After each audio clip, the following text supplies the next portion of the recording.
Welcome back to the Protodead Podcast, where anything goes, but with a strong focus on music, movies, books, and video games. Basically all the forms of media that we like to be entertained by. Please forgive any background noise that you may hear from our microphones, because we're family folks, and our families like to play too. I'm Protodead, your host, and my guest today is Phoenix, and Phoenix is a smart and lovely and capable individual that enjoys movies and books and stuff like that. And today we want to talk about the 1986 movie Highlander. An immortal Scottish swordsman must confront the last of his immortal opponents, a murderously brutal barbarian who lusts for the fabled prize. This is starring Christopher Lambert as Connor McLeod, Sean Connery as Juan Sanchez Villalobos Ramirez, and Clancy Brown as the evil Kurgan. And this is part 2 of my Protodead's Highlander coverage podcast. Part 1 was pretty long, and we got through that, had to upload that separate. Part 2 here we did a week later after I had a bout of the power going out because a squirrel, touched 2 wires outside together and tried to become one with the force or whatever it was, and, shorted my power out for quite a few hours. So here we go. Part 2, Highlander, with my guest, Phoenix, who has an interest in the Highlander movie, and she shares a whole bunch of good insight, storytelling, character development, plot, the good stuff that a lot of Hollywood trash can't seem to figure out these days. So yeah, Right. that was a week-long hiatus. That's okay. It sounds like it was not inventive. What's the word I'm looking for? Eventful. There we go. Yeah, it was definitely something else. Oh gosh. The power went out and there was like this big boom outside, and then I thought, well, this is abnormal because the power goes out here sometimes. I've got crappy internet, I've got crappy signal for my cell phone, and probably once a week the power goes out for a few minutes. Oh my gosh. And I was thinking it was just going to bounce back and we were going to have to restart, but then me and the wife, the more we talked about how big the boom was outside, the more we convinced ourselves that this was something special. And a poor squirrel had blew its guts out touching the wrong wires together. Yeah, I was talking with I was talking with my husband, and yeah, he said you sent him some pictures, and it was like poor guy, he grounded himself. Yeah. Yeah, apparently that's what happened. Grounded himself, and it just zapped his insides right out of his body. I mean, if you have to go out in flames. Yeah, better to burn out than fade away, I guess. I think he heard us, and he was like, "There could be only."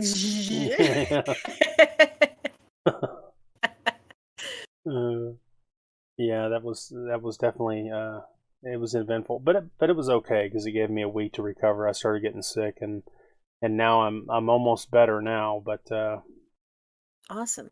yeah. Well, you sound like you've recovered quite a bit, so that's good. Yeah, I've been on a lot of steroids and stuff like that. I'm hoping I won't be wheezing and hacking and coughing the whole time. Yeah. All right. Well, where were we? I believe we were. We were on freeze frame 231, I think is where my recording stopped. We went a little further past this, but of course, like I said.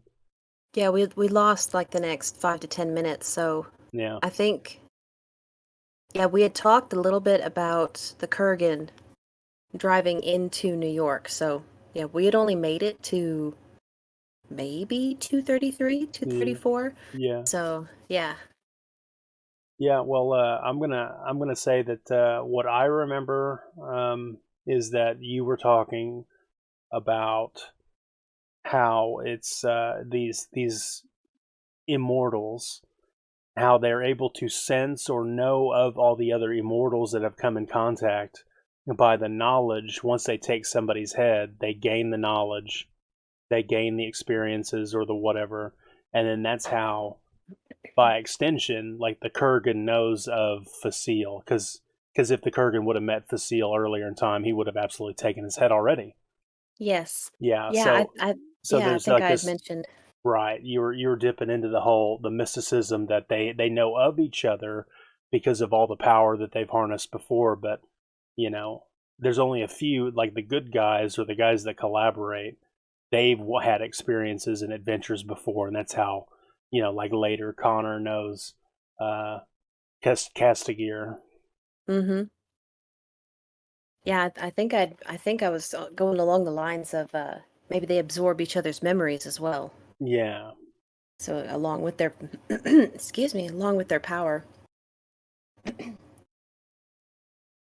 Yeah, so we cut to the Kurgan, and he's riding along in his whatever, his Lincoln Continental or whatever it is, and the radio. I think you pointed out that the radio says that there's a man beheaded.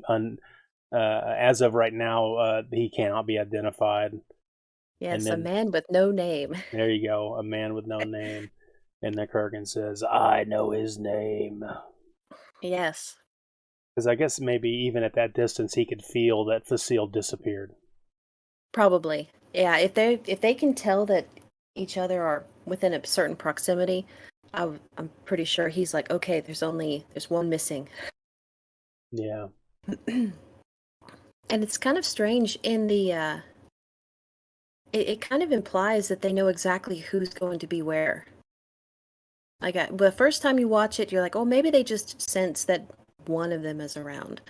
But as I watched it again, just a little while ago, I realized that it's quite possible that they know exactly who's nearby. It's not a guessing game. So maybe as they get older, they actually get to know, okay, that's this person, superimposed against all the memories and power that they currently have or have absorbed. Yeah, so maybe it's a little bit like the mini map in the top right corner of the screen when you're playing Call of Duty or something. Yeah. Like Yeah. they know that there's 3 or 4 people over on the next continent over, but until they get closer proximity, they don't know exactly who it is, or if they're in North Africa or South Africa, but they kind of have a feeling that there's 3 people over there. Yeah. And it's almost like, like a map marker. Even Ramirez told him that they will be drawn to a faraway land. Yeah, Well, what's drawing them there? Like, so yeah. it's kind of interesting. Like I would say it's probably an emotional tug, like a pull, a thought that maybe is in their mind that they can't rid themselves of, or almost like when you're hungry, you want to eat food and put it in your mouth. And you are drawn to the kitchen. Yeah, yeah. Well, where the food's at, Yes. or whatever. Maybe it's something like that, or yeah. So that makes sense. But we've established that New York City apparently is that faraway land. Yeah, and apparently, I was remembering this from Ghostbusters, and I remember them talking about, yeah, there's something special about New York. It has all this undercurrent of power beneath the streets. Yeah, I think that's just a river of slime, actually. Yes. Yeah, that was was that Ghostbusters 2? Yeah, it was Ghostbusters too. Yeah. Yeah, with Vigo, the Carpathian. Vigo. Yeah, yeah, that was good. I always liked that. Yeah, and what on a mountain of skulls in a room of pain, I sat on a throne of blood. Yes. What was will be, what is will be no more. It sounds like the movie made quite the impression on you. Yeah, I watched it. Yeah, I watched that one a lot. Um, I guess there's something about those '80s action movies, or They were obsessed with New York, that's for sure. there was a lot of a lot of New York. Golly, I'm racking my brain now. I can't come up with another one. Teenage Mutant Ninja Turtles is in New York. That was like 1991 though. Mm-hmm. And then I wanna say The Adventures of Remo Williams, possibly. Possibly, but I don't think I've ever seen that one. Yeah, that's a good one. I should let you borrow that. That's a good one from the 80s. Um, Yeah. mm, yeah, I can't off the top of my head think of another New York, but they were all over the place. It was the backdrop that you wanted in your action movie. Mm-hmm. All right, so we're looking at Highlander Freeze Frame 232. What is the deal with the Kurgan's herpes that he's got on the side of his eyebrow ridge? Like, what's up with that? I I honestly I don't know. Because Because it almost looks like he's implanted something under his skin. yeah, Um, yeah, it's like some scarification, like keloid. Like when you scar, do you have keloids that pop up? no, but I know what you're talking about. Yeah, so it's kind of like Um, keloid scarring. Like he didn't have that. I don't think he had that back in the 1500s when we had the flashbacks to Scotland, right? no, he didn't. In fact, what I noticed was this was actually something I was thinking about over the last several days. It's quite possible as they absorb other beings, they take on traits and preferences in how they dress, how they move, how they speak. Because if you notice, he even the Kurgan speaks differently. Well, yeah, it's been 400 years later, but he speaks differently. And even Connor speaks differently. He moves different, he dresses different. So maybe they're just hiding in plain sight, but it's possible that whatever that is on his brow, it could be scars, or it could be an intentional sometimes people implant things under their skin, and like that in some cultures they do that where they actually they scar their skin intentionally with patterns. That, I Yeah, mean, it looks intentional, but it's, I guess it's one of those little secrets they put in here that they never explain, but it does add to his very scary look. That's for sure. yeah, yeah. It does look like African scarification, like tribal. Hmm. Yeah, yeah. So maybe they take on mannerisms from the people that they absorb. I mean, it's quite possible. And if that's true, it would actually go along with the absorbing memories. Yeah, So, yeah. That would make sense. I wonder how I would feel about being invaded by another person that I've bested, and now their personality is part of mine, and it warps. I mean, that seems kind of scary. It's almost like you're not going to be allowed to be you. yeah. You Well, know? and with the Kurgan, he might see that as an acceptable um, sacrifice because the ultimate goal is power. The discomfort and the torture in between, he doesn't care. That's not his. That's acceptable. Mm, But but maybe that's why Connor doesn't just go around killing everyone. He tries to make friends. He tries to, because it seems like there is a cost. Every time you absorb someone, there is a cost. yeah. Yeah, what an interesting idea that just popped in my mind. Like you have this group of people trying to figure out how to beat the bad guy. You know, the Kurgan's obviously the big bad in the movie. Mm-hmm. Because if he wins, you know, the whole world will be plunged into darkness and all that stuff.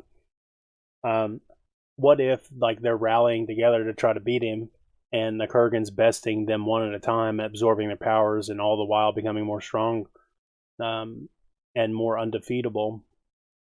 But really, what wins out in the end is that the Kurgan defeats all the good guys, and it's the good that's in their personality that slowly warps him away from being dark and evil, and then he becomes the good guy because he Mm, can't help the personality change. interesting. Yeah, I don't know. Probably wouldn't work in a movie though. Well, it would be cool in a book, though. Yeah, it would be hard to explain in with the limited time you have. But yeah, the that's kind of interesting too, because if you think back to the end of the movie where Connor absorbs all those crazy demon-like things, that was in the Kurgan. Yeah, yeah, that was in the Kurgan, and it didn't corrupt him.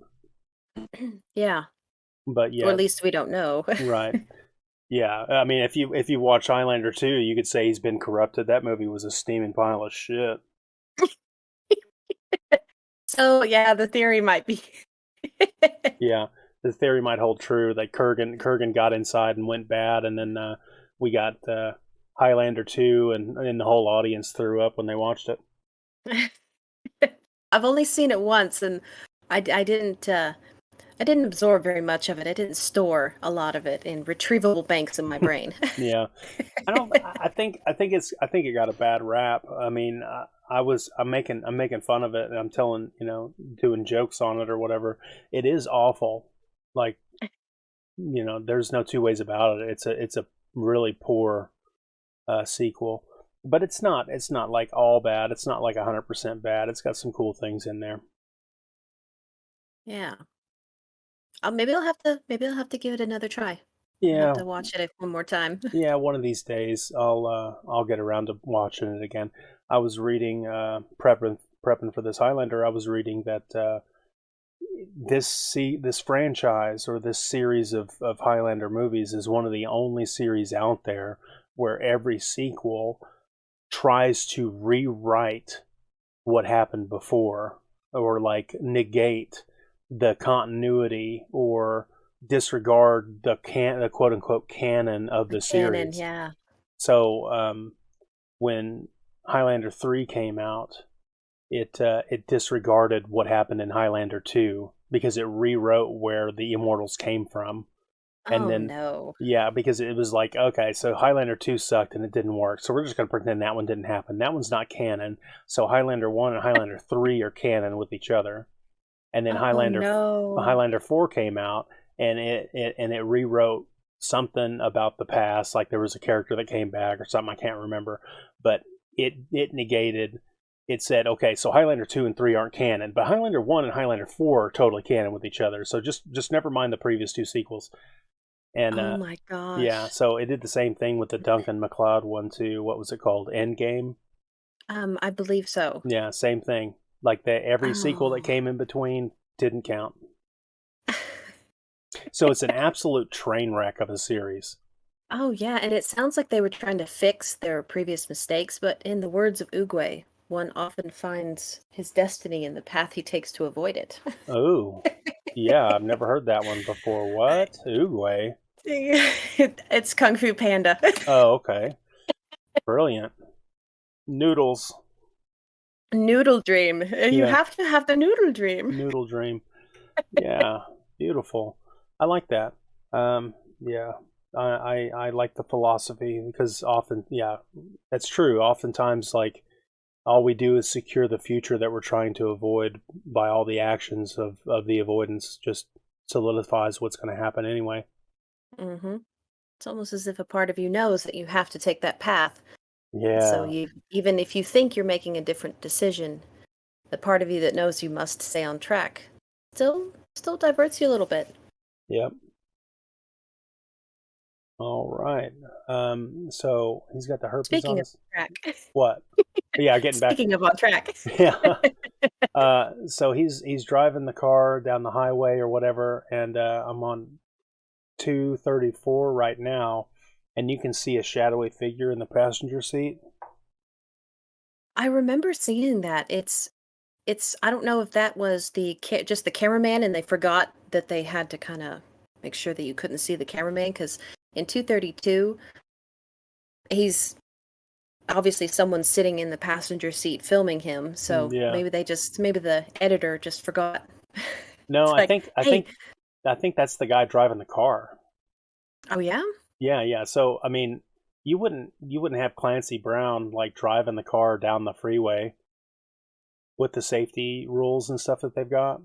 Well, yeah, true. So look how well lit he is. They've got like a series of lights where the steering wheel would be, lighting his whole face up, so that the camera can see from the outside. But the shadowy figure in the passenger seat is the stunt car driver driving the car. Okay. I'm certain of it. I actually don't have that confirmed, but I feel like that's what that is. It might be, because especially if they had some. Because I remember you telling me that some of these movies, they have some odd insurance details that they have to follow because of the actors and how much they're worth and what stunts they can do, and Yeah. Yeah. Yeah. Yep. All right, cool. So then we see Victor Kruger is revealing his name to the audience as he signs in for the motel room. If that's what we want to call it. I guess. I mean, I don't know what it is, but it's like this really seedy, nasty place. Totally his spot. That's like his bag.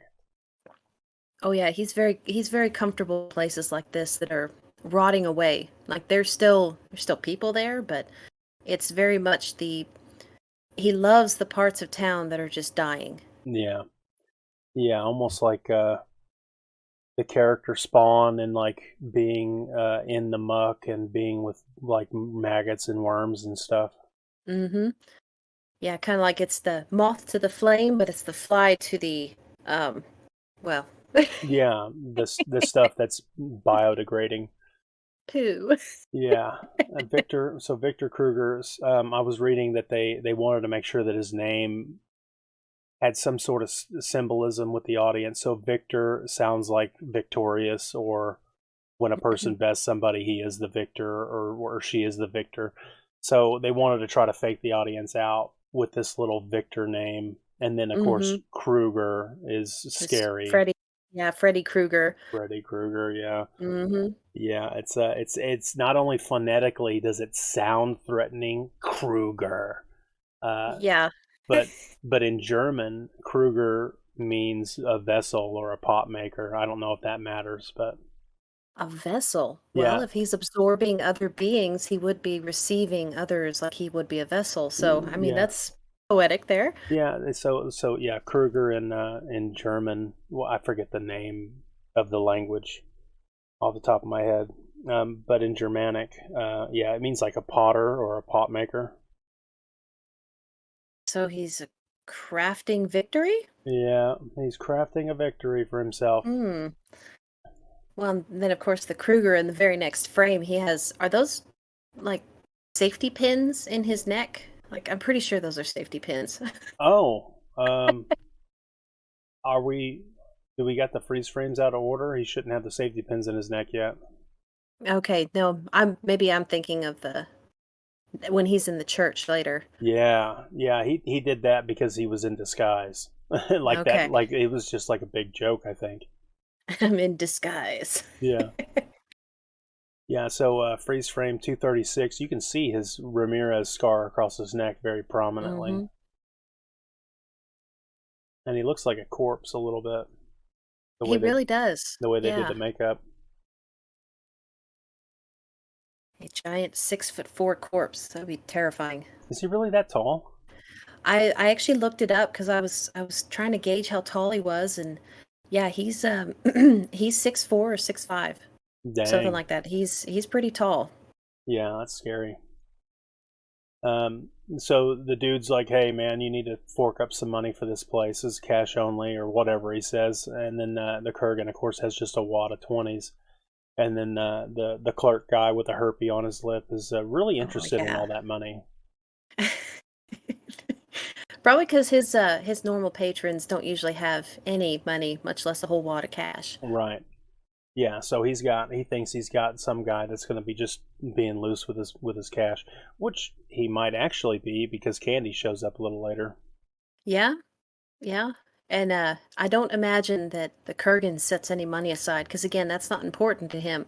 He could be at a luxury hotel, but instead he's here. So Yeah. again, money is not his. He may have it, but it still seems like I have to have it, but that's not my focus. Yeah. It's just a tool. Mm-hmm. I mean, money is a tool for us all, but for these immortals, if they really could just suffer through hunger pangs and stuff, they wouldn't even have to pay to eat. Yeah, You know? and it would. It's like I don't think the Kurgan even takes care of his own needs in his quest to this power. Yeah, because And it's it all just a means to an end. and you kind of see that as you move on to the next scenes. All he's focused on is swordplay. Like he's practicing how to fight, and if he's not practicing how to fight, he's fighting. Yeah, yeah. So he gets up into his room and he opens up his case, and we get to see his disassembled sword for the first time, Mm-hmm. which is interesting and cool. I mean, back in the '80s, this was like sword porn for people. Oh yeah. Yeah, It's like, man, it's is seeing it fit together, and I mean, uh, him practice and do the katas or whatever you call them. You know, mm-hmm. I mean, what did you call when you did the fencing stuff? What do you call the practice moves? Like in martial arts, sometimes they call them katas. Mm-hmm. Well, we didn't really have a specific terminology for him, but we call it making our rounds, doing our footwork. That was generally the accepted term because with fencing, there's so many different languages that cover the training. We would usually have to just come up with something Englishified, I guess is what you'd call it. So normally what we do is practice footwork is normally what we'd call it. I don't know if that's the official name, but that's usually what we would refer to it as. But it is interesting, just these what do you think, 4 to 6 frames from 241 to 246. It's kind of interesting that you can tell this is the first thing you see so far that really catches his attention. So he's actually almost like the way that Connor is looking at Brenda, the Kurgan is looking at his sword. Mm. So the way it then, so you see that he's practicing, he's putting it together. They go back and forth between this montage of it's the sword, he's practicing, like his one love is violence. Like that's kind of what I gathered from this little montage here is that's the only thing he loves. Because he is looking at the sword like, well, Connor's looking at Brenda. Yeah, interesting. Yeah, he really does like the violence. He likes the sword. He likes to fight. I like the sword too. I mean, I really like all the blades and stuff. Like we talked earlier, I want more swords. Yes. But as exciting and interesting, and probably for the majority of the audience back in the '80s watching this movie for the first time ever, have not seeing a sword assembly situation before. This was all like new and exciting and fun and different. And I think when they made the movie, they didn't know that was going to be a standout like part that people talked about. Oh man, this sword assembly scene, because people talk about it all the time. Yeah. I don't think they realized that was going to be one of those big influential portions of the movie that was replicated or or talked about. Well, and I think it showcased the Kurgan's skill outside of and the fight scenes, because the fight scenes are all dark. It's hard to tell how skillful each of them are. But this scene right here showcased how deadly the Kurgan was. And he's doing it in private, so he doesn't even he doesn't need to showcase it all the time. It's just what he is. It's just how good he is. And the fact that he's doing the tricks, and I think too, the fact that there's no dialogue, you can actually focus more visually. Mm-hmm. Because you can actually hear it too. You can hear the sword going shoo, shoo, shoo. Like it's a different experience because normally our brain functions when we hear voices. We always hear voices. We'll focus on that first. But if you remove voices, I think the next sensory that takes the forefront is auditory. So we'll see for sure. We always see, but when you're actually stacking different auditory, like you've got your sight, sound, hearing, and all that. If you remove voices, you can actually hear other sounds better. And so I think that's probably what was so cool about this scene. You're watching him showcase his skill, and all you hear is the blade zipping through the air. That's a little intimidating. That's a lot more intimidating than him just saying, "I am the one." Yeah. Yeah, or I will behead every enemy that I see. Mm-hmm. He's showing you that he will. He can. He obviously has. And the only thing that he does end up saying is, what is it? I forget. Now it's just jumped out of my head. He's like, the gathering. It is time, or something like that. Oh, maybe he does say something. Yeah, I think I forgot that. Like right before he flips the switch to make his guard do the springy, spiky thing. Mm-hmm. Hmm. Yeah, so it's just a montage of showing how deadly he can be. And because you don't hear voices, you're not focused on voices. You are just watching him. Yeah. And so it's intimidating, even though you don't hear a single word. It's very intimidating. So I think that's probably why it sticks in people's minds. Is because yeah, they proved in just a short little 35 second scene here Mm-hmm. just how deadly he is. Yeah. Yeah. Definitely a cool scene. Imparts a lot of character on the Kurgan, but man, a sword constructed like that would be an absolute piece of garbage. It would. It would fall apart. That is such fantasy. There is no way a Yeah. sword like that has any structural stability. No, little clips that keep the blade. No, no. In reality, this is strictly a fantasy Yeah. blade. Yeah, strictly fantasy. Yeah, there's no way in the middle of the blade where it meets together that would A, hold, or B, hold up to impacts like they do in the movie. Mm-hmm. And then of course the tang down in the bottom where it goes into the handle does not Oh go down yeah. into the handle very far. So No. I mean, you understand full tang construction or hidden tang or whatever, right? Yeah, and you have to, because yeah, even with our fencing blades, um, I'm glad you reminded me of the terminology because it's been a minute. I've slept. But yeah, the tang actually goes all the way through the handle in our blades. Yeah. Because it actually pokes out the end that we have to actually have to put a cap on. There's Yeah. a cap that screws onto the back. Yeah, some people, And some places call it a pommel. I guess I think yeah, in this sword it'd be called a pommel. yeah, and it has to do with how it was explained to me. And again, like I said, that wasn't a part of the expertise that I focused on, but we did notice that some of the cheaper blades that was actually shorter in the handle, they had a tendency to snap more often. Mm. And so I don't fully understand the physics of it, but the more expensive blades, that it was actually longer. It went all the way through the actual handle, or in this case, like the pommel. Yeah. And it had something to do with how the vibrations traveled up and down the blade, and it gave it more room if you gave it more room in the handle. Whatever it was wrapped in. Sometimes it was rubber, sometimes it was like a composite plastic, but it gave it more room to basically, how was it described to me? It gave it more surface area to dissipate the vibration that wasn't metal, if that makes sense. Mm. That's how it was explained to me. Again, that might need to be fact checked. Yeah. but you could tell in those more expensive blades, your hand would be shaking after a bout because there was so much more metal vibrating in your hand. The blade didn't snap, but man, you had to get used to those competition blades because it would rattle your wrist. Mm. Your hand, like as soon as you come off the mat, your hand would be shaking so bad. Wow. Because that's how it was explained to me, was that it's dissipating the vibrations to prevent the blade from snapping.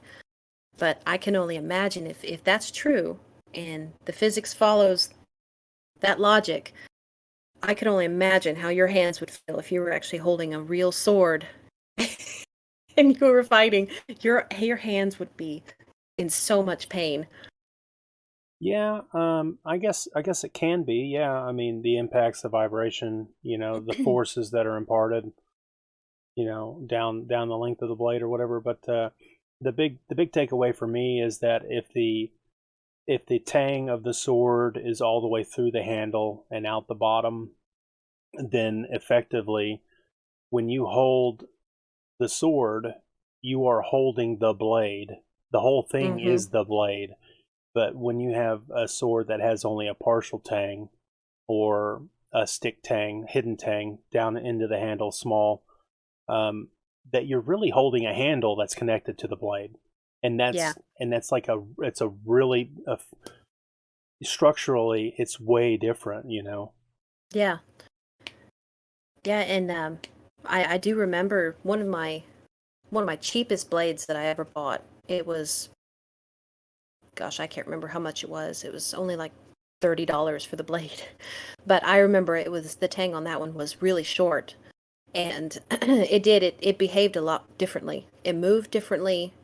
Vibrations, it just felt like a completely different blade. But it actually snapped right at the pommel. Mm. And yeah, I was like, well, okay, well that was $30. That was I went cheap and paid for it. Yeah. Yeah. Well, hopefully you got $30 worth of use out of it, though. Lasted about 6 months. Yeah, I would say that's probably a pretty good investment. The case that he's got it in, I mean, it's really neat that he was able to find somebody to craft him a sword that he could take down, break down, and then put in a nice decorative case to hide it in this contemporary civilization. Because everybody had to conceal their swords. So it's pretty neat that the Kurgan has the biggest, heaviest, hardest sword of them all in the movie, and he was able to find a craftsman to make him a case to keep his sword in. Yeah, and it speaks as well to the fact that he does have plenty of money, because the case implies that he went to an expert craftsman, whoever that may be, because it has its own case. That kind of implies that he went to someone and dished out a lot of money, because you see these similar scenes in like sniper movies where the big bad guy has his specialized special order sniper rifle in a case in pieces. So it's almost as if they were mirroring that to kind of imply that he dished out quite a bit of money for this sword, and it feeds the idea that they all have to have the best sword, because they're only as alive as their weapons are good. Yeah. Yeah. So I mean, yeah, I didn't think about that till just now, because it looks like some of these other montages that you see in similar movies, where they open the case and it's this specialized special order weapon. Yeah, and they've got to put the barrel in the receiver, and then they got to put the handle on the thing, and then they got to put the silencer on, and then they snap the scope in place, and then they turn their laser on and shit. And then they call it military grade. Yeah. Like you wouldn't say that if you knew what that meant. Yeah, the military grade sniper rifle. Oh, that's funny. Yeah, made especially for assassinations of public figures. Yes. So I think that's what they were trying to imply. Yeah. Was that he dished out a lot of money to have this sword made for him. And yeah, so maybe that's why it was so clean, like everything was perfectly laid out in the case. It didn't look thrown together at all. Yeah, it was designed. And then he gets it all together and he gets done doing his exercise, and then he flips a button and these strange spikes spring up, and shock the audience. Scary. Well, it just adds insult to injury. Like, it's bad enough to get stabbed by a sword, but then you get spikes. Yeah. Then the sword springs spikes out, which never really come into play later. But I mean, I guess it just makes the sword more scary, Yeah, it's just more showcasing of creepiness and intimidation. Yeah, and then so Candy appears in the apartment or whatever it's called. Oh, Candy. Oh, Candy. Yeah, with her trash on. Oh my goodness, and especially it's like the cameraman. It's like, what was just that angle? Oh yeah, yeah. So like really low. So you're almost seeing the curve of her butt cheek hanging out of her miniskirt. I do find it funny. She's like, "Hi, I'm Candy," and he's like, "Of course you are." Of course you are. I would like to think that poor Candy made it home that night safe and sound, but you never know. I think, judging by the next time we see the Kurgan leaving the hotel, that the hotel clerk was talking about Candy. I think she made it out of there, but that Candy said that he was a little freaky. That's Okay. the next level. Yeah. She's dressed up like freaky. And Yeah. then so that's good. I guess that makes me feel a little better that at least she lived to whore another day or whatever. She made it out alive. Maybe. Yeah. Oh damn. But that oh, go ahead. I wonder if she made enough money to buy another can of hairspray. I don't know. It might be close. Might be a close one. Yeah. Of course you are. Oh my gosh. Yeah. Just those two frames, they're so creepy. Yeah.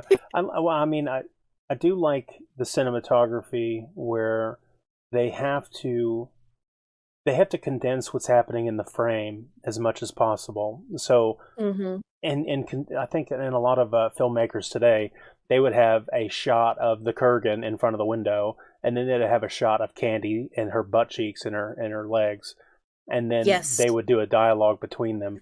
But in this movie, they have something happening in the background, and they have something happening in the foreground, and so when the shot changes and it switches, 250, we got the Kurgan really close up, and you just see his eye, and he's looking at us, but he's talking to her, and she's in the background a little fuzzy.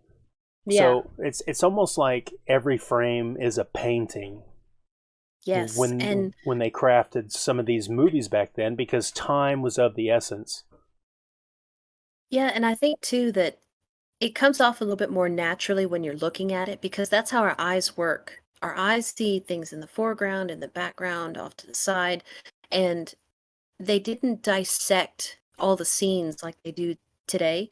It seems very disjointed because you're just hopping around. Well, that's not how our eyes work. And so this seems more like you're standing there watching the scene. Like you're saying, a painting. Well, paintings are layered with depth.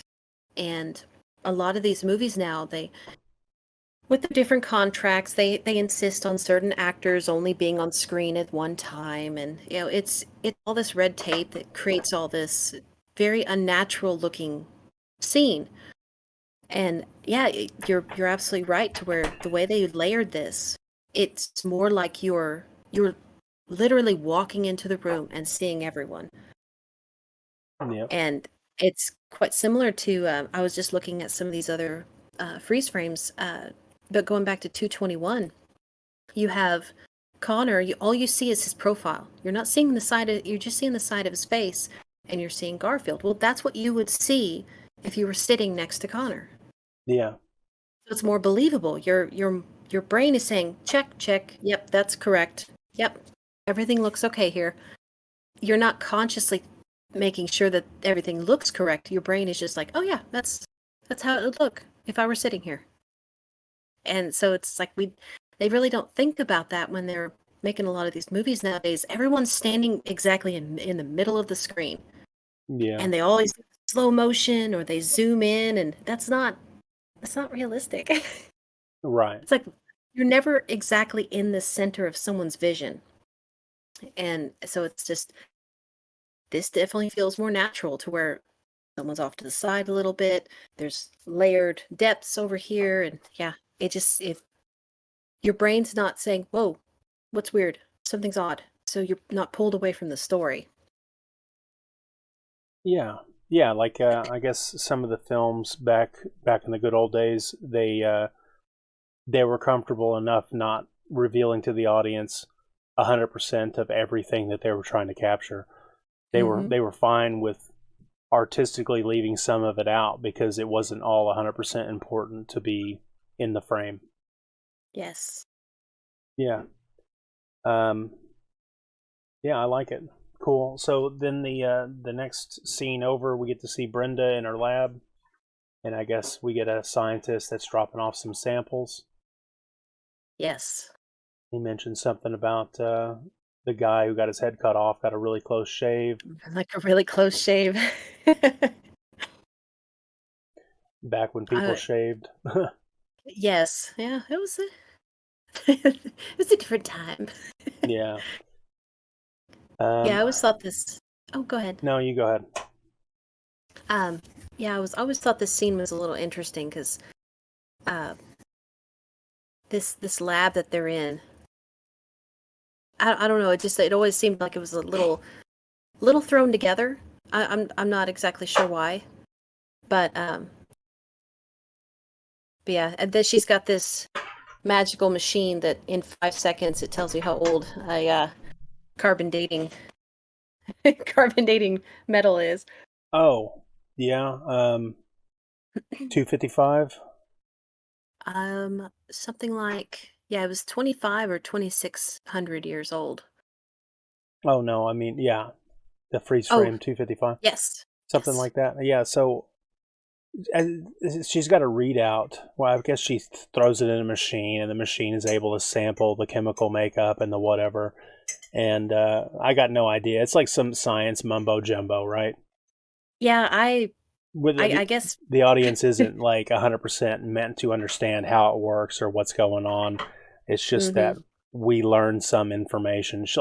She has a revelation, and then we're like, oh man, what'd she find out?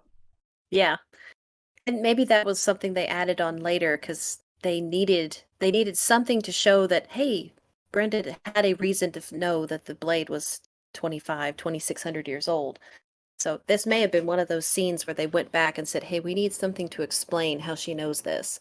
Yeah, So you might be right about that. So I'm looking at the readout or whatever, the print off, and it says absorbance 2620, absorbance 2627. I have no idea what that's trying to tell us. I think it's when you carbon date something, you actually, oh, let me see if I can remember. I don't know what the machines look like, to be quite honest, but my basic understanding of carbon dating is that they can measure the degradation of carbon two. Hmm. There's a isotope of carbon that degrades at a very specific rate, and we have machines that can read the degradation. So that's how we can. That's when they say they carbon dated something. That's basically what they've done is they've looked at this. Um, they've looked at this certain type of carbon and they can guesstimate how fast it's been degrading or how long it's been degrading. So um, now I don't know how that works on blades because you're talking about metal. Yeah. Yeah, so I don't know how carbon dating. I know they carbon date fabrics and mummies, and I don't know what the restrictions are on blades, but I think that's what she's doing is carbon dating it. Hmm. Yeah, I guess that would make sense. Uh, but yeah, we're not meant to understand the science. We just get the impart information. The feeling is that she's discovered something and she's got to get to the bottom of it. Like the stuff doesn't add up. It's not making sense. Yeah, she's got it in the bleep bloop box, and it says, "Hey, this is 2600 years old." Yeah, the bleep bloop. It's a Uh, magical machine. Don't question it. yeah, perfect. And then the scene cuts to the sword. We see the sword still up in the trash um, nest. That is the fluorescent hanger or whatever that Connor stashed the sword in. Yes. And he jumps up there and grabs it and then tucks it into his jacket or his trench coat. So maybe they put that scene there to show how old it was, to kind of show how why he thought it was important to put that beautiful blade up in that disgusting rack. Because now we understand, oh, it's very, very old.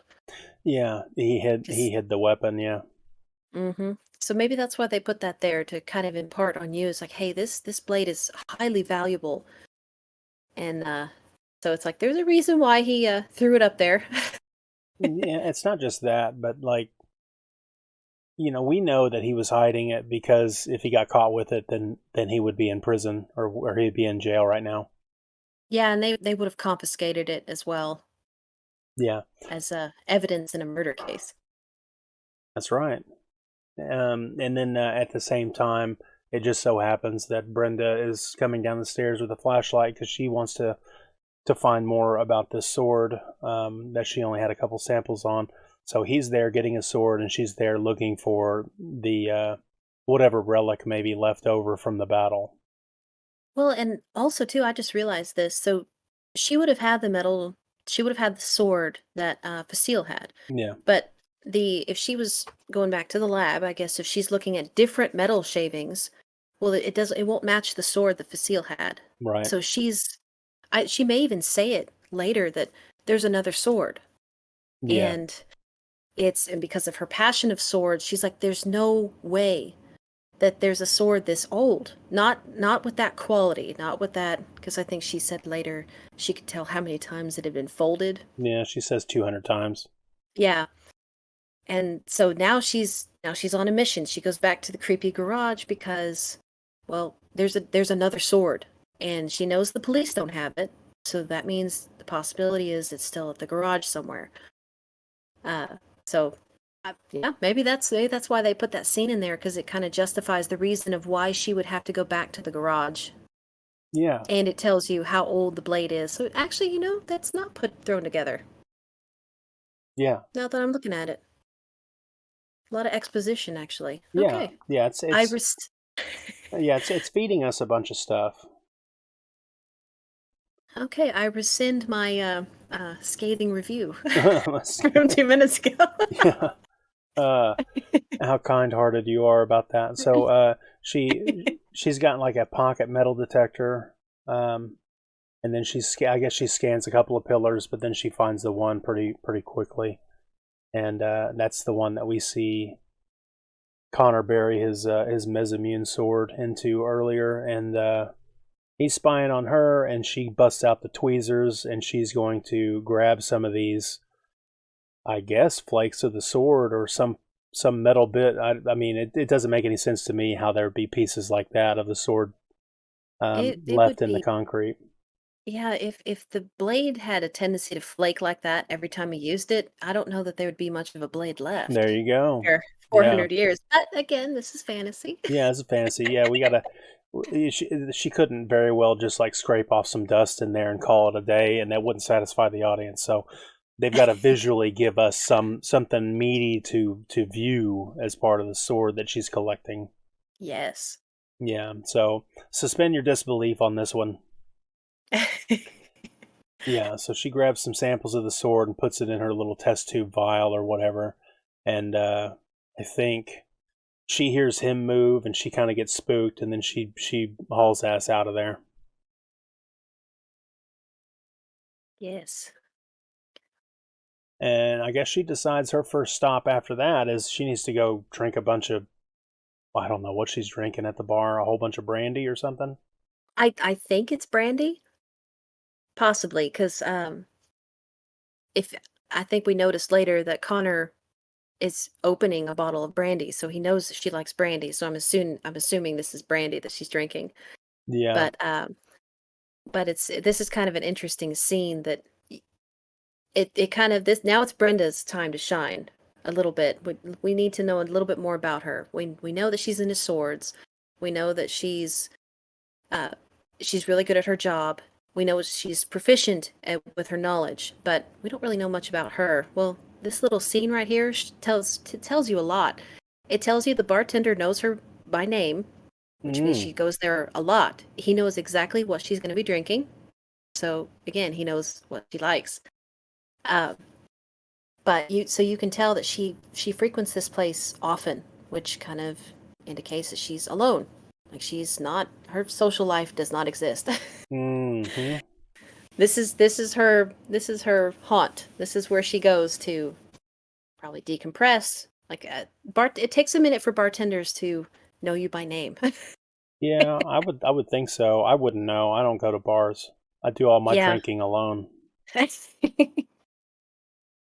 But yeah, it's so it this little scene tells you a lot, but like you were saying a little bit earlier, they stacked the image. They have her. So in 269, they have her in the foreground. Bartender's a little bit behind, but I think Connor's already in the background. Yeah, he's already walked in. Mm-hmm. And then we go to 270, and that's a beautiful shot there to where she's completely focused, and you see all this movement that's just kind of faded in the background. It kind of helps with this moment she's having. She's not really paying attention to anything around her. She's a little shook up. She's a little shook from her experience with in the parking garage, which was terrifying because someone just got beheaded in there. Yeah, and she heard a noise, so she kind And of yeah, she's already thinking that somebody's following her or watching her or something. yeah, and she found shards to a blade that supposedly is Doesn't older than exist. possible. Exactly. So she's going through a lot of emotions right here. A lot of Yeah. a lot of Yeah, stuff going on. and then she decides to process it by drinking a big ass glass of whiskey or whatever it is. She is guzzling Mm-hmm. whatever that is. But yeah, so it's telling you a lot that she's rattled, she's shook, and she needs something to steady her nerves. And this is normal. She's gone to some place that is routine. Because that's what people tend to do is when something has shaken them or made them, wow, I'm in shock. They usually go to something that's familiar. They go someplace that is routine, something that they would normally do. So again, it tells you that this place is routine for her, but also that she needs this place. Okay, I need something stable. I need something familiar. Mm-hmm. And then Connor shows up. Yeah. What do you? She's like territorial. What are you doing here? Are you following me? Yeah. He asked her something about Madison Square Garden. Mm-hmm. So he's pretty comfortable. He's not really threatened by her at all, and I guess he's confident enough to be able to scare her a little bit by basically admitting that he knows where she just was. Yeah. And also, I was talking with my husband about this one. This actually kind of showcases how out of time he is, because back when he was a young man and chasing skirts, so to speak, they didn't really have time to date. Yeah. Most people didn't live past the age of 40. Mm. So they didn't beat around the bush when it came to, hey, I like you.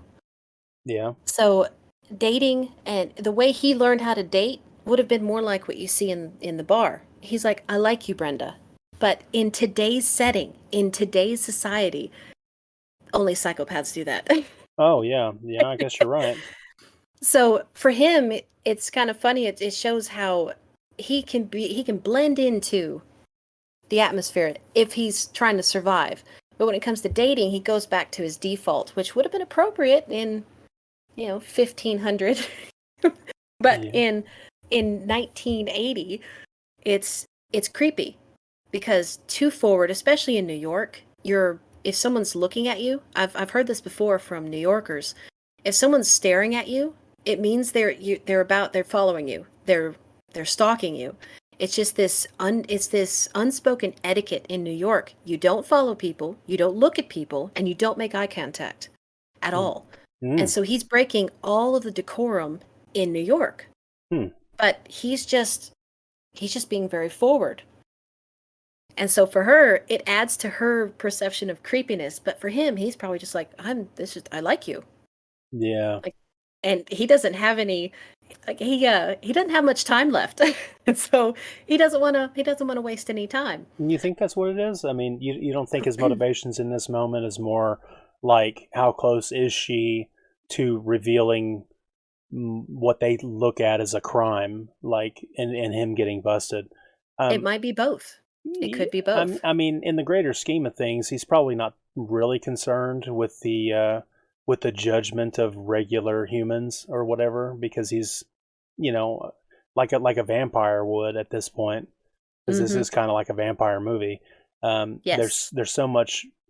There's so far beyond the normal restrictions of humans that the concerns that humans have in their small little lives is not like it's like the concerns of the immortal is like way far beyond the comprehension of a 70-year lifer or whatever. So I wonder in this moment if he's not just toying with her because he knows he could fix this problem and disappear if he really had to, if he wanted to be an evil bad guy, or if he just wanted, he's not restricted by the bonds of friendship or family. He's not restricted by the laws of mankind, or he could pick up his fortune and just figure out a way to make it in Wisconsin if he had to, or whatever. So I wonder if in this moment, yeah, he's curious about her, he's interested, but he's not quite to the level where I'm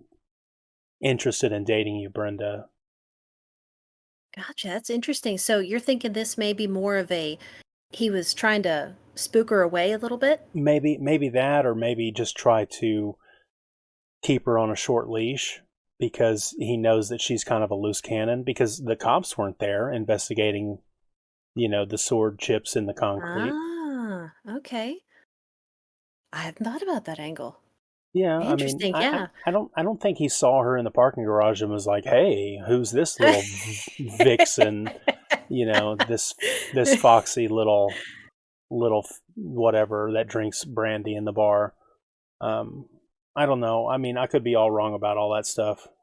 Well, But and it's interesting too, because we don't know how long he's known about Brenda, because he has her book. And did he already have her book? I'm trying to remember which scene it was that he's actually holding her book, and I Yeah. don't remember exactly when it was. But yeah, no, that's interesting, because it might be, looking at it from that perspective, he was trying to evaluate if she was a threat or not, Yeah. if she was going to expose him. So yeah, interesting. Yeah. Yeah, so he speaks up and he says some stuff that grabs her interest, which is kind of like a veiled threat. You go, you go to the Madison Square Garden often, and then she's immediately shocked because that's where she came from, and she thinks you're following me immediately. That's her thing that she jumps to. Yeah.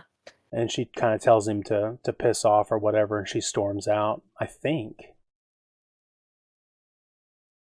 I believe so. But he calls her by her name though. Oh, does he? Am I remembering that right? I don't know. I'll have to go back and watch it again. I don't remember. I've slept since then. Yeah. Yeah, But yeah, if that would actually follow your theory though, if that he was trying to almost like a veiled threat, almost if he knew her name, because obviously she knows who he is.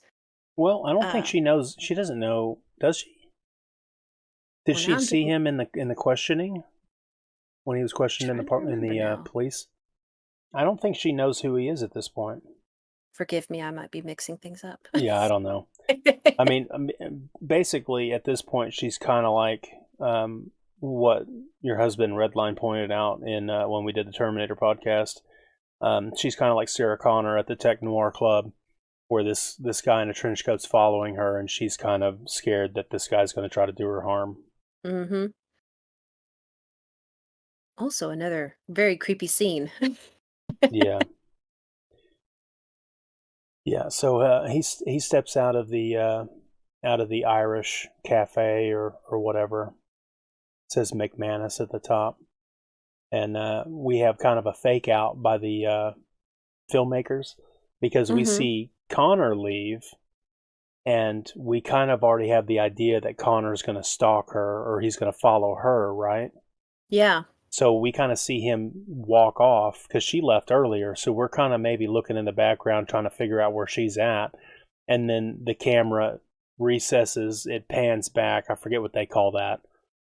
A push out or something. But the camera retracts back, and then she is revealed into frame that she's actually watching him. So she's going to follow him now. Mm-hmm. Which I thought was, this is kind of interesting. So on this scene, like a 277, so was he intentionally followed? His intention was to follow her, or did he feel the Kurgan, or was he following her and he was like, oh crap, the Kurgan's here? Oh. So it's like, I can't tell from watching the scene again. I couldn't tell if he was going to see where she went, or if he knew the Kurgan was there and he just happened to be in the neighborhood. Yeah, I don't know. I mean, I kind of think that how the immortals feel each other is obviously, it's like to the convenience of the storyboarders or the story writers or the plot or whatever. So I think he may have been oblivious to Kurgan's presence until we get the Spidey sense moment where he like ducks behind the concrete barrier or whatever it is. Yeah. So I think he's kind of just taking a stroll, and I feel like maybe he's like going to his home or his antique shop or whatever it is. Mm-hmm. And maybe he can feel that Brenda's behind him, and he's kind of maybe chuckling to himself that she thinks that she's doing some covert stuff, but he really knows everything that she's got going on. Yeah. It might just be a game to him. Yeah, it's all just a game, right? Yeah, because he's so powerful and he knows so much. He's been around so long that it's really hard for anybody to think that they are the smartest one in the room with him around. Mm-hmm. Yeah, so I feel like he's just kind of playing cat and mouse with her maybe a little bit, but then his spidey senses go off and he's like, uh-oh, it's time for me to be on red alert. Playtime is over. There's danger ahead. Right. So Brenda's walking along and he has disappeared, and then I guess she kind of loses sight of him, but he reaches out and nabs her and pulls her behind the wall because I guess that he thinks he's trying to save her from possible harm, but if he would have let her just walk, I'd kind of have a feeling that she would have been all right. Yeah, and that is kind of interesting. Had he just let her go, the Kurgan was right there. So I'm not sure if maybe he felt responsible for her now that he was playing a silly game, and now she's right in the vicinity of the Kurgan who likes to kill innocents because he likes it. Yeah. So I'm not sure, but yeah, that is interesting to point that out because it's like just let her walk on by, and but that would have been a disservice to the story if they would have done that. They wouldn't, they wouldn't have had the great reveal, like her revelation that there's some sword fighters going on. Like, yeah, it would have been hard to tie that back in later. So the most convenient thing for them to do is have her there when the Kurgan attacks. Yeah. Again, we have to stay in fantasy. Right. Yeah, suspend the disbelief and just you bought the ticket. You're along for the ride. Follow me. Yeah. So the Kurgan emerges from the darkness and he looks scary. 283, I guess, is what we're on now. And then he takes a big fat swing and a miss and then an explosion. Almost every time, like we mentioned before, at certain points, sparks fly from their swords and explosions happen in the background. They like cut cars in half and stuff like that. Yeah, it almost seems that way, yeah. Yeah, so unnaturally he invokes a lot of power that explodes out of the whatever debris it was that he just struck and hit. And then they do a little chase and they're in an industrial complex. I don't know what this is, but I feel like it's like a feed grain or a oil refinery silo sort of. Yeah, I've never been able to really identify what it is, but it adds to the creepiness of it because you've got all these pipes and all these obstructions in the way, kind of similar to what the garage was, but much worse. Yeah. There's steam everywhere. There's noise.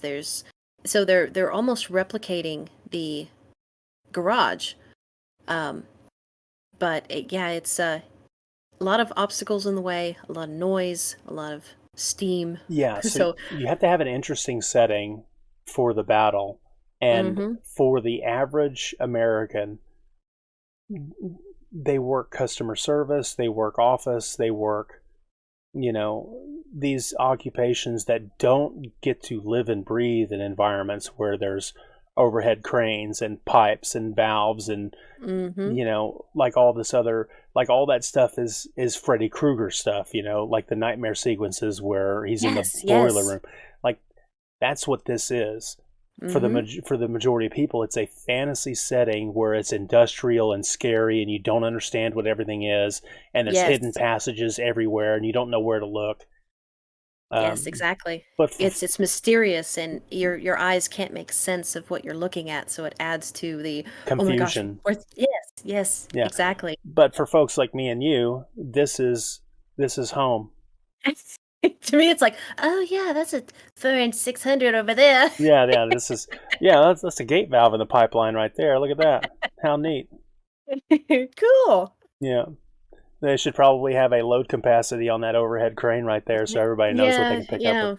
Yeah, they need to have the safety off switch over there. They need to make sure. Yeah, that make sure it's blinking. that big canister right there is supposed to have an HMIS like health hazard label on it. Yeah. Yeah, where's the placards in this place? So I guess the mysticism for us in this scene is a little lost on us. But yeah, you're absolutely right. Something like this is not normally seen by the majority of the viewers. Right. Most people watching this would look at this scene and it would look alien. Yeah.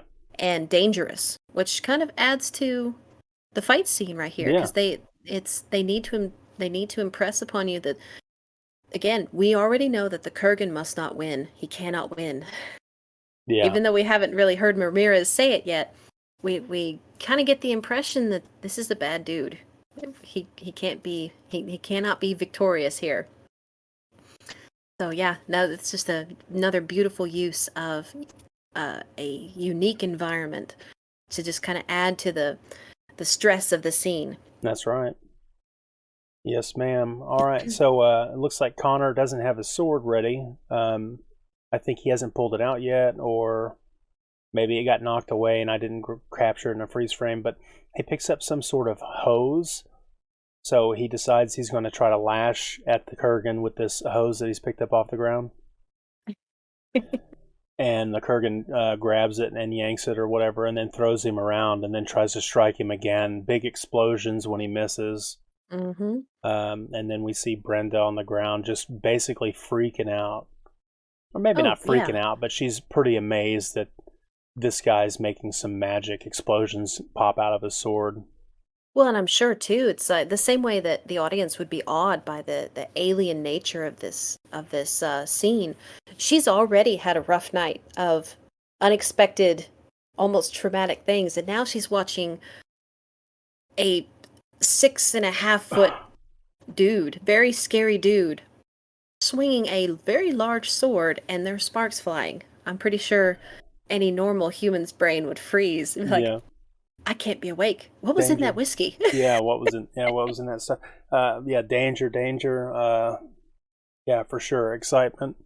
Mm-hmm. Connor picks up a pipe instead, I think, at this point, and then or maybe she picks up the pipe. No, it looks like he picks up the pipe, and then they start wrestling him in the Kurgan. Mm-hmm. And now I'm on 299, where Connor's running through the blue smoky darkness. I guess he's just trying to put distance between himself and the Kurgan. I'm not sure.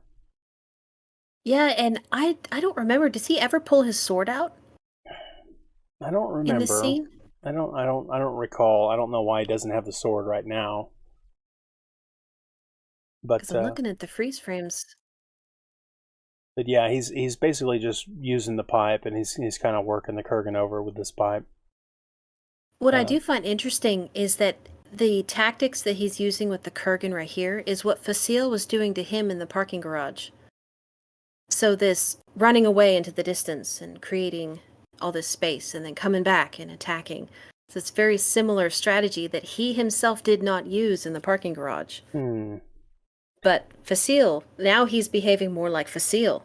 This shadow running into the mist and coming out of the shadows. So it might be nothing, but it might, if that's true, then it might coincide with the idea that they pick up habits and abilities from the people they absorb. Yeah, I kind of like that idea. So, did you ever watch Dragon Ball Z? I only caught a few episodes years and years ago. Yeah. There was a character by the name of Piccolo who unites with another being like him called Nail. I think his name was Nail. Mm-hmm. He unites with him, and then they become this new more powerful character. And then later he unites with Kame? No, I forget his name. Golly. But he unites with another guy and becomes yet another being that's even more stronger. But they're supposed to have the combined personalities. Mm-hmm. Yeah, but I wonder if you're not correct. You may be absolutely correct about that. So the uniting of the personalities, the uniting of the power, he kind of morphs and changes a little bit. Like he can't help the change. It's just part of what happens. Yeah.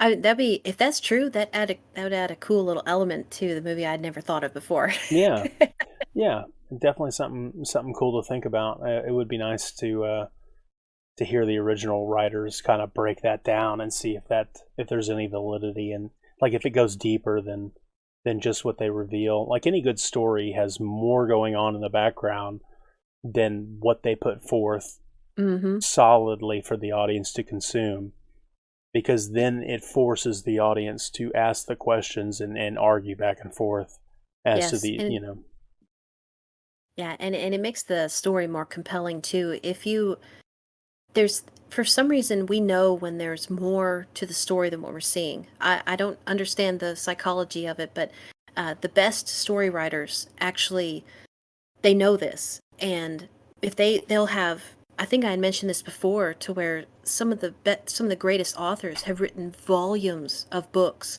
just as backstory and history for their characters yeah, for the one moment in time that you're observing them. They have an entire backstory that the author has created. They've created the world.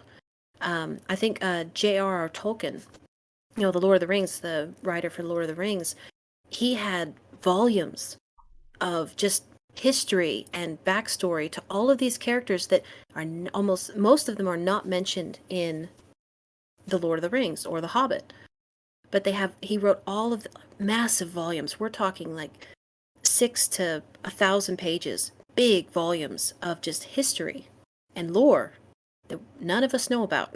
mm, But because he did that, when he created the story of the Lord of the Rings, it was structured as if it had history because it did. yeah, And I'm not exactly sure how our brains know that, but you most people can tell, wow, this story is as shallow as the script. yeah, There's nothing outside of the script.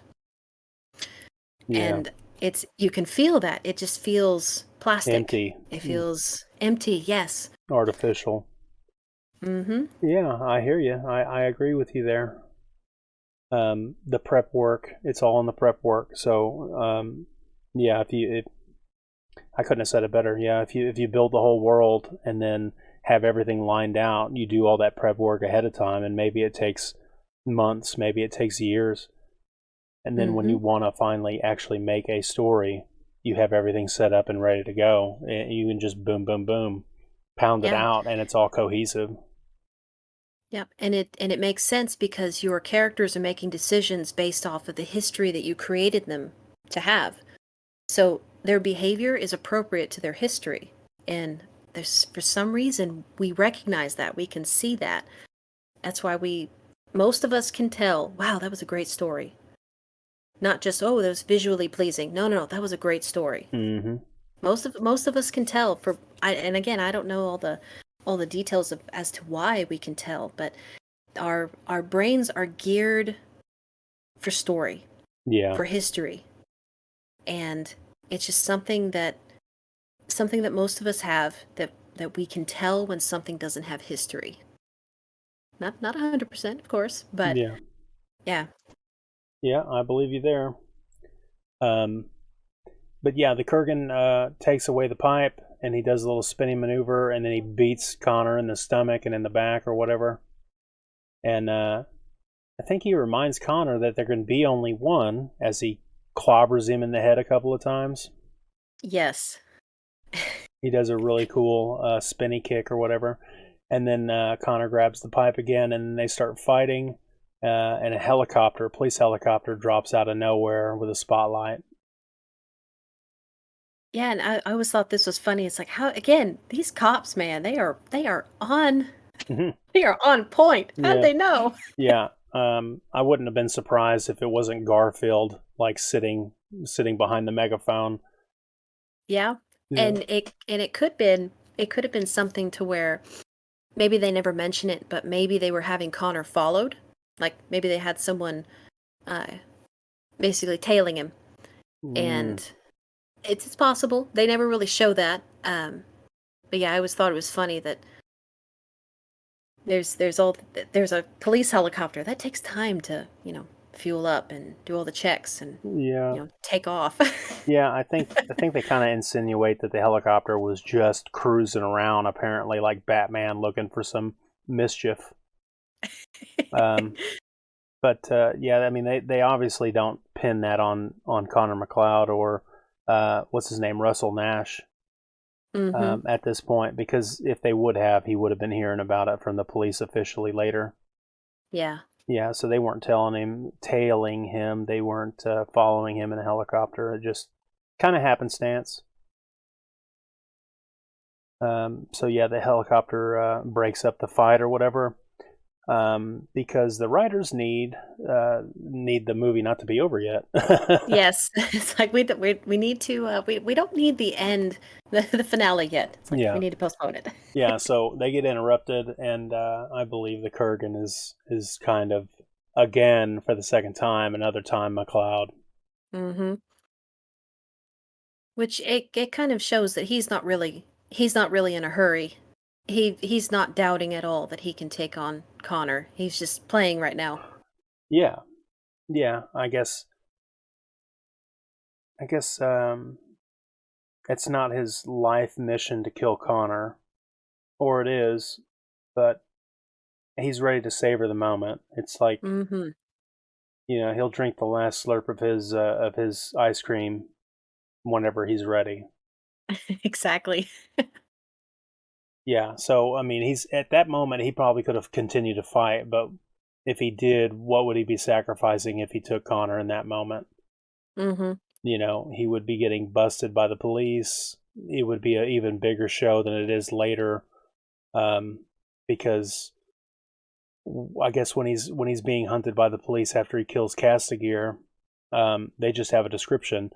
But at this time, if they saw explosions and electricity everywhere and this guy floating in the air, sucking the soul out of Connor or whatever, it would have been in front of the cops in a helicopter with a spotlight on him. So yeah, he would have been compromised, and he still had Castigear to take out. Right. So yeah, so they're playing these games of they have to fight one another, but if they are exposed too soon, they can't finish the job. Right. So yeah, because they're still playing in a hostile environment because the humans are not on their side.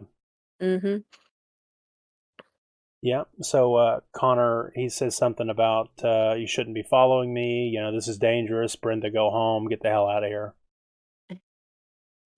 Something to that effect, I think, if I remember right. Yeah, and I'm trying to remember the short little dialogue that they have. Yeah. He's basically telling her to get lost. I'm like, wait a minute. 2 minutes ago, you were following her. Yeah. I'm very interested in you, Brenda. Yes, and now he's kind of reminded, hey, you need to quit playing games. You need to focus. Yeah, this is important. This is Highlander stuff. This is Highlander stuff. Your personal needs do not matter. Yeah. Then we get the flashback. After I guess this is the day after Connor was supposedly died in 1539 or whenever it was. And I forget her name. What is the character's name? The woman. Oh my gosh. Kate. That sounds right. Yeah. Unfortunately, I didn't put her bio or profile on the on my notes here. I left her out. But we'll go with Kate. Yeah, we'll go with Kate. So she's over here hanging out with the priest dude who's chilling with Dougal. Dougal, yeah. Yeah, Dougal and Angus. And she says he has the devil in him. That's the reason why he's not dead. And then Connor appears in the pub or whatever it is, and he's cheery and happy, Yeah. Everybody stops and looks at him. It all gets quiet. Well, and in this scene too, they show that contrast of everyone is still. There's been so little time; they haven't even tended their wounds. Dougal and Angus, they still have blood on their face. Yeah. Like they're still in the same clothing. That's how little time has passed. Right. It's only been 24 hours. At tops, like they're still burying their dead. They haven't even had time to clean themselves. And he walks in fresh faced, like right out of the shower. Yeah.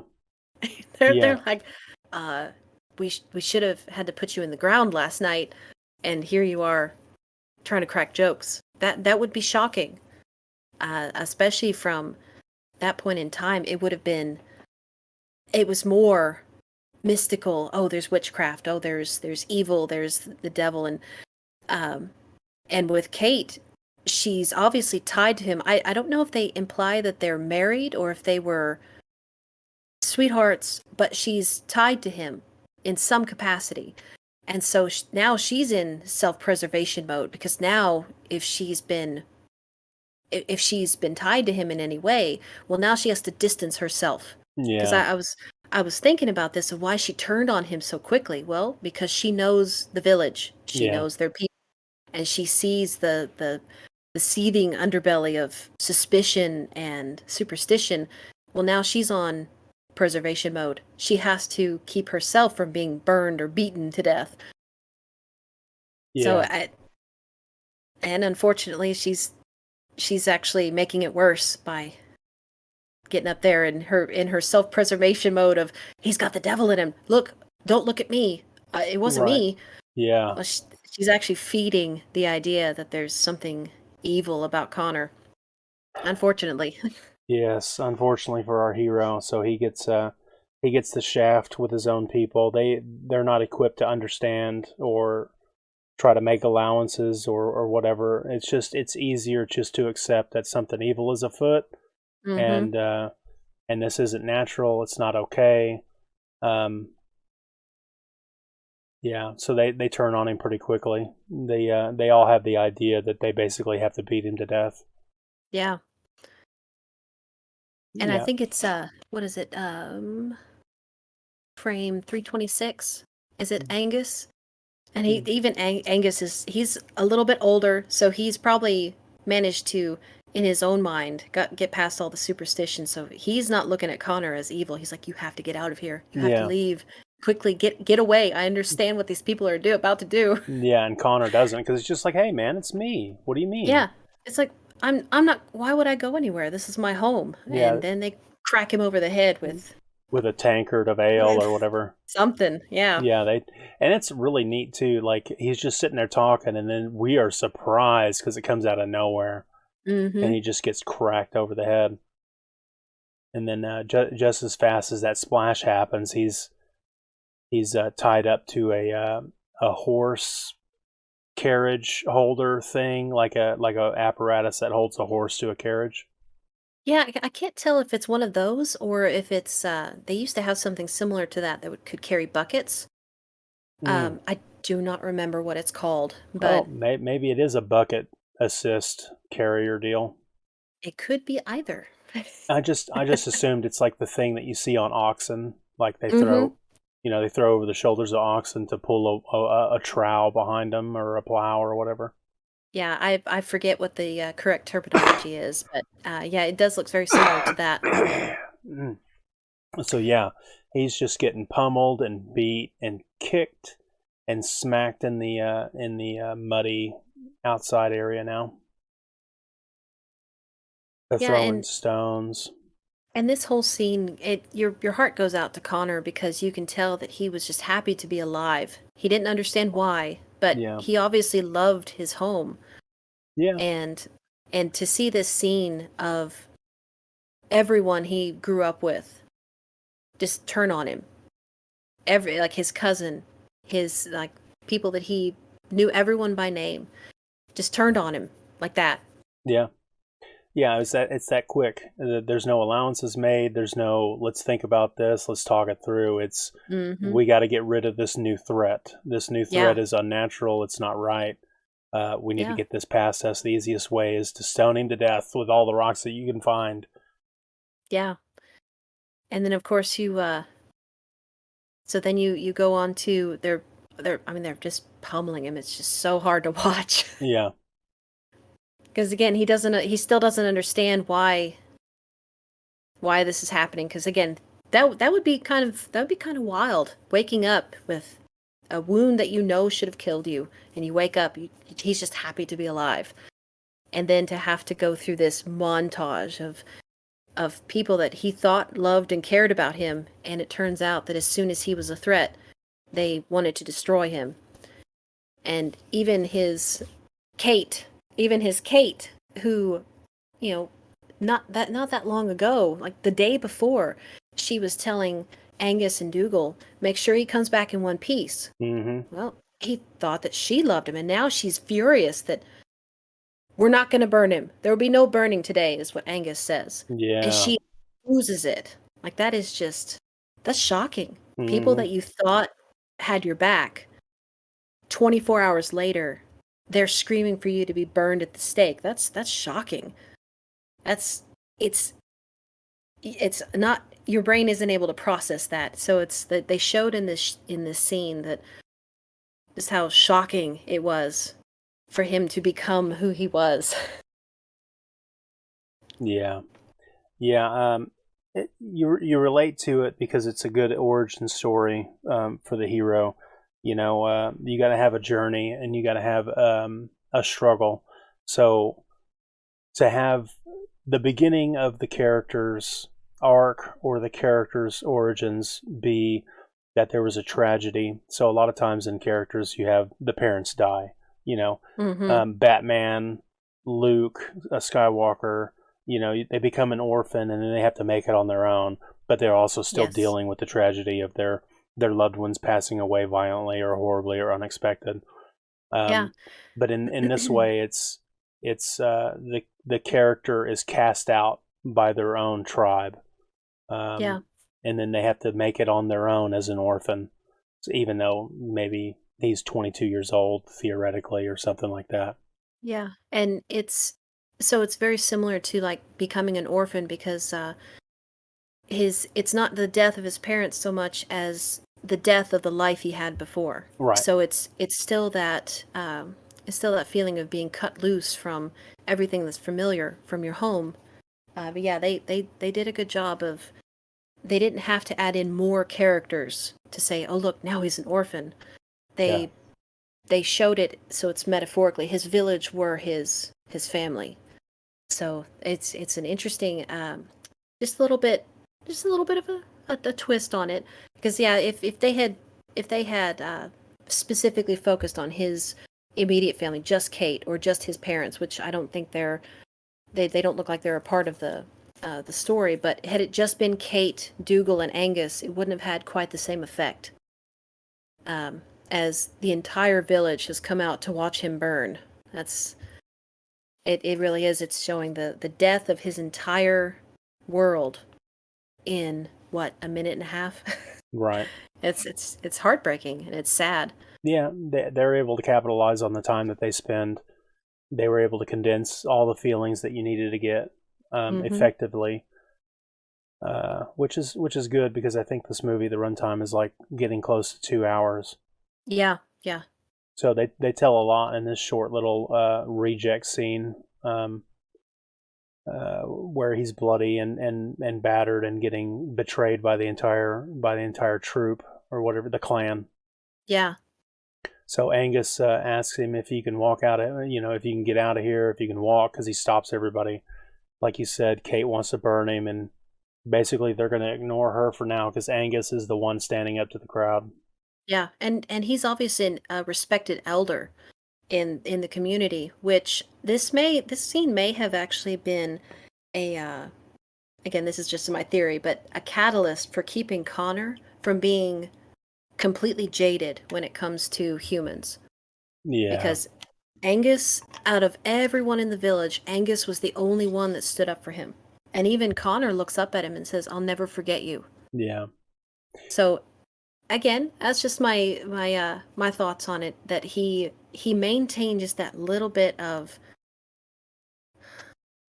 concern for humans because of one person. Everyone else was willing to watch him burn, but one person was willing to stand up to. I mean, Angus was risking the fire himself. Yeah. And he still protected Connor. Still. Right. So. Which is good. It reminds us that sometimes we need to be strong enough to stand up against the crowd for what we believe in, because maybe the crowd is misguided. Yeah. And just because we don't subscribe to the crowd's, whatever thing that they're all fired up about, doesn't mean we need to go along with it because they're the majority. Maybe every now and again we need to be reminded that we need to stand up and say, no, you guys are misguided, or I will not stand with you because you're doing the wrong thing. Yeah. Right is still right, even if you stand alone. Yeah. It's one of my favorite quotes. Yeah. Yeah, I like that. So yeah, Connor says, I'll bloody well walk out of here. And I guess Angus is going to help him along out of the crowd. And then we get this pretty epic daytime scene or shot, cinematography shot of the castle. What is it called? Island Dunen. So let's just take a moment on this freeze frame. Can you explain to me, or at least share a little bit of your experiences when you visited the castle? Yeah, it's actually kind of interesting. I brushed up on some of the history of the castle, and apparently it was built in the 12th or 13th century, and it was actually in ruins for a long time. And apparently there was the British government commissioned an architect in the 1930s to rebuild the castle. And apparently they had found some old blueprints or drawings or whatever the equivalent of blueprints were centuries ago. And so when they rebuilt the castle, it's as close to the original as they could get, reasonably. And so the castle itself has only been rebuilt since, I think, 1932. Before that, it didn't have a bridge going out to the island, and the structure itself only had a few feet of the wall left. So what you're seeing is a replica, basically. They reconstructed as best as they could of what the castle would have looked like. So I thought that was kind of interesting, because if you actually looking at the castle from the outside, it's much smaller on the inside. And one of the interesting things about these castles is because they're stone and they're right next to the water, a lot of people don't realize how cold these places are. They have vaulted ceilings, and you walk in, you're like, this is not as large as I thought it was going to be. We have to think the walls are like 4 to 5 feet thick. So, because that's how wide the walls have to be to support that much stone, that high. But yeah, actually, so the castle itself had only been rebuilt for maybe 50 years when this film was shot, and so you're actually seeing it's practically brand new what you're seeing in the film. But yeah, so the I think it's the British Historical Society is the one that actually commissioned the architect to rebuild the castle, and then of course they would maintain it afterwards. But it's kind of cool because it's become I forget how many films it's been in. I think it's 3 major blockbuster films, and it's I've got here, it was in the movie Loch Ness, which I've never seen, Entrapment, which I've never seen, a James Bond movie called The World Is Not Enough. Yes. Which I haven't seen in a long time. I haven't seen that one in a long, long time. Yeah. And I guess that's all I've got here in my notes, yeah. Yeah, but actually being at the castle was really surreal because pictures never really do a place justice. Sure. Even film. Because standing there, because we had already seen this movie. This was already a favorite movie by the time we actually went to the castle. And it was kind of the surreal moment. You're standing there on the bridge and you're looking up at the castle. And it was cool because it was one of the few days in Scotland that the sun was actually shining. So it was really showcased, and the water was glistening off the water in the loch. And the Highlands if you can imagine, I'm sure you've seen pictures of the Alps. The Highlands are a similar altitude, but at sea level. That's Mm. why the Highlands are all green because they're closer to sea level, but the peaks are just as high. Hmm. And it's stunning to be standing there on that bridge looking up at the castle, and it's just surrounded by there's just mountains everywhere. Like it's really, if anyone gets the chance to actually go to the Highlands in Scotland, I would recommend it because you can't take your eyes off of it.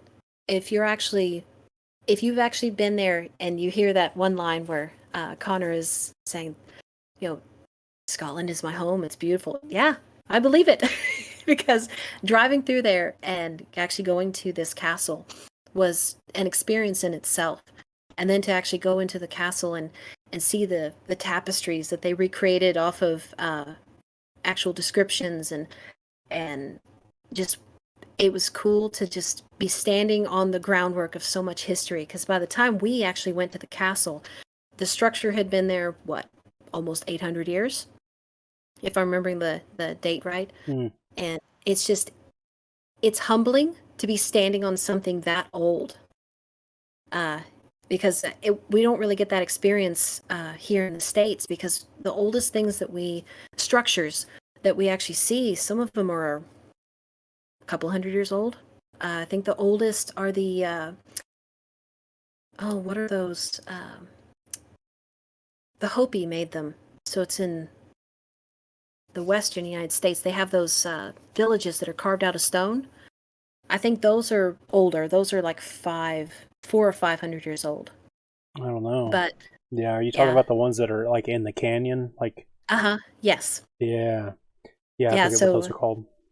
So to actually, if you ever go to someplace like that, it's humbling to see these ancient places. But I forget if there was anything there before this castle was built. But yeah, it's quite a humbling experience if you ever get the chance to go to some place that is 800 to 1,000 years old. It is surreal because it really hits you. You're thinking about it when you're looking at pictures, but when you're standing there and you have your hands on a stone that has been touched by millions of people, Mm-hmm. and you understand that the person that laid that stone has been gone for close to 1,000 years. I mean, it's quite a trip.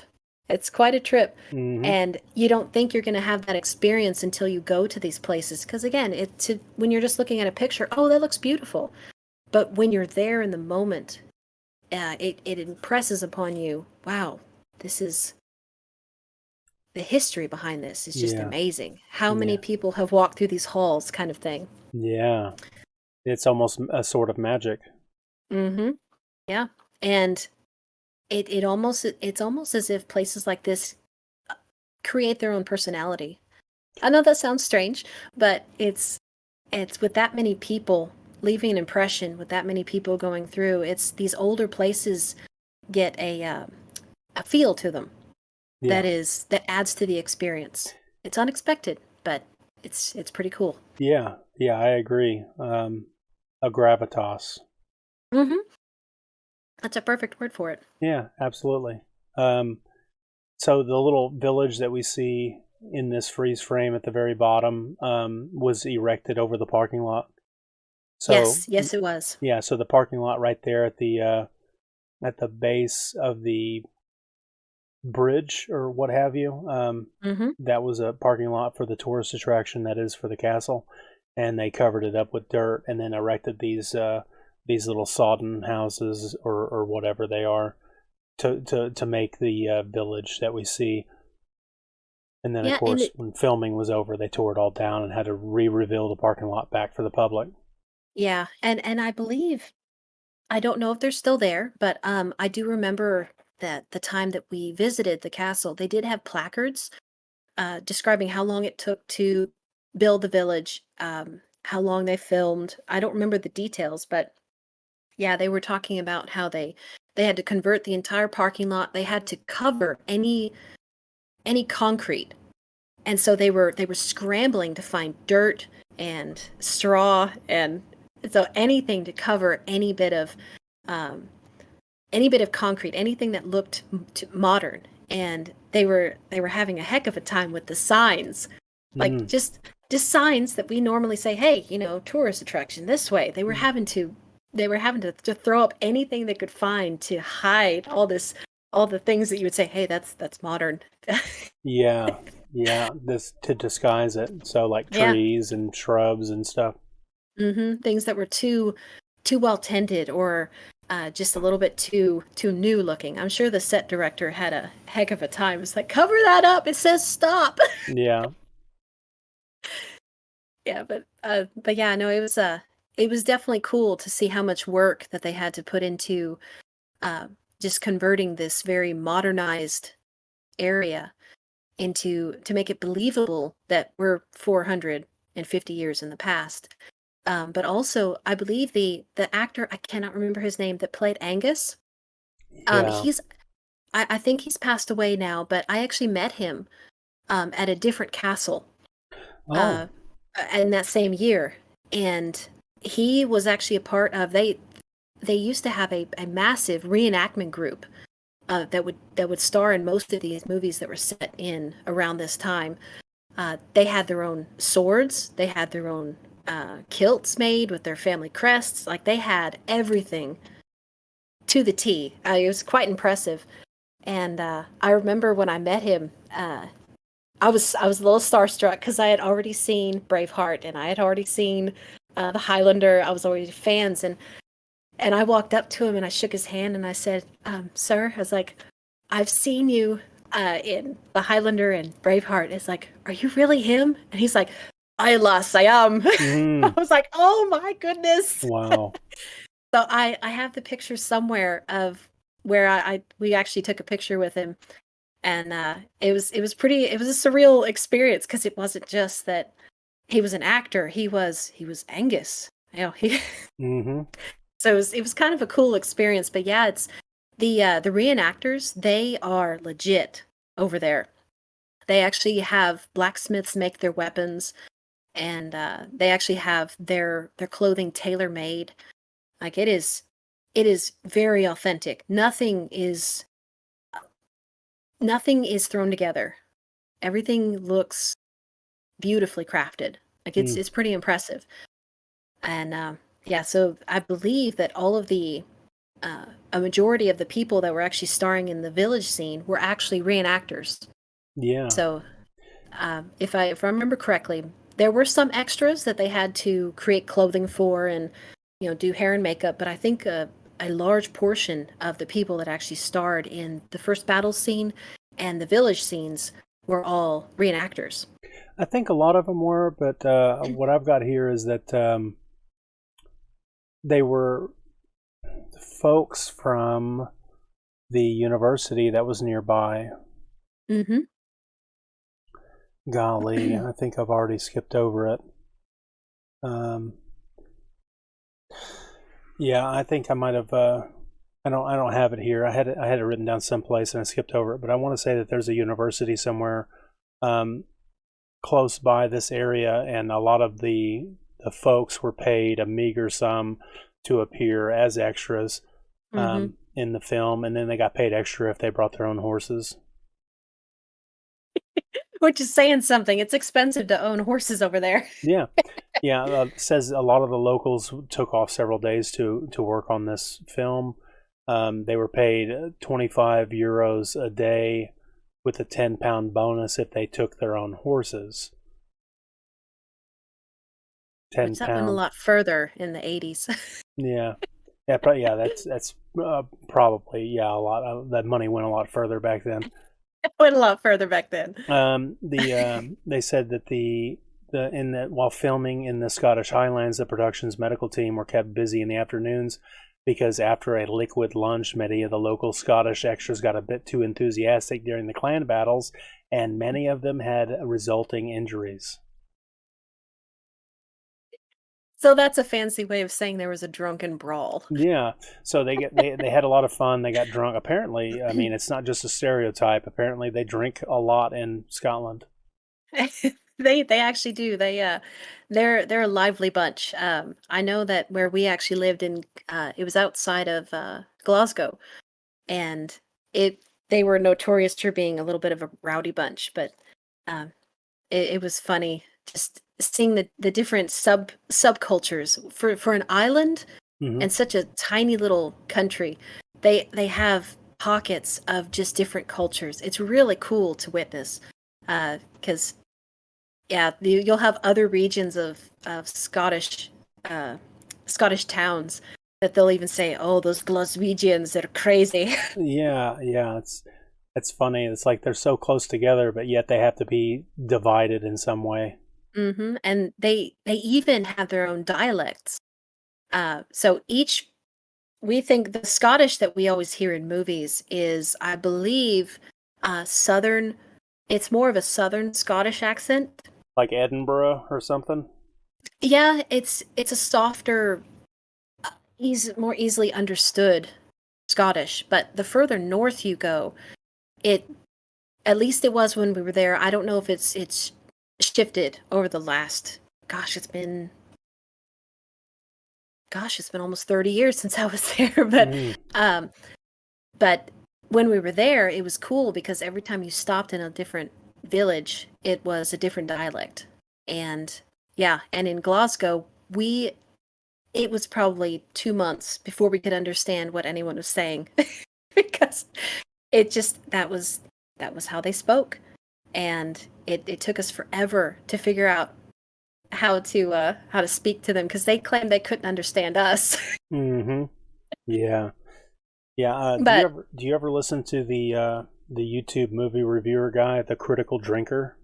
oh, I love his channel. Oh yeah, yeah. He's great. Uh, I'm glad that I discovered him. I listen to a lot of his podcasts or his live. He's got all those movie review people that come on and they just rip apart the contemporary stuff, and he's got an interesting take on everything. And of course, his romantic dialect and accent always is easy on the ears. Yeah, it's his. I'd be curious to know exactly where in Scotland he's from, um, because you can actually understand his dialect. It's Yeah, a little heavy, but you can understand it. yeah, he But plays it in up every now and again. Yeah, but if you so to get an idea of what Glaswegian sounds like, take his dialect and like speak lower in your mouth. Yeah. It's it's very guttural. That's what was crazy was uh Glaswegian, because that's what they called it. They called it Glaswegian. Hmm. And it was very difficult to understand because they spoke really fast. And again, it's almost like they were talking in the bottom of their mouth. And so they didn't really enunciate very much. Uh, but yeah, it took us a minute. Interesting. Yeah.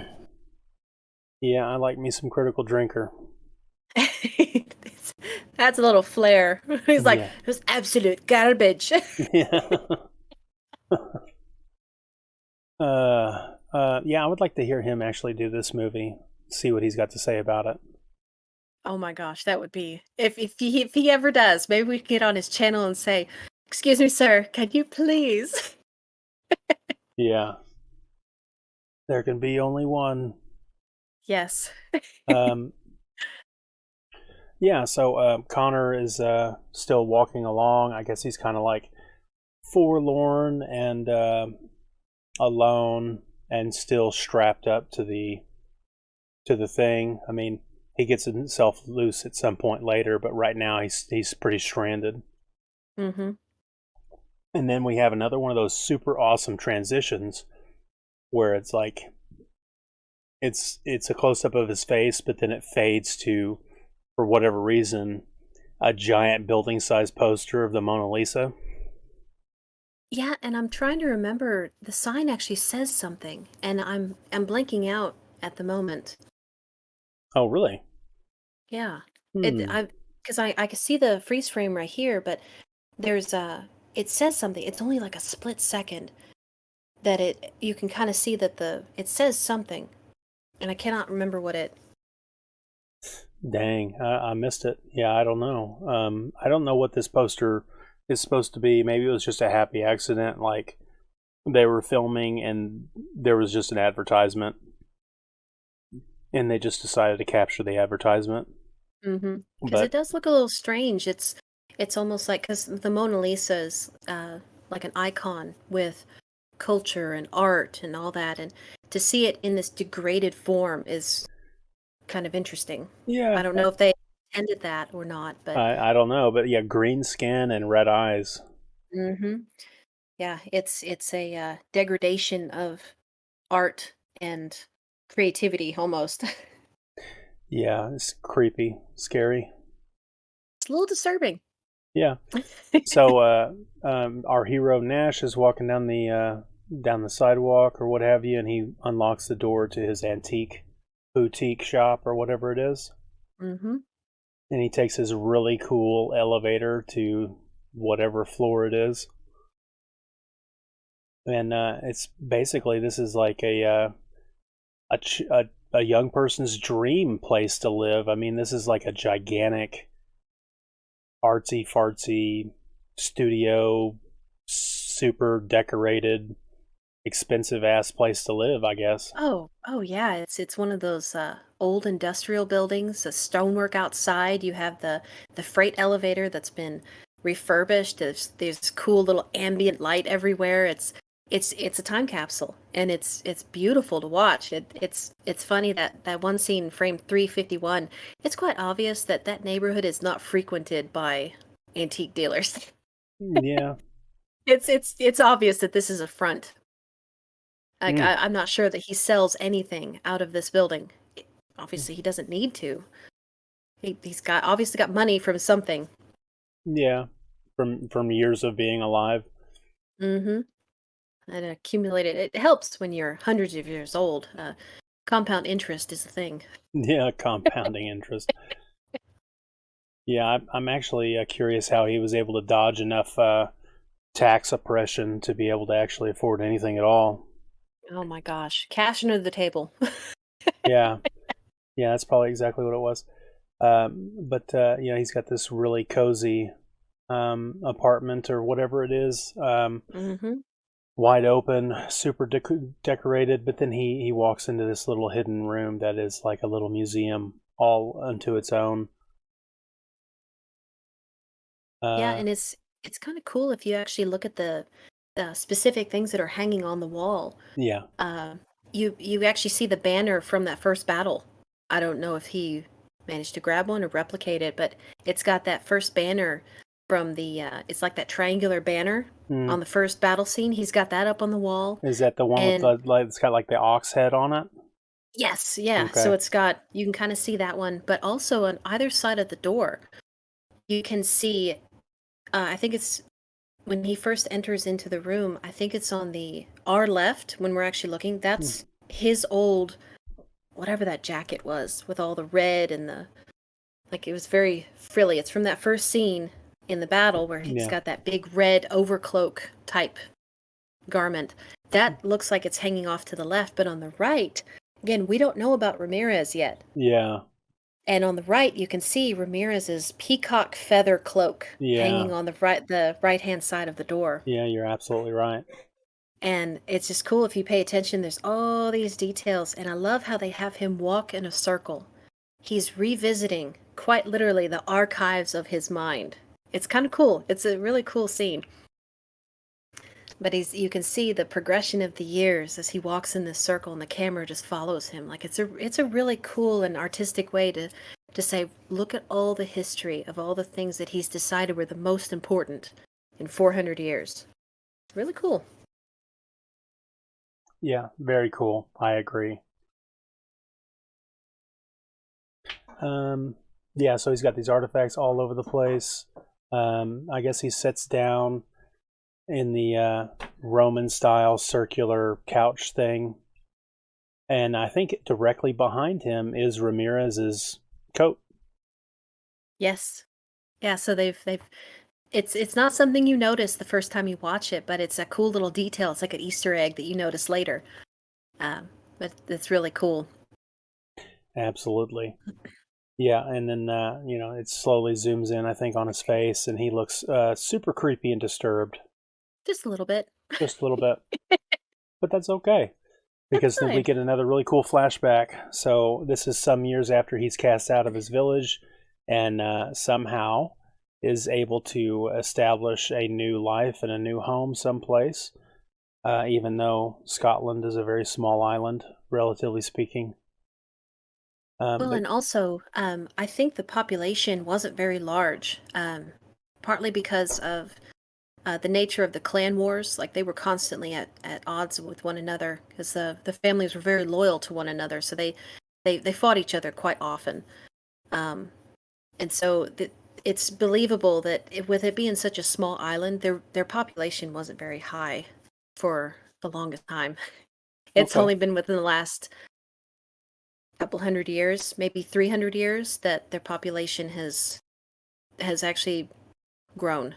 okay, So interesting. yeah, in the 1500s, yeah, and that was the story with most everywhere. I think the world population only reached 1 billion in 1907, I believe.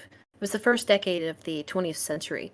That was the first time in recorded history. Obviously, they could have been wrong, Yeah, that the world population had even reached 1 billion. And yeah, so I think on average it only had several hundred million. It's just, and that was the times between disease, infant mortality, war, and the fact that people didn't really live past the age of, I think the average age of humans in even like the early 1800s, so like 1700 to mid 1800s, average age was 45. wow, That was the median age of how long people lived. So they lived long enough just to raise their children. right. So of course the population wouldn't grow very large if that were the case. Yeah, agreed. Yeah, modern medical intervention has carried our life expectancy further out. It's almost doubled. Almost. Yeah, and our global population is pushing 7 billion now, or over 7 billion. I believe at the moment it's at 7.4, Mm, I think, it's a lot. which it's a lot, but it actually has slowed down in the last. I think we reached 7 billion in 2011, Yeah. 2012, and it has not grown as much as they said it was going to grow. Hmm. And that's, yeah, there are different reasons for that, but Yeah, I don't maybe want to that. go off into a rabbit hole. Right. Yeah. Yeah. Instead, let's focus on the rabbit hole that is The forging Highlander. out a horseshoe, I guess. Yes. Yeah. So he's sitting here smacking on the anvil and smacking on the red hot steel. Poor technique, I'm going to have to say. Oh, I'm Um, sure. yeah, poor technique. There's really no reason for you to just smack the anvil like he's smacking it, like they call it ringing for the devil or whatever. hmm Yeah, but yeah, it looks believable enough. Yeah. This is from a person that's used an anvil and hammered out knife blades on a Yeah, forge. I was my husband was telling me that you have a forge. Yeah, I do. Yeah, I That's haven't fired it pretty up in a cool. while. Yeah, I That's built pretty it. cool. It's in the back. It's in the backyard. Yeah. Oh, that's pretty cool. Yeah, yeah. So I know a little bit about taking raw steel and shaping it, heating it up red hot, critical hmm temperature, quenching it, making it hard, crystalline lattice structure, martensite, tempering back, all that stuff. Like I know quite a bit. I've studied it quite a bit. That is impressive. That's one of those arts that are not really focused on anymore because we don't really need it for day-to-day operations. So I, Yeah, I have I have great respect for any of those art forms that are not needed but are still kept alive. That's really cool. it's going to be pretty valuable whenever the zombie apocalypse happens and somebody needs to be able to repair the stuff Oh, in their for village. sure. Yeah, Yeah, it's yeah, what did they what's the saying that a marketable skill. a marketable skill, yes. Yeah, yeah. You will So become king of the mountain yeah, because you know yeah. how to forge. Yeah, no one will want to take me out and take Like, me out of the equation. They'll want me on their team. protect that man.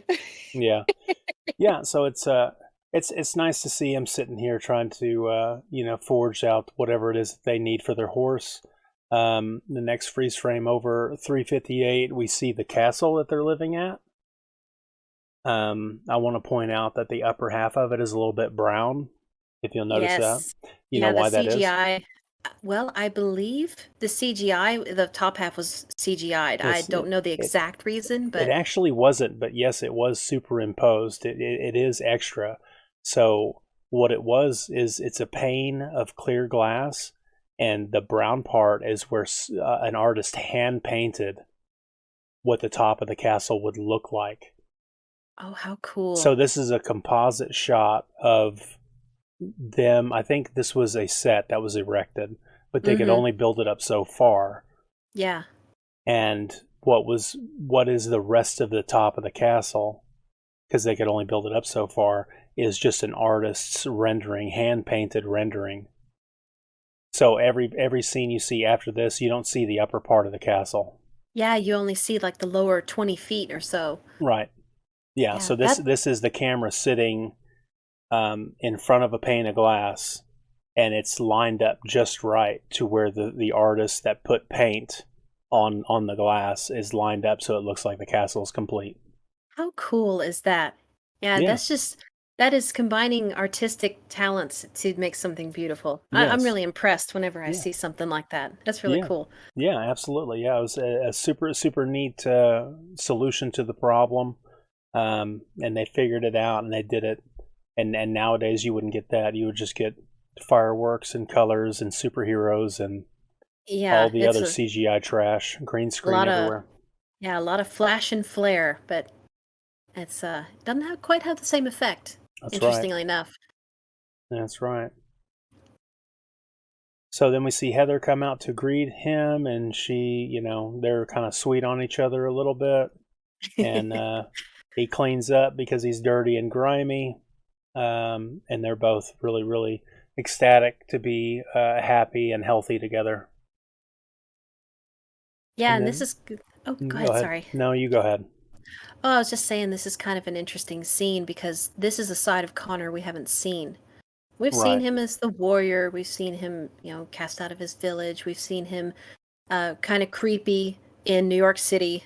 We've only seen elements so far that show that this guy isn't completely bad, but we don't know if he can be happy or decent at this point. I don't even think we've seen him smile. Yeah, but he's smiling quite a bit here in this scene. Yeah, I'm sure he is. Yeah, so they're kind of having a little romp in the hay or whatever, however you want to colloquially call it, but they're kind of rolling around with each other. And this is where the character Ramirez is introduced, Sean Connery's Ramirez. Yes. Yeah, so he politely waits until they're finished doing their whatever they were doing, and he jumps over him with the horse, and then, hey, I'm here to talk to you, McLeod. My name is Juan Sanchez Villalobos Ramirez, and I'm at your service. What, quite the entrance. Yeah. The peacock. Yes, he's just very flamboyant. Yeah. Yeah, what a strange character as a mentor in a movie. Yeah, and it's funny because hearing Sean Connery being him being a Scotsman himself, it was funny. It's like, I'm not Spanish, I'm Egyptian. But that you just said that with a Scottish accent. Yeah. Yeah, I don't know, man. I don't know what the filmmakers in this movie, they're just like, go with it. Who cares? They're like, no one will notice, I promise. Yeah, no one will notice. What other movie out there has a Frenchman playing a Scotsman and a Scotsman playing a Spanish person or Egyptian? Well, and I find it interesting, too, that he was, didn't he say that he was not a consultant. How did he describe his title to? I think it was chief metallurgist for King Charles VIII or something like that. Yes, so it was the Spanish king. I find it interesting that he would have been in the Spanish court, that they were actively sending ships over to the New World around this time. Oh yeah. So it's at that time, it's almost like he knew where they were going to end up going. So he was kind of pushing things that way. Mm. I thought about this later, that why would he entrench himself in the Spanish court unless he knew that that was where the gathering was supposed to be? I don't know. It's just a off the wall theory of mine, but yeah, because they like to be flamboyant, and they like to they obviously love their luxuries, but he specifically was in the court of a king. And that's a little exposed. Yeah. Chief metallurgist. Yes. Which I find interesting, that even though, in 357, that Connor is very poorly blacksmithing, Yeah. he's still working with metal. I find that interesting, that most of them have proficiency or a, like they're compelled to work with metal. They're compelled to work with swords, and I don't know if it's something that maybe it's a compulsion or if it's something, a necessity. They have to have the ability to be around swords, to know how to make them. So it's one of those things that Connor's obviously not making a sword, but he's still he's doesn't outsource his blacksmithing. He does it himself. Yeah, I think that's also a byproduct of their living situation. He's kind of got to solve the problems himself, But yeah, there may be something in that, if you're a warrior, and maybe they don't even know, but if you're a warrior, then you're interested in the details and the knowledges of war. Yeah. You're reading Miyamoto Musashi or Sun Tzu, or you're paying attention to tactics and things like that. But yeah, I think you might be onto something about the whole being drawn to weapons of war and things like that. But yeah, so Ramirez points out to Connor, "Hey, I'm here for you," or whatever. "I'm at your service." And he asks, I don't know how he brings it up. It's something about like, "Do you feel sick, or can you feel that?" And that's when Connor, he gets that pit of his stomach, sort of emotional. Like it seizes him, and he kind of tells Heather to go away. Do as I say, woman. Do as I say, woman. Yeah, real chauvinistic of him. But I guess this was a different time. America's a different place now, but back then, I guess you can kind of feel comfortable getting away with the man treating the woman kind of brazen and brash like this. In this situation too, it's obvious that this is obvious that he really cares about Heather. So he may have just been in the mind of, I don't know who this guy is. I'm not capable of protecting her. Get away. Yeah. So, it's kind of an interesting scene, because we look at it with 21st century eyes, but the scene it would have been very relevant. There would have been no one there to protect Heather but him, and he's a little incapacitated around a stranger. So, yeah, you're blessed. I'm blessed to hear you say that. Yeah, because that's what it makes more sense, that maybe what's actually going on is he's more concerned about her well-being, and he's not able to explain anything because he doesn't know, and it's all scary and confusing, and it's just easier to tell her to go back to the castle. Well, and also too, she's very stubborn. She's like, I want to stay here. So she obviously cares for him, unlike where we just saw Kate.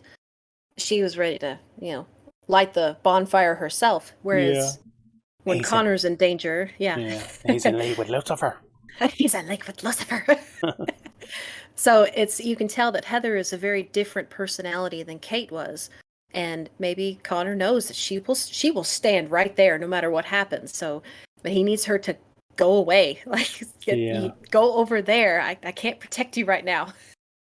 So, yeah, in that situation, it would be very appropriate to say, "I know you're a stubborn woman. Please go that way."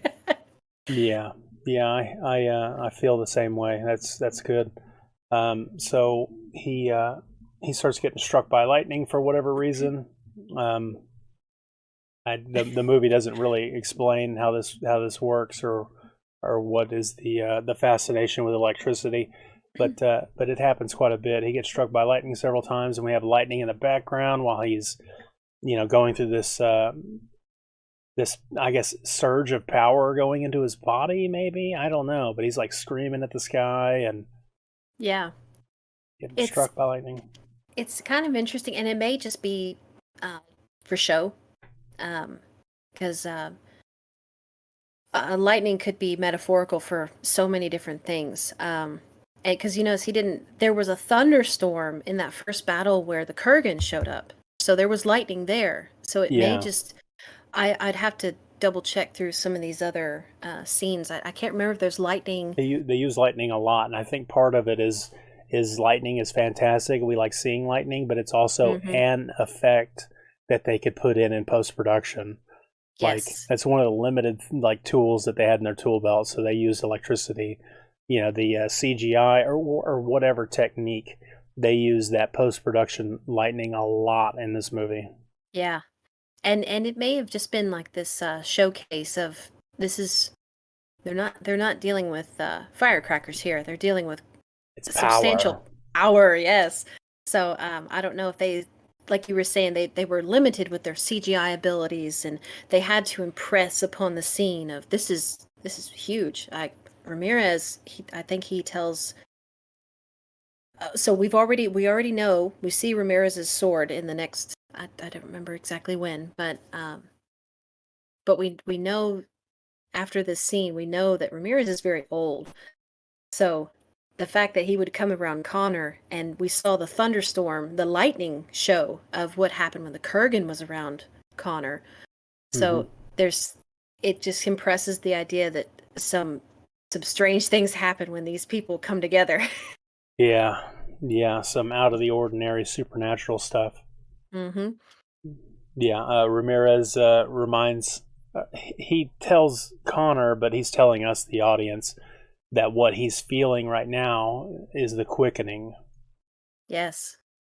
Which I've always been curious about that, because Connor didn't have that with the Kurgan.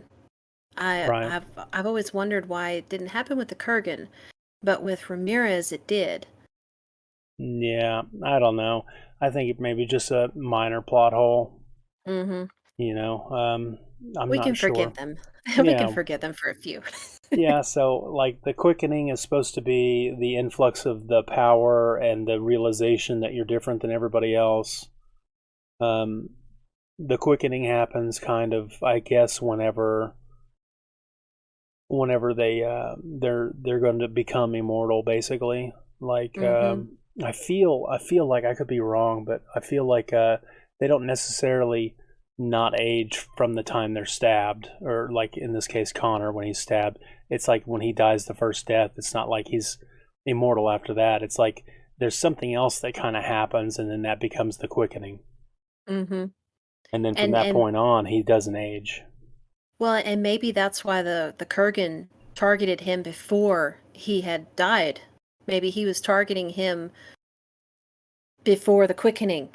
Maybe that's the reason why the Kurgan again didn't wait till Connor was powerful. He found him in his cradle, so to speak. Yeah, you might be right. Probably should have done a little bit more reading up on that, but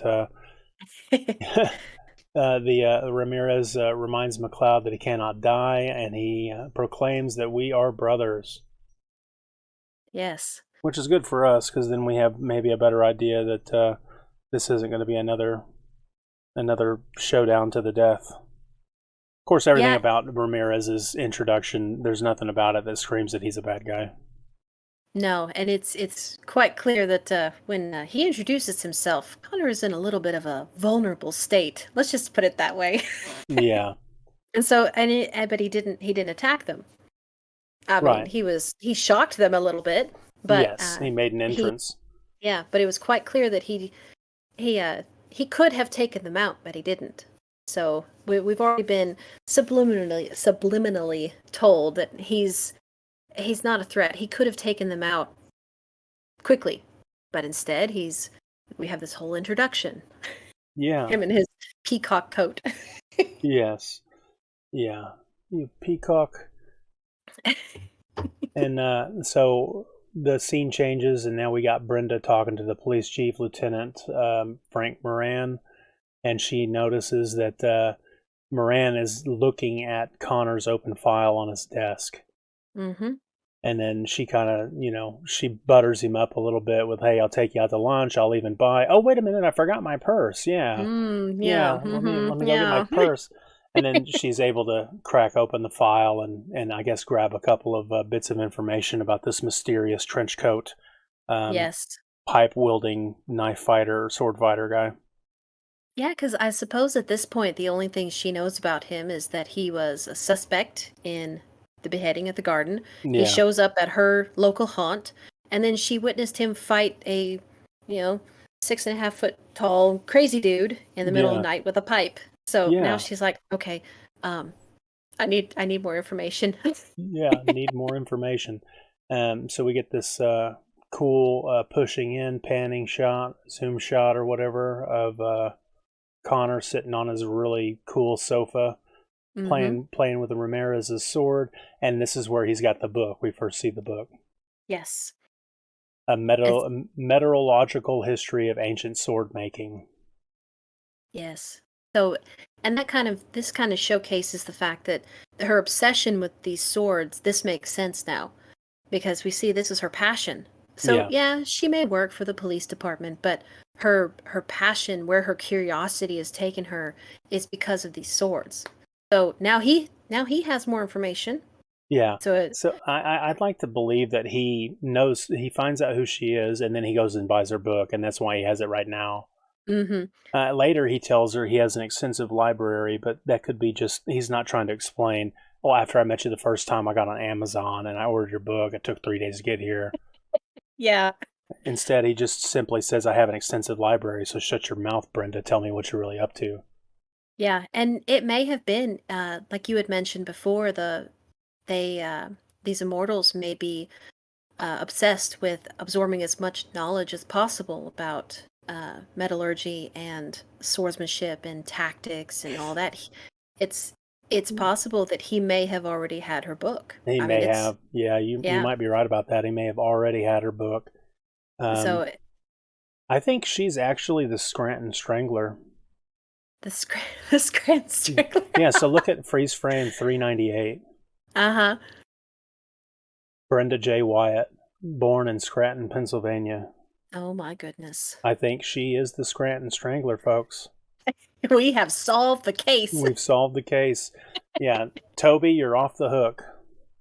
Oh my gosh. Yeah. So that's cool. Yeah, so he's got the book, and he's sitting there kind of daydreaming about her, and he's thinking about times long past, and then he's got the mezzamune sword here, and he's, I guess, honing it with a stone. Did they call that a whetstone? Yeah, whetstone. Yeah.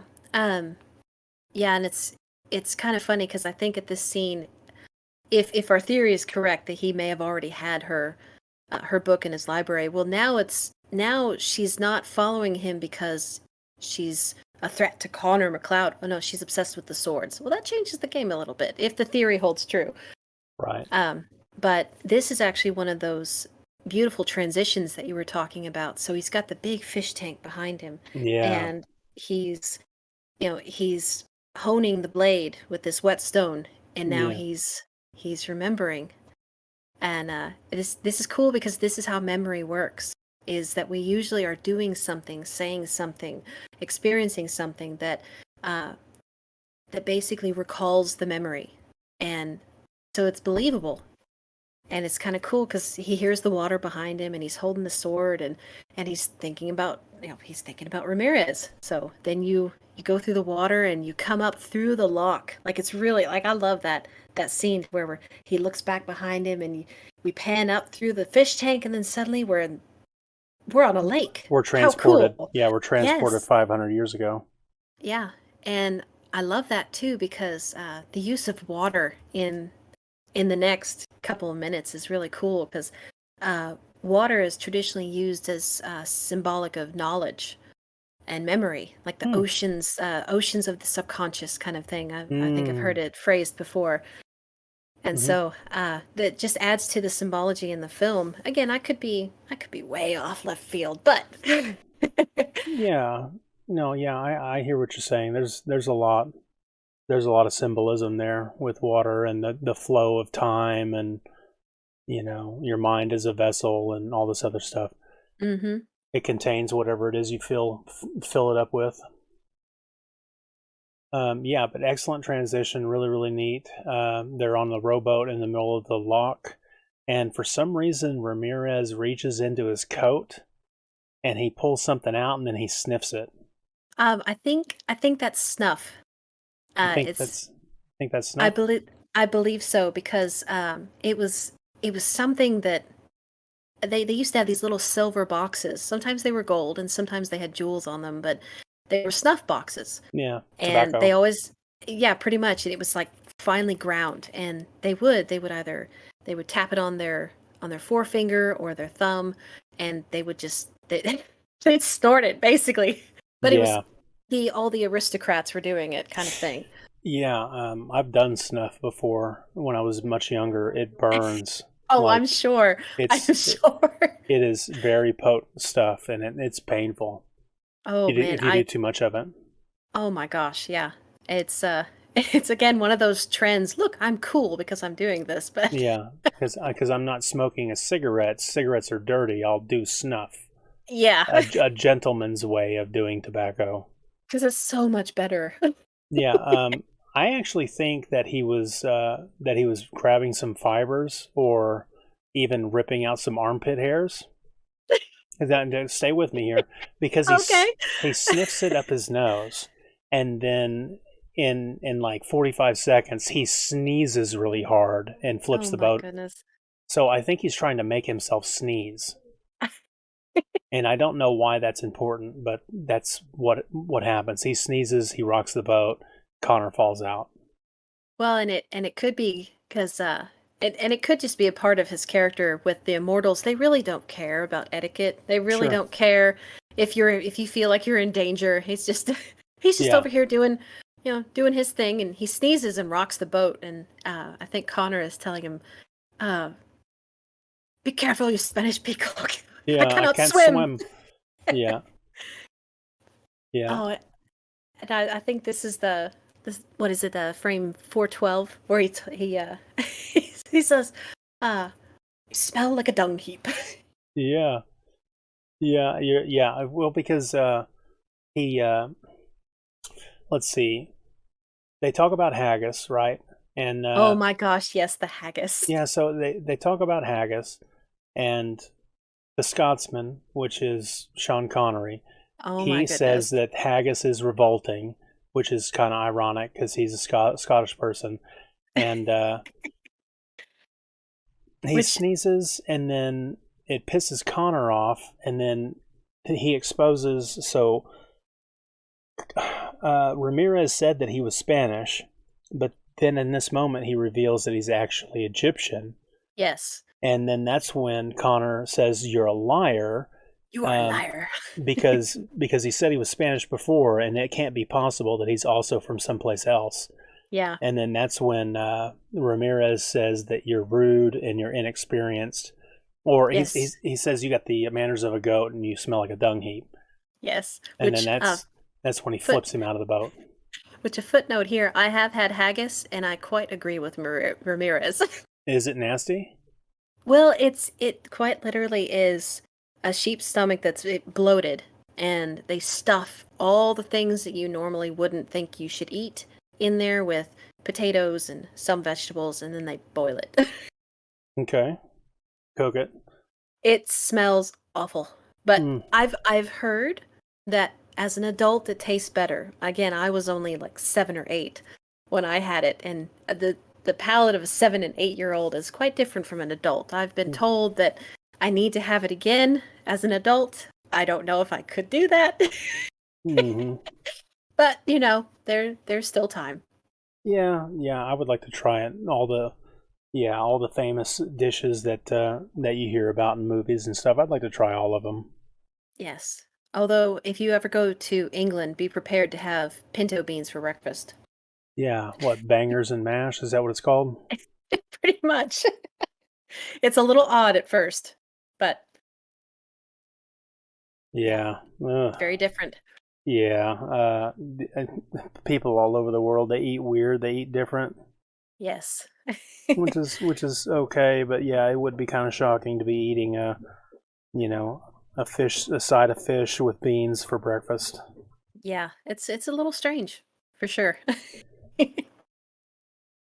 All right, so yeah, Ramirez flips Connor into the water, and then he starts to row away, and Connor sinks to the bottom because he can't swim.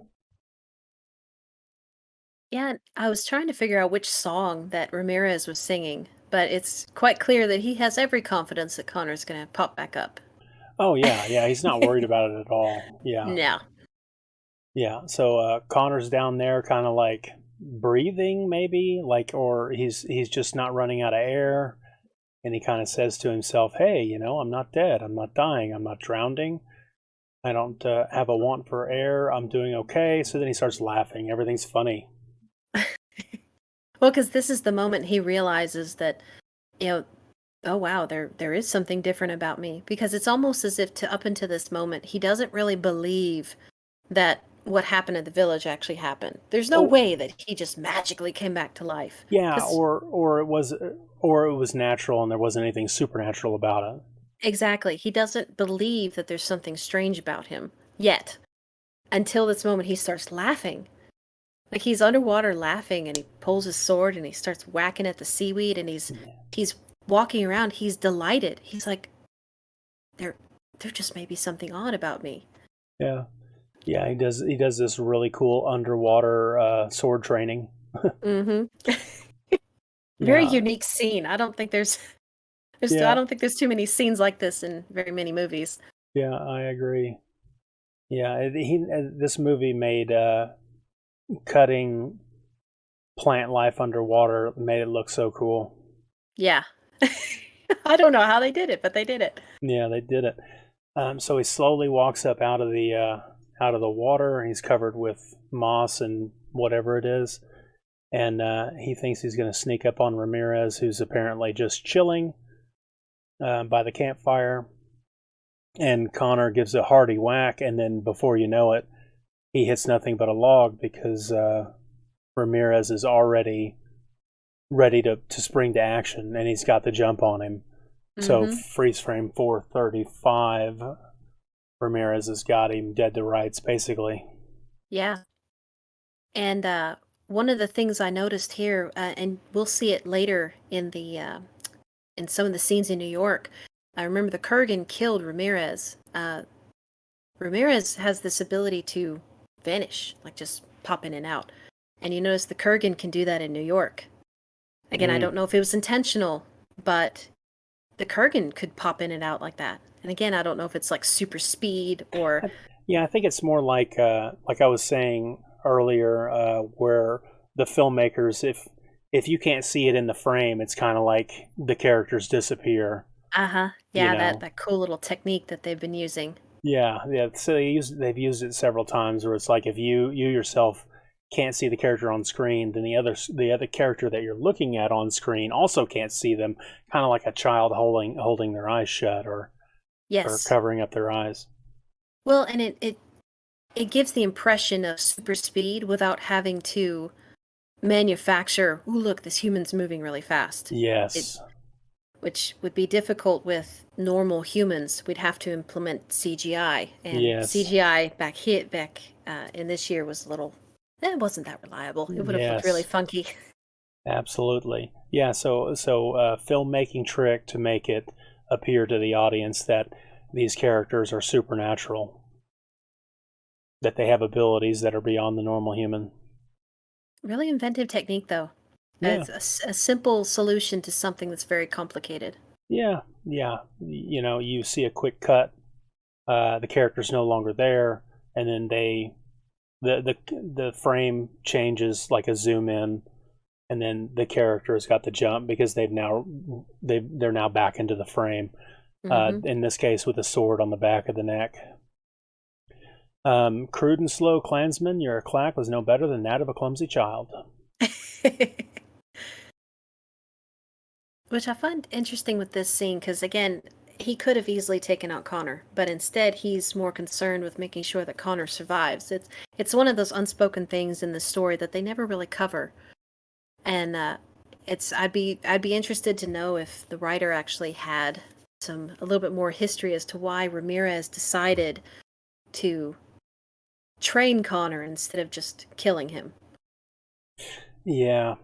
I mean, I guess Ramirez was just a good guy. I wonder how many other people he mentored.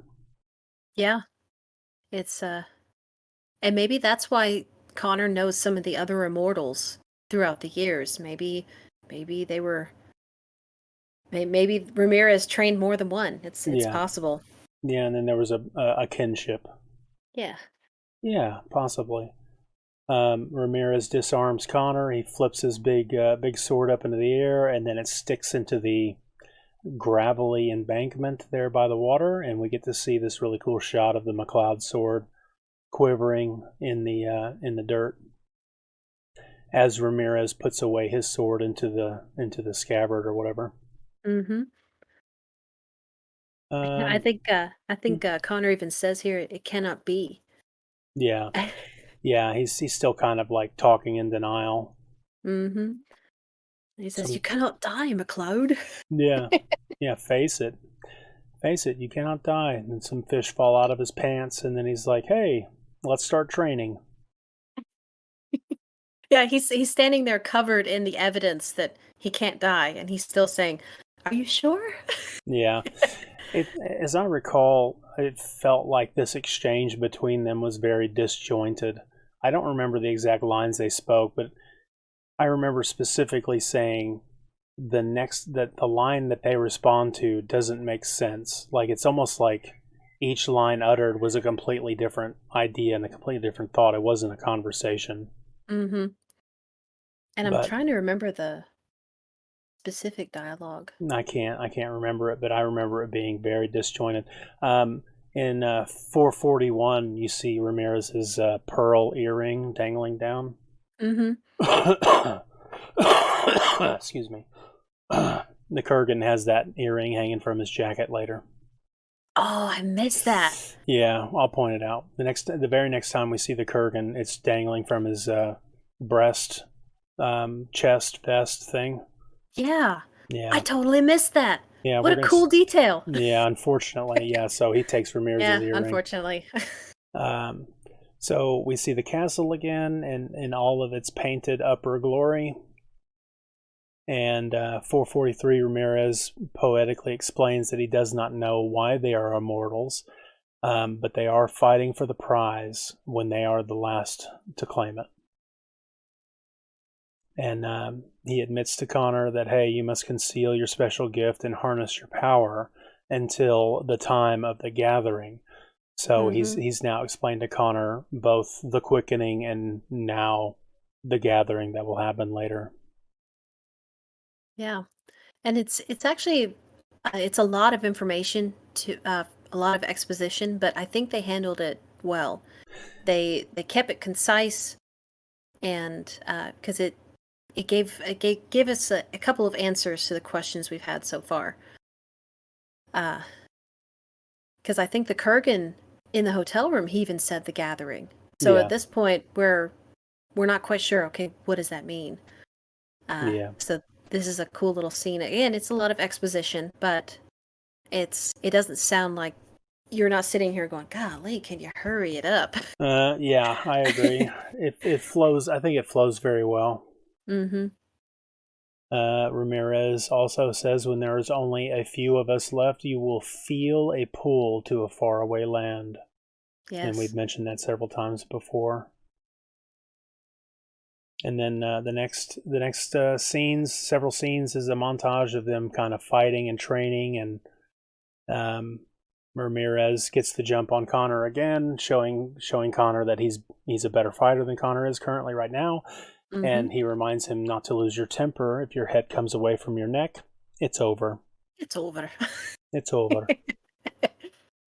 Yeah, so we, the audience, get a little bit more to understand what the rules of the game are. And I find it interesting that this whole scene implies that although they may be immortals, they're not naturally inclined to swordsmanship. Yeah. They need training in order to survive. So I find that interesting.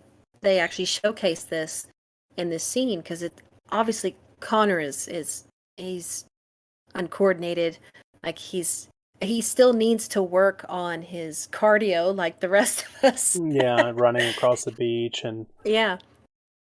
And so learning how to dodge trees that are falling down on him. That's hilarious. If you can dodge a tree, you can dodge a sword. Yeah. But it's kind of cool that their nature is not enough. They have to train. They have to find their weapons. They have to absorb information. They have to learn strategy. So it's kind of interesting that they don't come pre-equipped with the abilities to fight. Yeah. That they actually. So I love this because he's not perfect.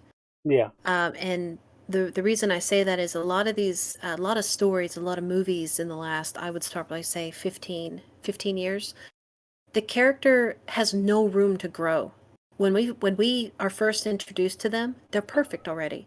Yeah. There's no growth needed. There's no journey to follow them on. They know everything. They have everything. You just need to recognize it. Yeah, and it's this very prideful conceit of I am perfect. I can do anything that comes across my plate. Well, that's not a good story. A good story that we want to see is that you weren't exactly equipped to handle this problem, but because of your ingenuity, you found a way. That's an interesting story. With the possibility of failure is what makes an interesting story. And there's too many of these movies that I've seen in the last several years that there's no doubt that they're going to solve the problem. Well, that's not interesting.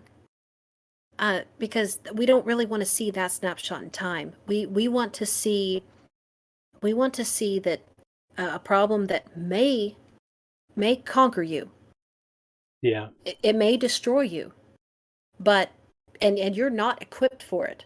There's something you're missing that I don't know if I'm going to make it through this. And finding how humans adapt to something we're not equipped for makes an interesting story.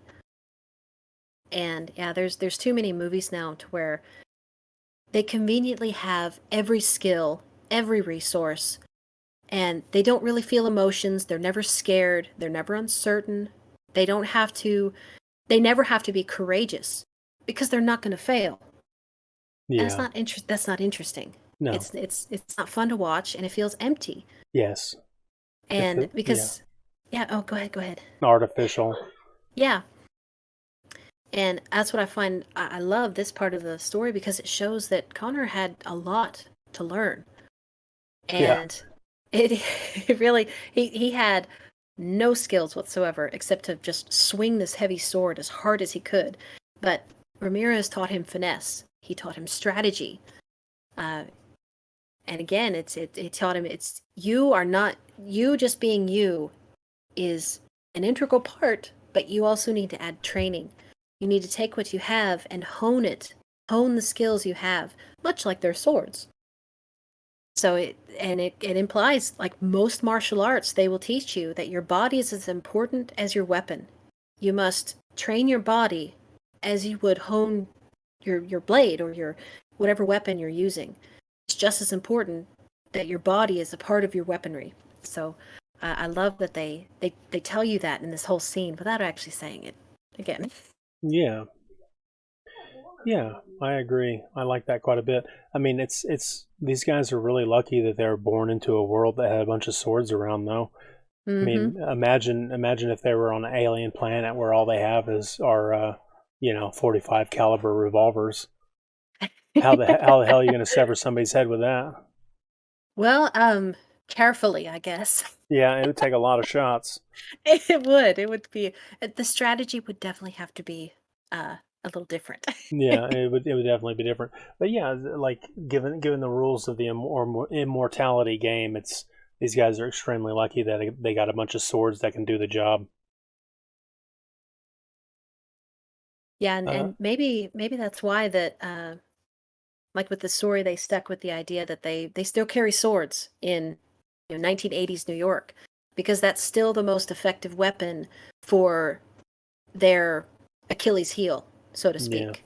yeah, Because yeah, we have modern weapons that are really powerful, but it's like not every job requires a hammer type of metaphor. right.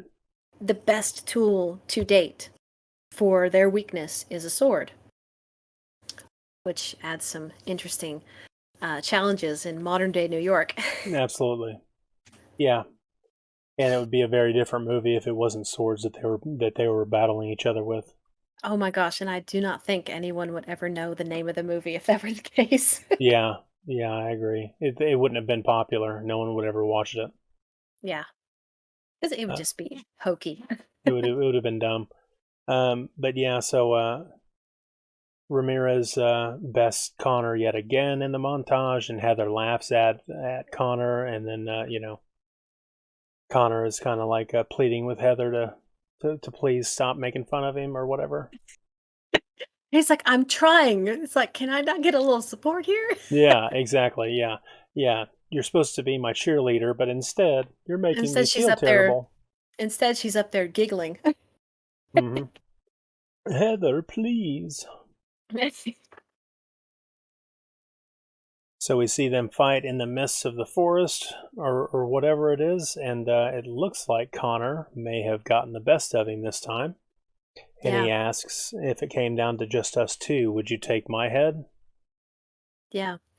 And I find it interesting too that the scene where he actually he's actually achieved skill. Again, they're using mist. Again, I don't know what symbology they were going for. Maybe it just looked really cool in the forest scene, but it's like the dawn. It looks like maybe the dawn is rising, so he's the dawn of his skill. Hmm.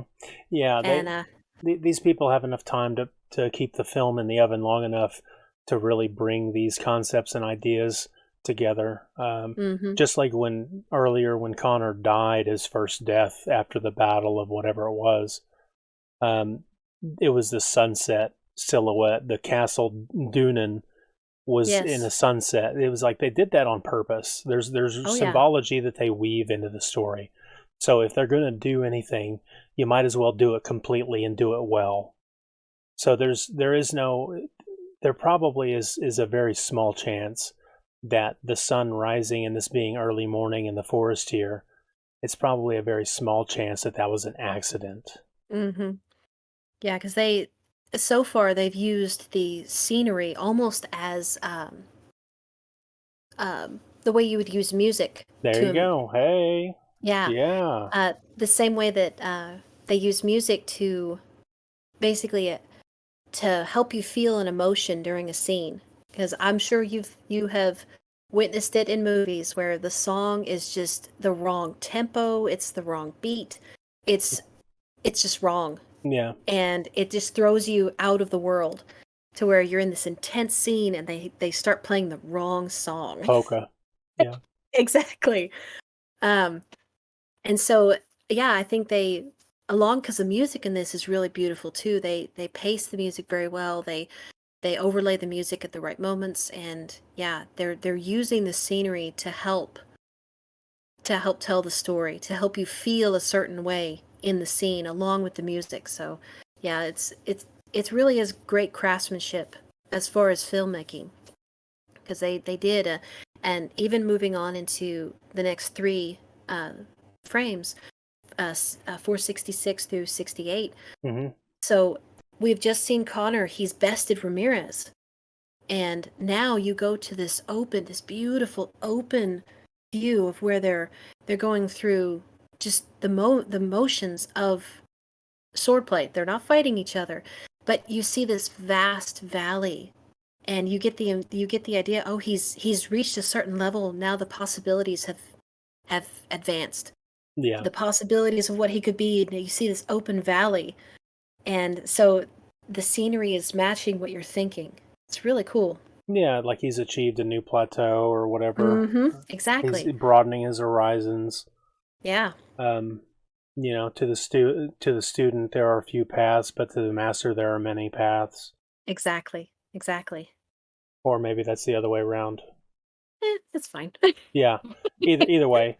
Yeah, Ramirez reveals to us that one of the only rules is that you're safe on holy ground. It's the law that all of them obey.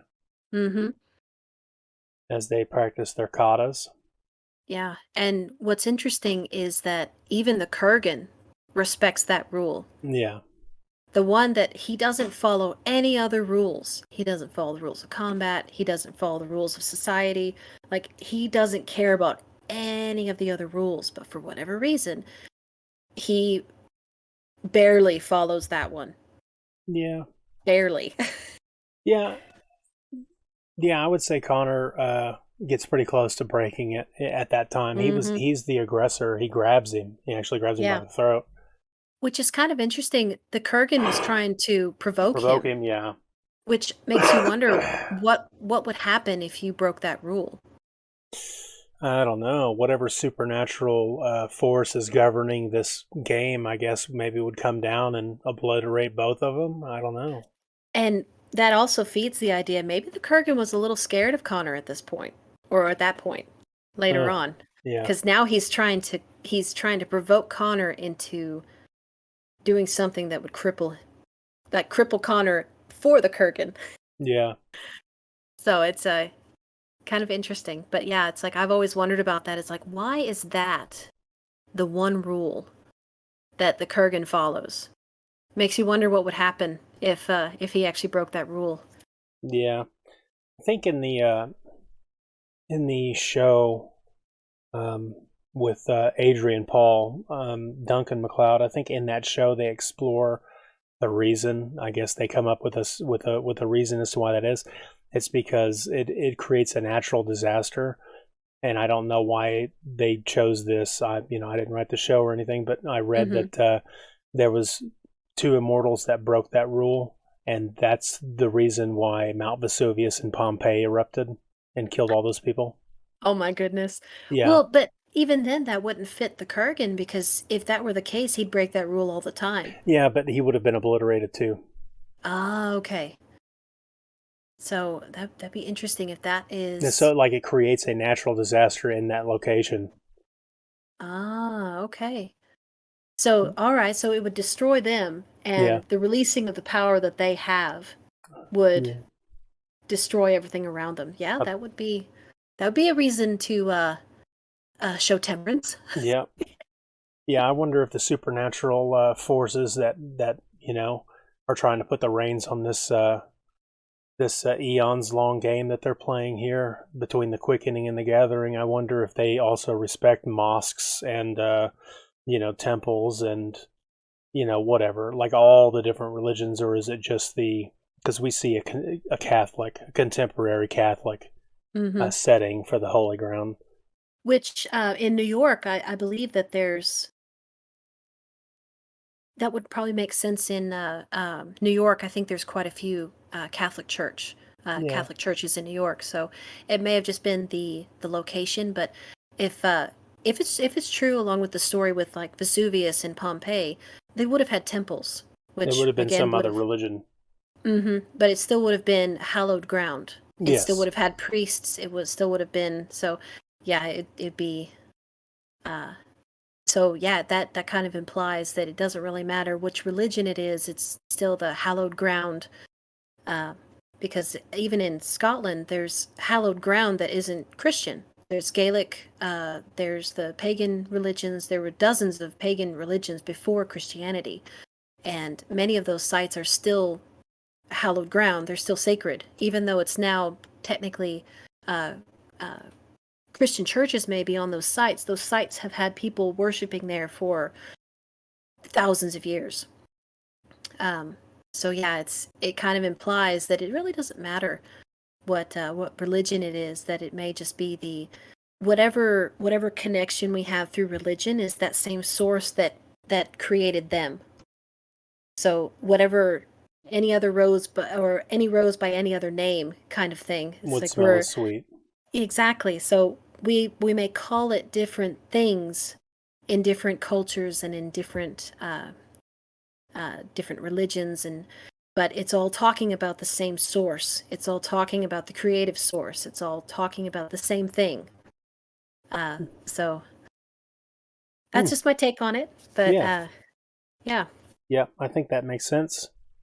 So we get a scene here where Ramirez is trying to coach Connor into spreading his feelings out around. We see like some sort of elk or something like that. And he's trying to coach Connor into understanding that he can feel the essence of that being, even though it's far away, feel its heartbeat, its spirit or whatever, like sense it, like supernaturally kind of, sort of. And then he's trying to amp Connor up, and Connor's kind of like, yeah, I kind of feel it or whatever. And then stupidly, Ramirez is scratching the ground like a chicken or like a bull getting ready to take off.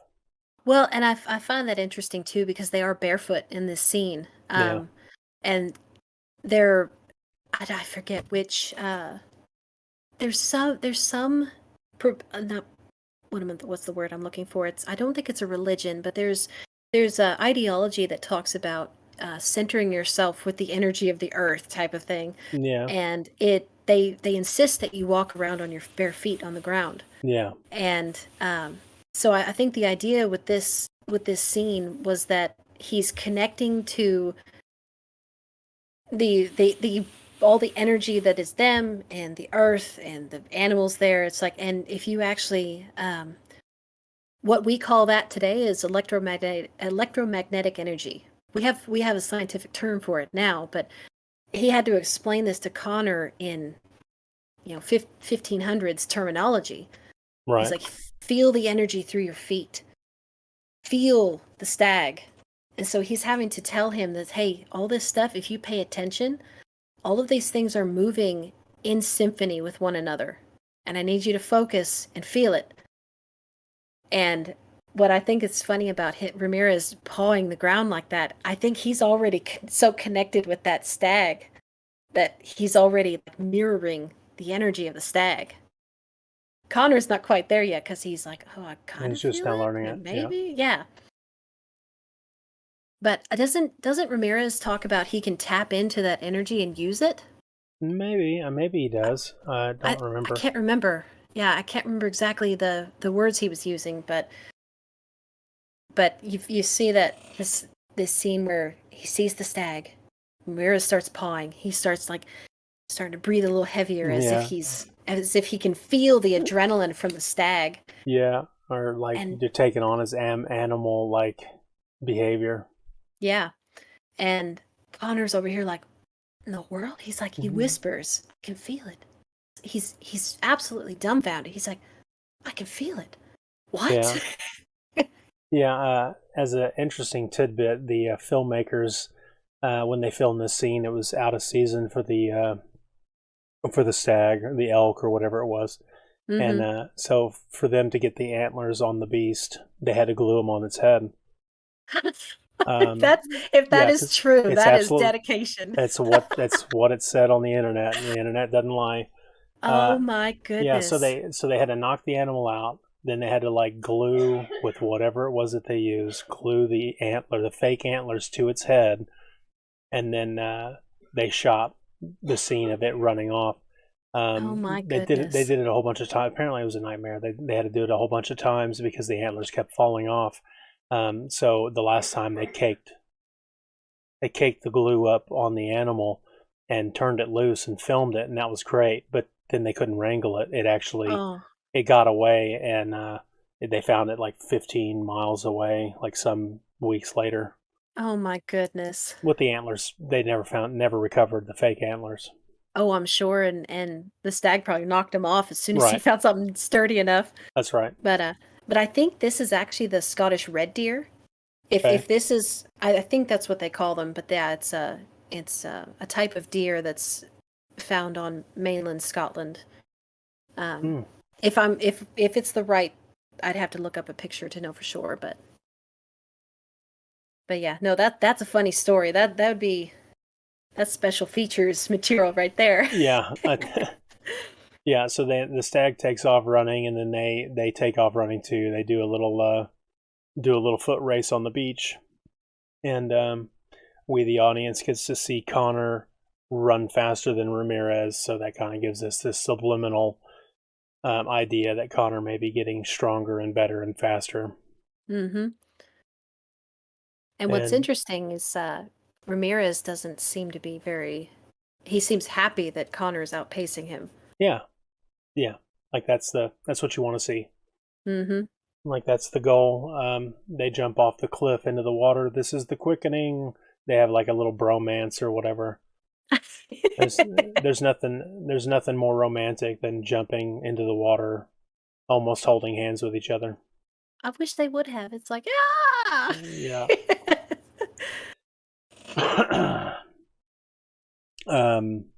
We get a really cool aerial shot. I guess they did it with a helicopter, I would assume, where they're fighting back and forth on a precipice that I have no idea how they were able to safely get up on. They probably got off of the helicopter. Yeah, I don't know, but it looks scary. Neither one of those guys are our actors. Both of those guys are stunt people. Oh, I'm sure, because yeah, if one slip, it's like, oh, there goes Christopher Lambert. yeah, there goes Sean Connery, even worse. It's like, what happened to Sean Connery? Oh, he fell. Yeah, he's dead now. Yeah, so I think both of these guys are also earlier when they were looking at the big vista, when they were doing the sword kata thing that you pointed out. They're not fighting each other now; they're just kind of dancing. Mm-hmm. Or whatever. I think that was also the stunt guys. I don't think those are our actors. Yeah. And then so they're sitting here fighting, and then we get to see Connor disarm Ramirez, flinging his sword out into the water for some reason, or down to the ravine. Like. Yeah. Good luck finding that thing. Golly. It's like, well, I hope you can fly, because I don't know how else you're going to get down there. Right. Yeah, and we need that sword back, because, you're going to use it later. But yeah, so Connor's very triumphant in this moment. He's got his arms spread up in the air, and he's kind of like, yippee for me. Cool. So they get the sword back at some point, and they're fighting again in the forest. And more sword fighting, and then this is the scene where Connor finally actually gets the better of Ramirez, and I don't know how they did it, but he knocks a sword out of Sean Connery's hand, and it just sticks perfectly in the ground behind him, all in one motion. It's magic. Yeah, I don't know how they did it, but it looks great. Yeah, it's a beautiful shot right there. Yeah. So I'm 503. So Connor has got the sword laid across Ramirez's chest, and then Ramirez's sword is stuck nicely behind him in the background. Good shot. Yeah. And it's kind of an interesting scene too, because this is the moment where if Connor decides to take him, he can, and there's nothing Ramirez can do to stop him. But then, he asks him, he's like, if the time came, would you, or no, that was later. Earlier. But now he's like, give me your hand, brother. Right. So again, it's a peace offering. He knows that he could take Ramirez right here, but he doesn't. Right. Instead, he offers his hand. Yeah. Hey, let me help you up. Let's continue to train or whatever. And yeah, that solidifies to us, the audience, as well, is that this is a bond that's stronger than all, or whatever. Mm-hmm. Well, and it also shows that it shows a what's the word I'm looking for? Integrity on Connor's part. That he has bested Ramirez, and and he's not taking every opportunity to just take what he can while it's there. Yeah.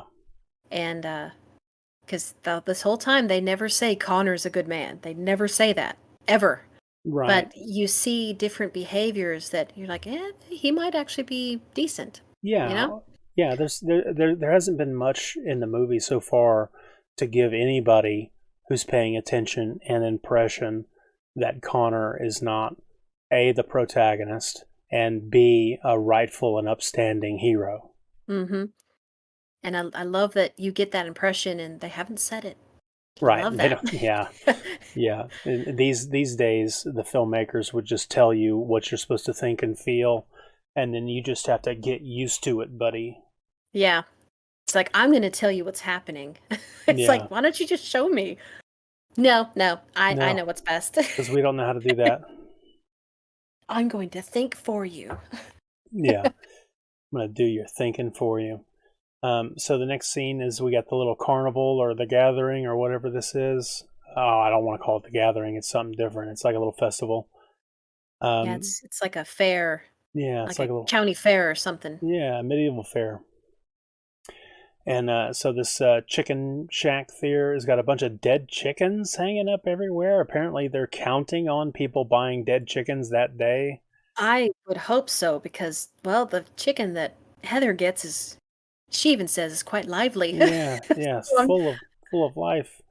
And I'm just, all these dead birds. I'm like, where was the one that was alive? Yeah, what's like? Is that how you sell chickens? You're like, hey, we're going to the chicken place. Hopefully, we have 1, 2, 3, 4, 5, 6, a dozen customers today because I just killed a dozen chickens. Yeah, I would assume that they would wait to do that. Yeah, I don't know. You gotta dress the setup somehow. Might as well do it with a dead chicken. Might as well, perfect backdrop. Well. Yeah. So Ramirez says, hey, you cannot have a family. We can't have children. And Connor says, that won't please Heather. Yeah. A pretty awful realization for the majority of people. Well, and how tragic that you have all this power. You can connect to the energy of the earth. You have immortality. You cannot die. And how bittersweet that you can't actually truly be immortal, which is through your children. Yeah. Like it's you have no legacy. There's nothing past you. And even they realize that once they die, that's it. That's it. There's nothing of them left here. And that's something that humans have. Like, we have a legacy. We pass it on to our children, and they are denied that. It's the major cost of what they are, is that there's nothing beyond you. And that's heartbreaking. You have all this, but the one thing that is most valuable to humanity you don't have. You are denied. Yeah, because everybody alive right now has had eons and eons of ancestors. Mm-hmm. I think someone actually did the calculation. If you go back from you sitting here right now, if you go back 10 generations, you have the DNA of 1 million people. Mm-hmm. And I mean, that's pretty incredible. That's pretty astonishing. Yeah, and those people all had their own journey and their own tribulations, and everything had to work just right for it to all come together the way it did. Mm-hmm. Yeah, and these people are denied that lineage or that legacy. Yeah. Yeah. So that won't please Heather, and then she runs up to him and they embrace, and she runs off, and then that's when Ramirez has to break it down. He has to get real with Connor. Mm-hmm. He says, "You must leave her, brother." Yeah, he said, "I would spare you that pain." Yeah. He was born 2,437 years ago. Ramirez recounts that his wife, a Japanese princess, had a father by the name of Mezamune who had made him one of a kind sword that was just as special as his daughter. Mm-hmm. And then that's the sword that he's been carrying this whole time. He pulls it out and shows Connor. Yeah, it's basically showing us, the audience, the magnificence of the sword. Yeah. because we've seen it in action now. We've seen it impressive. We've seen it chop through a head and practically a pillar. So we knew it was impressive, but now we get to hear the backstory of the blade. Yeah. And not only was it made well by a highly gifted craftsman, it was made with love. It was made with the intention of giving it to his son-in-law. Like, that's pretty cool. Yeah, it's like it's like when you're playing Skyrim or you're playing another one of these video games where you forge a knife or a sword or something. But if you add the dust of, a crystal into it, and it's like it doesn't chemically make any difference. Or if you do it like under a full moon or something like this. Oh yeah, it's imbued. I think is what they. Yes, right. It's imbued with different elements, and it's like, and that's kind of acceptable in this little universe because there's so much. They're asking you to embrace all of these fantastical ideas. The idea that this sword is not just special because of the craftsmanship, because of who made it and why he made it and the story behind it. They're asking you to believe just a little bit more. Well, we've been asked to believe that someone's, thousands of years old, 400 years old, they're immortal. Okay, we can accept this one too. Right. Yeah. So Ramirez is trying to explain to Connor that he's got to be on his own. He's got to be alone, or else he will have, an emotional torment that it will be very hard for him to carry on. It'll be a distraction. It'll be a disservice to the woman that he's with, or the whatever. If we're talking about a female immortal, it does a disservice to the other person because they'll never be able to have a full, proper life. But he's also telling us, the audience, at the same time, he's been through all that stuff. He knows what it's like. He means to spare them of that distraction, but also that's the reason why I have this super badass sword. Yeah. Well, and it also, it sounds like the unspoken part of that too is that although he loved his wife from Japan, he denied her and her father the continuation of their line. Because it sounds like when she passed away, that was it. Right. So and even with Heather, her one desire was to have Connor's children, to carry on her legacy. And the fact that he stayed with her, it's like this unspoken element that, yes, if you stay with her, you could, you might have a decent life together, but her line ends with her. Right. There are no more people with Heather's line. So who Heather was is not carried through time, except in his memory. Right. So it's they kind of touch on that with Ramirez talking about his wife, and if you notice, did they say that was his third wife? So that was the third time he had done that, and he didn't do it again after that. 2600 years that he'd been alone because he couldn't do that again, not for his own pain, but also he denies anyone he's with the continuation of their own legacy. Yeah. Yeah, I think him being that old, I think, is a little bit of a stretch for me. Just to go out of the story a little bit, I think it would have made more sense if they would have made him a little bit younger than that. Because for me, the idea that you have that much experience, I think, would make your character very foreign, like to relate to people, like the conversations that other people would want to have. It's like you're not even interested in any of that stuff. Mm-hmm. It didn't seem as ethereal and as damaged and jaded as maybe I would imagine somebody being thousands of years old would be. Yeah. And it is a little bit difficult to imagine that you'd have much humanity left after that many centuries. Right. Especially those particular centuries were they were very bloody. Yeah. And so I'm wondering I wonder why they felt it was necessary that he be Egyptian from that far back. Yeah. I'd be kind of curious as to why the writer chose that kind of age for Ramirez. I agree. Yeah. It would be curious to hear them explain all that, but I don't have that information today, so we just have to accept it.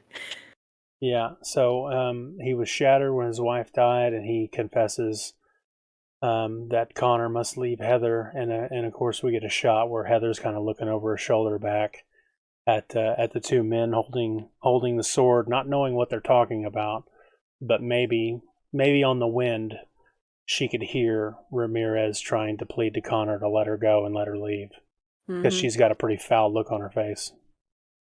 Well, and it's probably dawned on her that there's a reason Ramirez is here, and yeah, she's probably very well aware that Ramirez is bringing change. He's already disrupted their life with all this training, because I imagine with all this training, he's not home a lot. Yeah. So, Connor hands back the sword, and he gets up, and then we see the next scene over is a little bit more exposition, or a little bit more development in the story. Connor felt a sickness when he first met Ramirez, and also when he met the Kurgan. They kind of talk a little bit about, I guess, them feeling the other immortals in the area, in the proximity.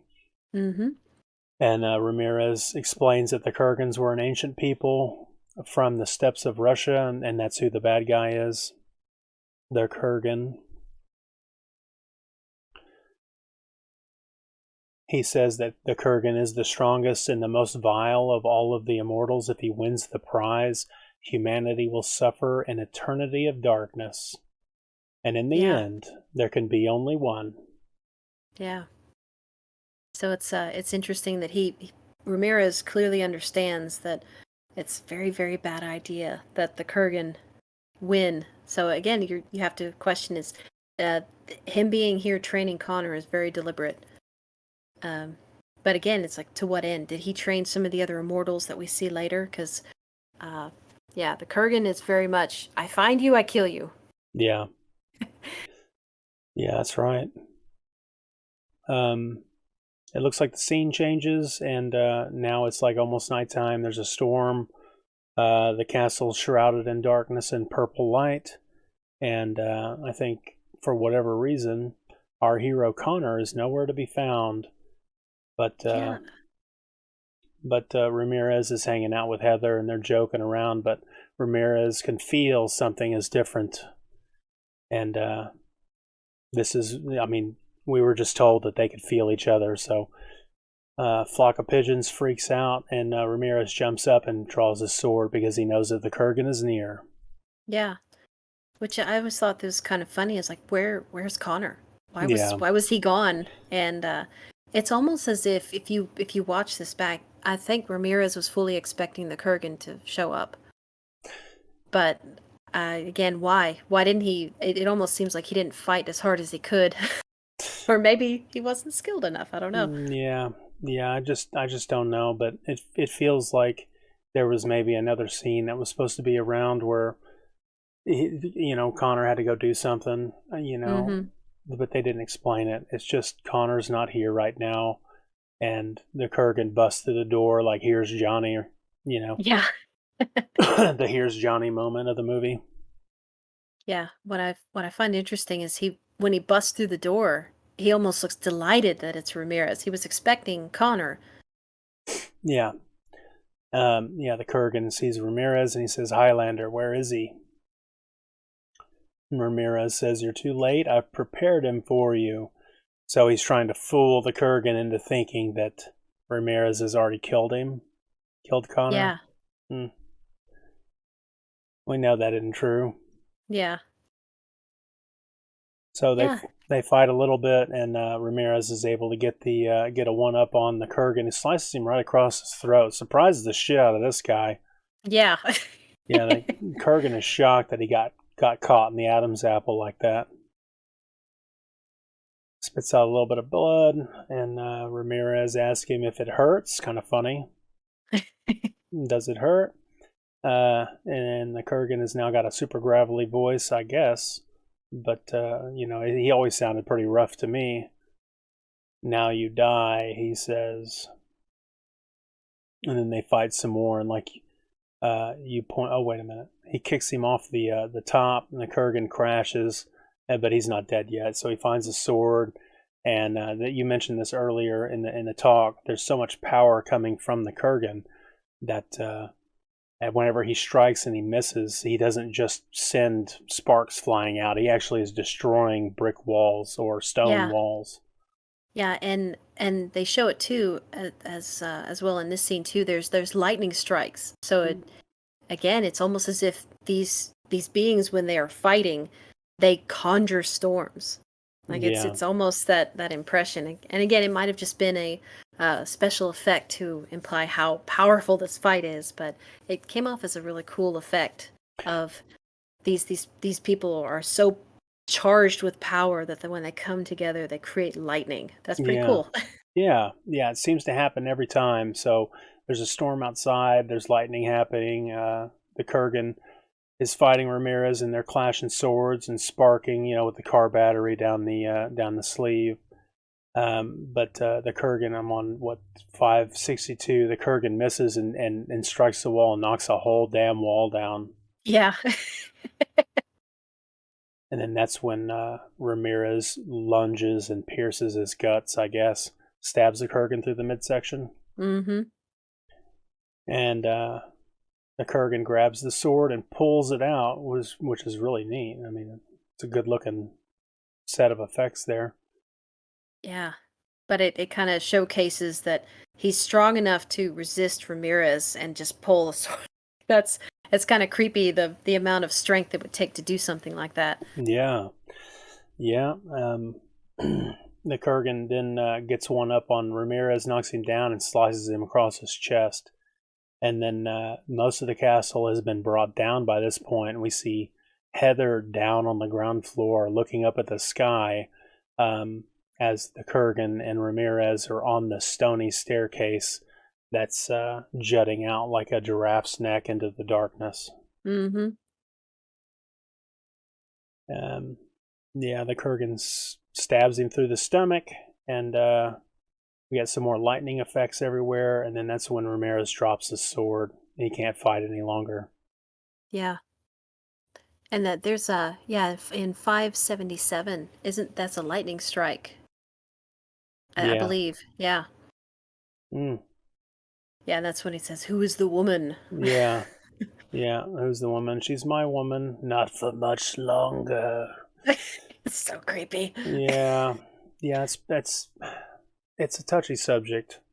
It's pretty bad juju. But I guess a person that's a little bit more innocent might interpret that as she's not going to be your woman for very much longer, because I'm going to behead you and you're going to be dead and you won't have anything because you'll be gone. Yeah, but of course that's only one of the things he means. Yeah. Unfortunately. Yes, there is probably more. It's a double entendre. Yeah. Yeah, unfortunately, and it's reinforced later. It's actually explicitly told to us. Yeah. Well, and it just goes to show how much it's not just that he enjoys death, he enjoys suffering and imposing it on the people around him. Yeah, and making people, and even though, we know that that's not Ramirez's woman, he, the Kurgan thinks it is in this moment, so he wants him to hurt. Mm-hmm. Yeah. But also, had he told the Kurgan that Heather was actually Connor's, he would have killed her. Yeah. Because then that would make Connor hurt, make him reckless. Yeah. Make him angry. Right. So Ramirez, again, he didn't save her from the suffering, but he did save her life. So again, it's one of those, that's what evil does. If it taints everything. Yeah. So, but they kind of, again, if you're watching it with adult eyes, you're like, oh gosh, this is gonna be bad. It's pretty sick stuff. Yeah. There can be only one, the Kurgan proclaims, and he cuts Ramirez's head right off. And that sound effect that they put in there, I've never been able to quite identify it, but it makes that scene just so much more visceral. What, the head lopping off? It's that sound effect that they have. It's the lightning strike, but it's also that I can't describe it, but if you watch it back, it's just as soon as the blade slices through, it's that weird noise. Like, I can't quite identify it, but it makes the moment. It's just again that perfect timing of what you're looking at, what you're hearing, and what's actually happening in the scene. Like I said, very well crafted, beautifully crafted. Yeah, it definitely gets the point across. In a 2021 interview, Clancy Brown stated that he received no salary for his role in the Highlander. Really? He was offered the part after Arnold Schwarzenegger turned down the role of the Kurgan, and the producers felt that the experience of working with Sean Connery was payment enough for Clancy Brown. Oh my goodness. Yeah, Clancy Brown went on to describe the producers of this film as buzzards and scavengers because they didn't pay him any form of compensation for his role as the Kurgan. And that's so odd because this is the role that most people know him for. Yeah, absolutely. Yeah, that's right. So that's according to IMDb. They offered this role to Arnold Schwarzenegger, who turned it down, and then they decided not to pay Clancy Brown for the role, and they just apparently treated him like crap or gave him the runaround until shooting was over and basically gave him the shaft and told him he should just be thankful he got the role. That's dirty. It's pretty dirty, pretty gross. Yeah. Oddly especially enough, for sorry. Go ahead. No, I was going to say, oddly enough, Clancy Brown tried to base some of his performance as this character off of Arnold Schwarzenegger's role as the T-800 in the Terminator, which came out just 2 years before, and was monumental. Everybody knows about that movie. Yeah. But I can't see anything of Arnold Schwarzenegger's T-800 in this character. No. Yeah, I'm actually surprised to hear that because objectively, I can't think of anything that would be machine-like, because his character is very much just a warmongering human, not a cold machine. So I don't know. Yeah, but I am immensely grateful that that it was not Arnold. Mm-hmm. Yeah, if it was Arnold, it would have been. I mean, maybe it would have been a crappy movie. It just, I don't know. It's because Arnold is only what 5'5", 5'4". Arnold? Isn't he kind of short? He's 6'2". I'm pretty sure. He's 6'2". I'm pretty sure. Now, maybe now he's 5'5" because cartilage,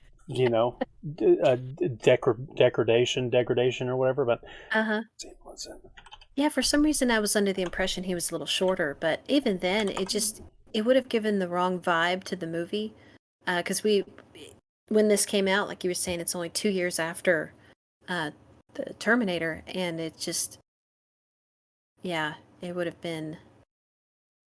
I don't think it would have had quite the same effect. Right. Arnold, real height.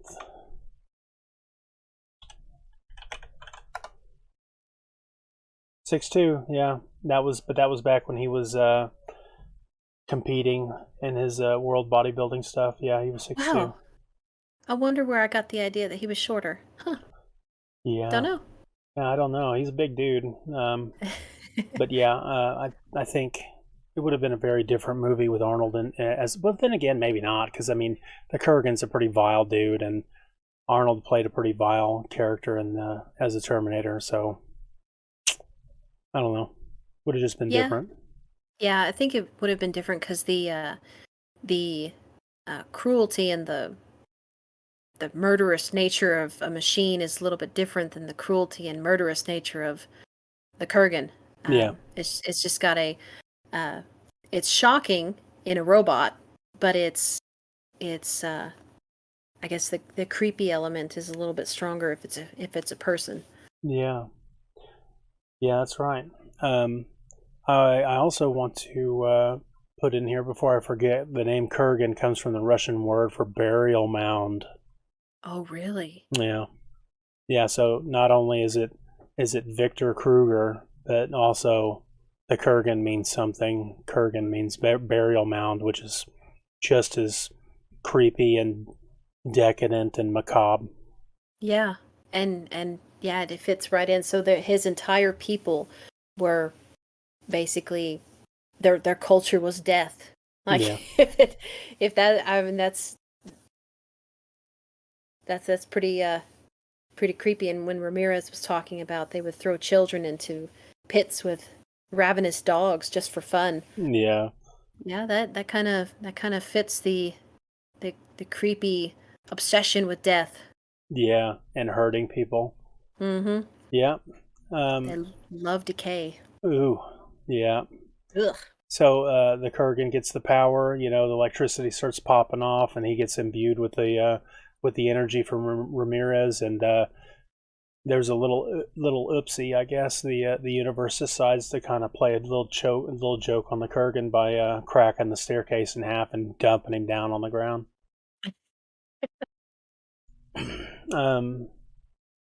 I imagine there should have been a slide whistle, like the cartoon sound effect. Whoop. But yeah, so Heather's looking in the rubble, and she's like, "Hey, what's up?" And the Kurgan hand comes out of nowhere, starts choking the shit out of her. And yeah, hello, pretty. Yeah, and then they just fade to a different scene, and you're like, "Oh, Heather! Oh no!" Yeah, poor Heather. Yeah, how horrible and disgusting and torturous. But yeah, the different scene is now we see Connor McLeod or Russell Nash back in his apartment building antique shop. And it looks like Brenda has showed up to crash the party. She's kind of given the secretary lady, who we know as Rachel, kind of giving her a bag of shit over trying to get to Connor. And that's when he shows up, and she says, "Hey, what can you tell me about a 7-foot-tall lunatic hacking people's heads off in New York City?" And Rachel's kind of like shocked at how plainly she spoke. No covert, no hidden details, no cloak and dagger. It's just very blatant. Yeah. Very blunt, very in your face. Because obviously, we, the audience, see Rachel, and we know that Rachel knows something about Connor, but we don't know where she's from. Mm-hmm. We don't know her history yet. We don't know anything about her history, and it could be easily, like, as a young person, I always assumed that they were romantically involved, which is a strange love triangle, because then Connor's basically like saying, out with the old, in with the new, I always say. Which was pretty terrible to be treating Rachel that way, but that's not what it was at all. It was more of a father-daughter relationship. Yeah, and it may have been one of those odd relationships because he found her as a child, and it kind of sounds like she wanted it to be more as she got older, but he always kept her at arm's length. Yeah, how disgusting of a thought, though. Well, it's one of those things they don't really touch on it because he saved her from death. Yeah. But she's human. She's only human, but he's the one who's immortal. But he still it implies that he did the right thing of just keeping her at arm's length. Yeah. Just keeping her away. Yeah. Yeah. So it's kind of an odd little scene to go through because us looking at it as mortals and looking at he found her as a child, oh, that's sick. Well, but they clearly show that he made sure it was never anything more than I saved you, but I wanted to make sure you were taken care of. Right. So it's like I never got the implication that he took advantage of her, like, if that makes sense. Yeah. Yeah, I agree. Yeah, so Rachel kind of looks to him for guidance or like what's the next step, and he answers Brenda's question about what can he say about a 7-foot-tall maniac. He says not much, and she says, "Well, what about a Japanese sword dated 600 BC with metal that's been folded 200 times?" And that's when he says, "I like you, Brenda.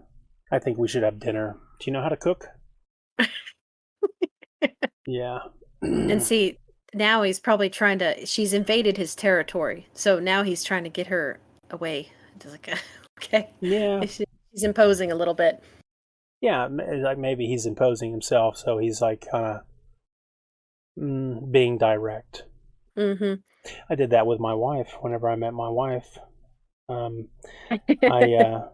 whenever I saw her, sometimes I would get her alone. And I would ask her, "Hey, when are you going to take me out for coffee?" And she would kick me in my shin. Oh my. Yeah, and maybe a couple days later, after my shin healed, I would ask her, "Hey, when are you going to take me to go see the movies?" And she didn't want to talk to me. It took a year, but I wore her down. Oh my goodness. It's like I was persuasive. I was, yeah, I suffered many shin splints. yeah. I like you, Jennifer. When are you going to take me out for a cake? That was the what sealed the deal was the cake. Yeah, it worked out. Oh my goodness, that's funny. Yeah, yeah. So Rachel is listening to them carry on, and she's pretty happy. Apparently, she thinks that there's going to be a fruitful relationship here. And so the next scene, Headhunter stalks city. So apparently there's somebody else maybe that's been beheaded, or maybe it's just the newspapers finally got a hold of the story. Mm-hmm. And Moran is talking to the other chief investigator person, detective guy. Oh yeah, this is when the detective said, "Hey, guess who I saw at Nash's antique shop? I saw our little Brenda." Yeah. You know. So that's when they get the idea that they're going to sit outside her apartment and watch her, because apparently there's something going on between the two that they don't know about, so they're going to find out about, and that comes into play in the next scene. Yeah. Yeah, so we get another quick scene between Rachel and Connor, where he's kind of prepping for this little dinner date thing, and we have another really awesome transition, freeze frame 597, Yes. where Yeah. an explosion happens in the scene where we jump back 60 years or 50 years to France being invaded by Nazi Germany, and the foreground scene shatters like glass. Yeah. And then that's pretty cool. Yeah, it's definitely in your face, pretty wild. But this was a deleted scene, so you only got to see this scene if you did the director's cut or the ultimate edition or whatever it was. Yeah, and I was thinking back on this because you had mentioned this previously, that the version that I grew up on was a VHS tape. That I'm pretty sure that we because remember you could record anything alive back then. So Yeah. I'm pretty sure that ours was just a VHS recorded off the TV, and so I'm almost 100% positive that this scene was not on our tape. Right. Yeah, I'm Yeah. pretty sure most of the people watching the movie don't remember this scene. Mm-hmm. But this is Connor running through a battlefield of occupied territory, Germans being the bad guys here, and they're kind of running around exploding things and shooting people up. And this is when he goes into the dilapidated, burnt down barn and finds what we now know is a young Rachel. So she's in there alone, and she's scared. And he says, "Hey, there's nothing to worry about." She says, "Everybody's dead." And he said, "Hey, I'm alone as well. I'm going to take you with me." And then he picks her up and he's walking her out of the barn. He gets shot in the back by a Nazi, whatever he is, bad guy. Yeah. So 611, "Why didn't you die?" she asks, and he says, "It's a kind of magic." Yeah. Yeah, it's kind of this scene is kind of cool because it shows that, okay, he was, even at this age, even 60 years ago, he was still compassionate for someone else who was alone. But it also shows you how long Rachel has been associated with him. Yeah. So it's a scene that I wish they had left in the televised version, because it explains who Rachel is and how long she's basically been a part of his life. And yeah, so it clarifies their relationship a little bit. Yeah. I think it was a mistake to take it out. Yeah, I think you're right. Yeah, I think it was a mistake to take it out. It helps for us, the audience, understand where she came from and why they're together and that sort of stuff. So very, very much a father-daughter relationship. Mm-hmm. So he takes the Nazi guy's MP40 machine gun away from him, and then blasts the shit out of him, saving the day, I guess. So yeah, he jumps up with Rachel and runs off in the darkness. And this scene transition is a movement. So the camera is panning to the left, and I think it passes in front of a pillar, which then on the other side, the transition is we're looking into the room as he's walking away. Yeah, and it's kind of a cool transition too, because 619 is, well, that was when they first met. That was them walking into a different future, and then 620 is, well, this is where they part. This is where they're. This is the end of. This is the last time they're going to see each other. Yeah. Well, that's later, but yeah. This is definitely the end of their relationship. Mm-hmm. Yeah. So she tells him that I know that you're lonely, and he's in denial. I'm not lonely, and they share a little kiss on the cheek, and then we see Brenda putting bullets in her pistol and then setting her recorder and hiding it in her room. And her apartment has got these ornate swords, very curvy, like scimitar, falchion sort of blades hanging up on the wall here. Yeah, they're beautiful, deadly looking, but beautiful. Yeah, definitely. I mean, who knows what Arabian or African or whatever, Yeah, and I don't know enough about that type of sword to know if it was if it's Moroccan, if it's Middle East, if it's Caribbean. No idea. I have no idea. Like I don't know that enough. I don't know enough about the different style of those swords to really even just narrow it down. Yeah, but she does. She really likes the swords, so she's got them all over the place. Mm-hmm. Yeah, so she meets Connor at the door, and he's got a couple of gifts in his hand, and he walks through and looks over at the Scottish whatever gentleman in his kilt and stuff, and he kind of thinks that's entertaining. So, oh, I'm sure, because depending on when that, like which century that photo is supposed to depict, he was already 100, 200 years old. Yeah. He was already an old man by the time that picture was made, and she's like, "Oh, it's old. It's in my apartment." And he's just chuckling because he's like, "Oh, she likes Scottish, does she?" Yeah, yeah. Oh, how I'm so lucky. I've got an in. We got common ground here. It's like, I can Scottish for you. Yeah, I can produce the Scottish. Yeah, and then she's got some zit paste on her mirror here that she's looking at as she's prepping herself up. Yeah, and what I find funny about the next several scenes is he understands people so well. He knows exactly where she would have hid a weapon if she had one. He automatically goes straight to the most likely of places. Yeah, I like your place, Brenda. Yeah. That's an awesome phrase frame. Yeah. Yeah, I like that quite a bit.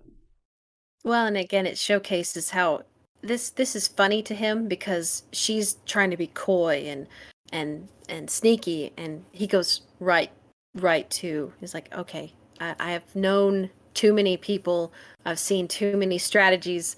I'm pretty sure based off of your personality, you're going to use these strategies. Yeah. And sure enough, he opens the box. Oh, there's the pistol, and he looks delighted. Yeah, like he says, "I like your place, Brenda." Yeah, and then he looks out the window.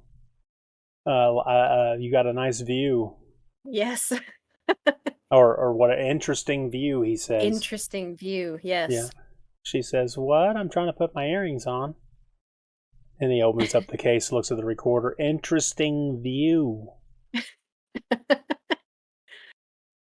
Yeah, it's kind of funny because then I think at that same time she's responding to his questions and his commentary, and she's trying to convince him that she works for the The museum. museum, yeah. Yes.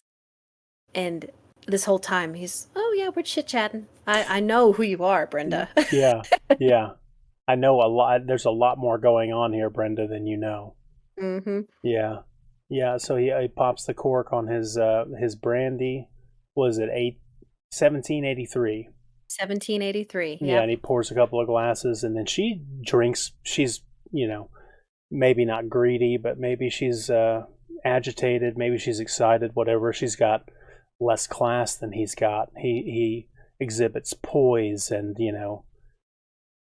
all these other positive words that I can't think of. Yeah, but also she's nervous right now because for all she knows, he's a murderer, and she's trying to find out more about him. And so she has the pistol and she has the recording, so she's a little nervous. And what is she? We've already seen what she does when she's nervous. She takes a big old swig of whiskey.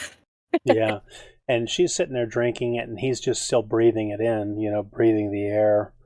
And the smell of the brandy bottled in 1783, and he says 1783 was a very good year.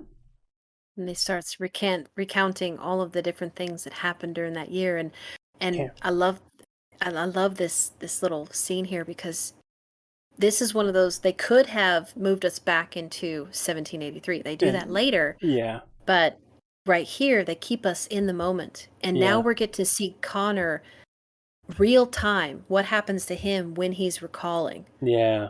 And he's you can tell he's in a different world. Yeah, he kind of as he's breathing and speaking, it feels like he's not just reading the words that he memorized on page. It's almost like he's inventing the words because he was there and he saw it. Well, I think Brenda's next words were, "It's as if you were there." Yeah. Oh yeah, of course. Yeah. Yeah. I don't remember exactly what he says, but he says something. I can't remember It's England recognizes America's independence for the first time. Mm-hmm. There was somebody that flew in a balloon or something like that. Yeah. I forget his name, but he circumnavigated the globe in a balloon. Yeah. When he says, "Oh, it's a good year," well, he's remembering all of the things that happened that year. Yeah, that's influential. Mm-hmm. Yeah, and then she asks, "Oh, what is that thing over there?" Because I'm distracted by the pink present you brought. Yes, she's like, "Is that for me?" Yeah, yeah, go ahead, it's for you. And then she cracks it open, and it's her book. And then she says, "You son of a bitch, bastard, prick, dick, face, mother." Bitch. Well, because it's at that moment that she's like, "You've been playing with me. Mm-hmm. Why can't you just be straightforward?" And he's like, "Well, why are you playing games?" Yeah. So he's like tit for tat. It's like, okay, well, I'm playing games, but so are you. Yeah, it's like the gloves kind of come off a little bit. Mm-hmm. Yeah. They start you son of a bitch. You read my book, or you at least found my book. Mm-hmm. But what does that mean? It's not that you. I know that you don't maybe necessarily work for the museum, but it says that you work for the police. Are you trying to set me up? Yeah. Yeah. Are you gonna turn off the tape or shoot me with the 45? and she's kind of shocked because she's like, well, I didn't. She had no idea that he'd ever be able to catch on to that stuff. Mm-hmm. I mean, she's still blindsided by the fact that he found her book. Yeah. And so now what she thought she knew about him is just gone out the window, and now she's playing catch up. Now because she still wants answers. She still is obsessed with the idea of what in the world could this antique dealer have to do with a sword that, in her words, shouldn't exist. Yeah. I think she said it would be like discovering a Picasso 1,000 years before. I forget exactly what terminology she used, but yeah, it would be like finding a priceless piece of art 1,000 years before that art was even a thing. Finding a Boeing 747 1,000 years before the Wright brothers flew. Yes, thank you. But yeah, it's because that's in that moment right there. That kind of showcases that's her motive. Yeah, she's super curious about this samurai sword. Yeah, because it shouldn't exist. And she was so obsessed with it that she was willing to invite a potential killer to her apartment. Yeah. If you phrase Yeah. it that way, it sounds a little crazy, but that's how obsessive she is about, how curious she is about finding out where this sword came from. Right. And it's almost like this is a super side plot because it doesn't really come back up again. It's not really important ever again. It's like that's her motivation, but things kind of heat up from this point on, and it's more of a survival mode after this. Yeah, they deviate from whatever plot twists that they were trying to cover on this particular scene. Yeah, you're right. They never really come back to it. Yeah, but that's okay. So she talks about the metal that's been folded 200 times or whatever. Do you know why that sounds romantic and it sounds, like mystical and stuff, but do you know why that's important? I have very limited knowledge as to why that's important. To be quite honest, the short answer would be no. Yeah. So in Japan, they had limited resources to get good iron. Mm-hmm. So they would have had to take what ore that they had, and they would have smelted it down in a big. It took many weeks to make this sort of metal, and at this time, the Europeans and the people in the Middle East, they were already making superior steel because they had better ore, they had better resources to get. Japan was kind of isolated, and so they kind of had the short end of the stick as far as steel goes. So for them to make good performing blades, they had to go through a bunch of extra steps, and so they would take this ore and they would heat it up in a big blast furnace sort of thing. I forget what it's called, but it was just they used a bunch of wood to heat it up, and they would seal it off, and they would just let it sit in there and bake until it all burnt out. And sounds like a kiln. Kind of like a kiln, yeah. But what they would get is they would get this metal called tamahagane, and tamahagane sounds real special, but it's actually really crappy. It's got a lot of imperfections in it, a lot of inclusions from the charcoal that they used, from the wood that burnt in there.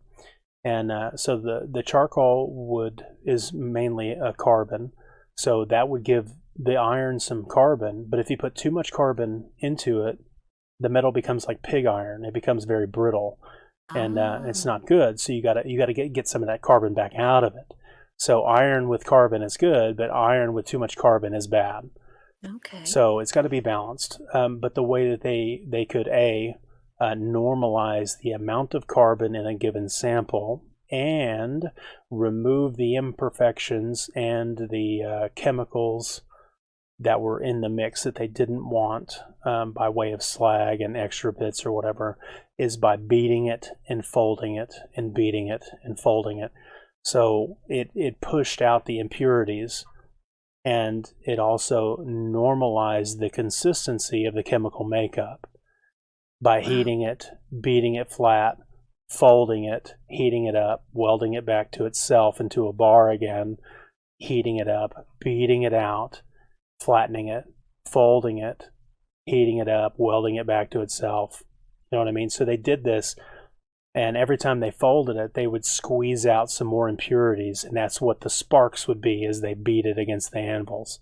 Wow. Yeah. So when she talks about folded 200 times, it sounds mystical. It's a lot of work. It's a whole lot of work to take the tamahagane from the raw, crappy shit steel, which on the surface sounds mystical.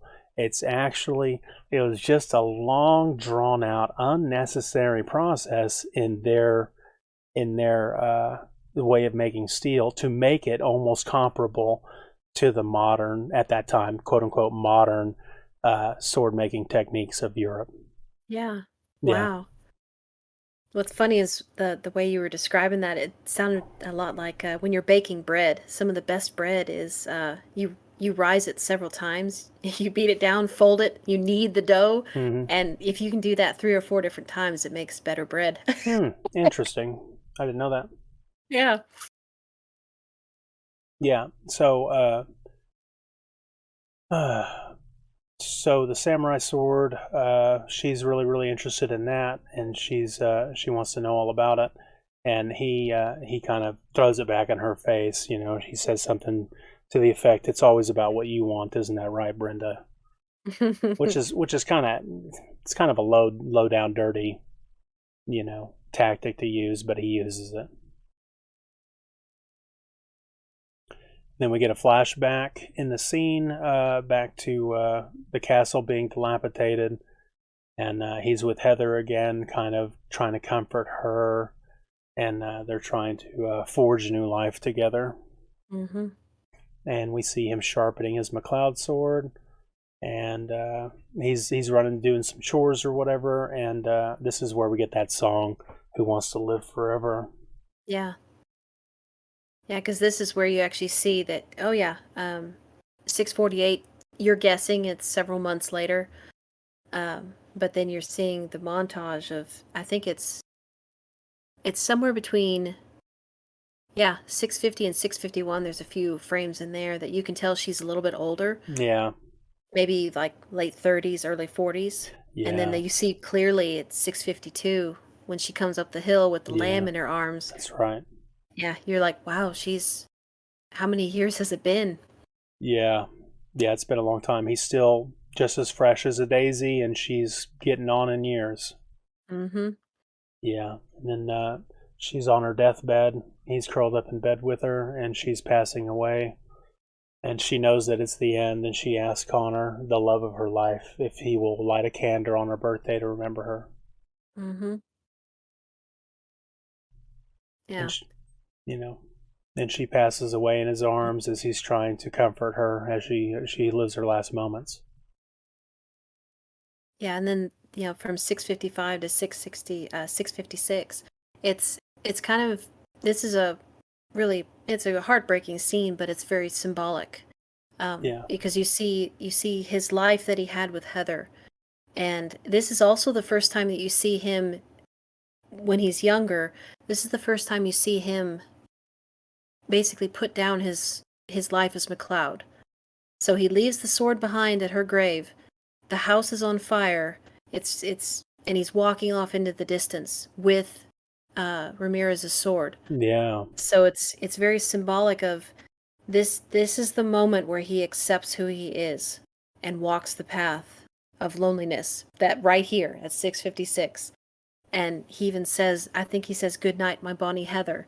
It's not just that he's saying goodbye to Heather, it's everything that he wanted as McLeod. He's got to set it behind. He even leaves his sword behind. Yeah. So it's almost like a costume change. Mm-hmm. Yeah. Yeah. Excellent still frame. Leaves it behind, and then we get Castigear. So now we're back in the contemporary setting, and he meets up with Castigear on the bridge, and there's kind of a standoff for a second. McLeod reaches into his jacket, and he's going to pull out, what is it? Dun dun dun. Maybe a sword? Are they going to fight? But no. Well, and it's funny too, because there's almost an element of, is this going to go down the same way as Facile? I mean, that's it's like, look, no weapon. Castigear is like, haha, I have brandy. I've got some sort of, he calls it boom boom. Boom boom, yes. That's what is boom boom? I don't know. That's rum. I think that's rum. Is that rum? Yeah. Okay. They rejoice. They're happy they have each other, and they're going to share a drink on the bridge. This is when they start talking about 1783 again. Yeah. They said it's been over 100 years since we've seen each other last, and I guess they kind of allude that they were together in 1783. Is that right? That's the impression I got, that they partied too hard. That's why he was drunk the morning of this duel. Is that they partied a little too hard, and Connor may have called an aristocrat's wife something atrocious. A bloated warthog. Yeah. Yeah, so we have a flashback to 1783, and they're wearing these goofy um, wigs, I guess. Yeah. Yeah, it's very. I can't tell like where they are.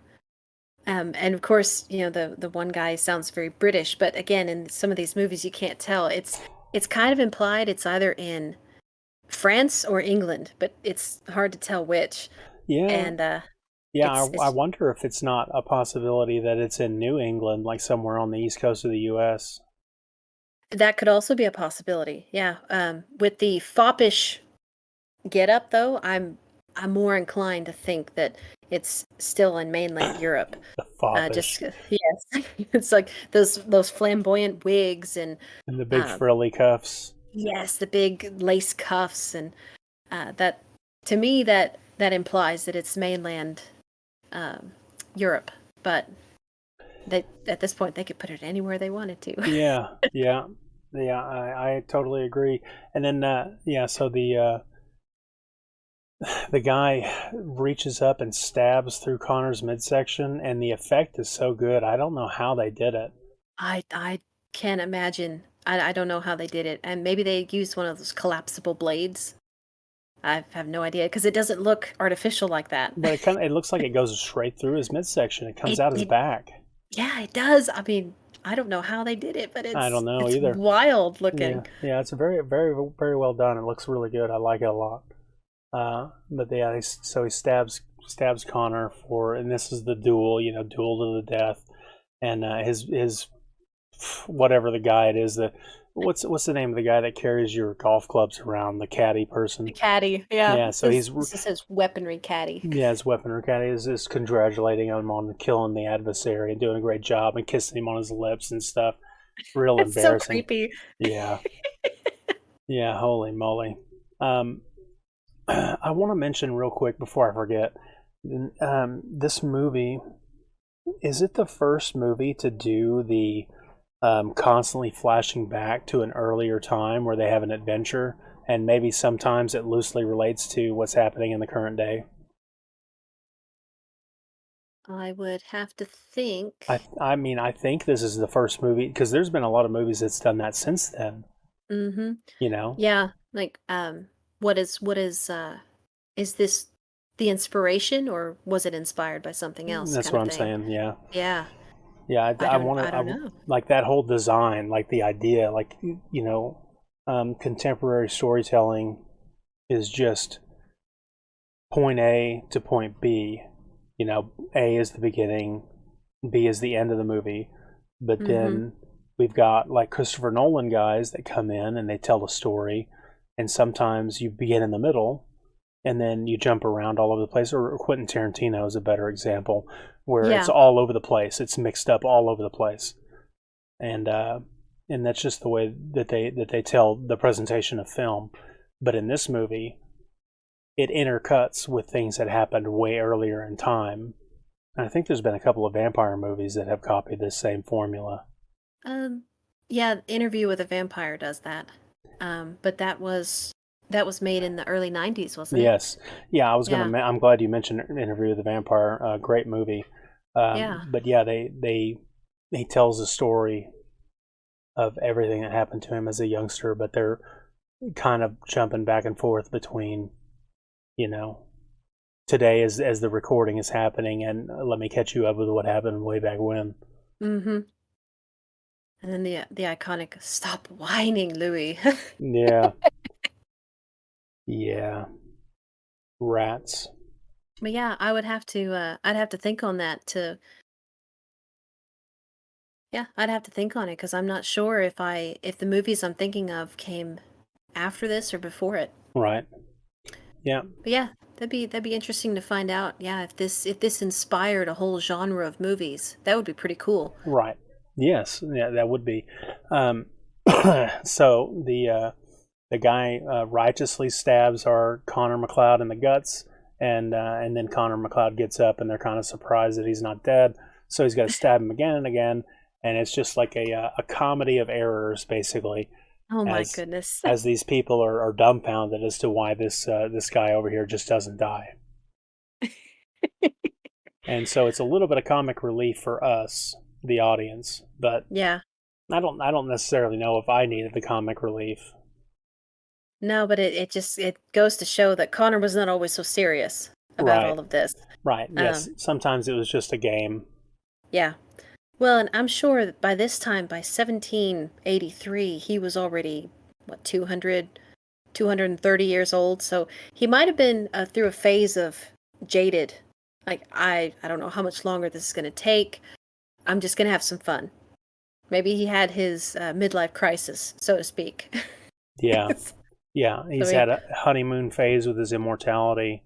Mm-hmm. And he's starting to enter, he has yet to enter midlife crisis mode. Yes. So right now he's just having fun, Yeah. which obviously he's he's kicking it with the aristocracy. Yeah. And with the subsequent insulting their wives and having to do duels, like it's kind of ridiculous, this whole scene. Yeah. It's fun though. He apologizes for calling the wife a bloated warthog, and he bids you good day. And then the guy's like, "Oh, I guess I can accept that." Yeah, he's so confused he doesn't even know how to act.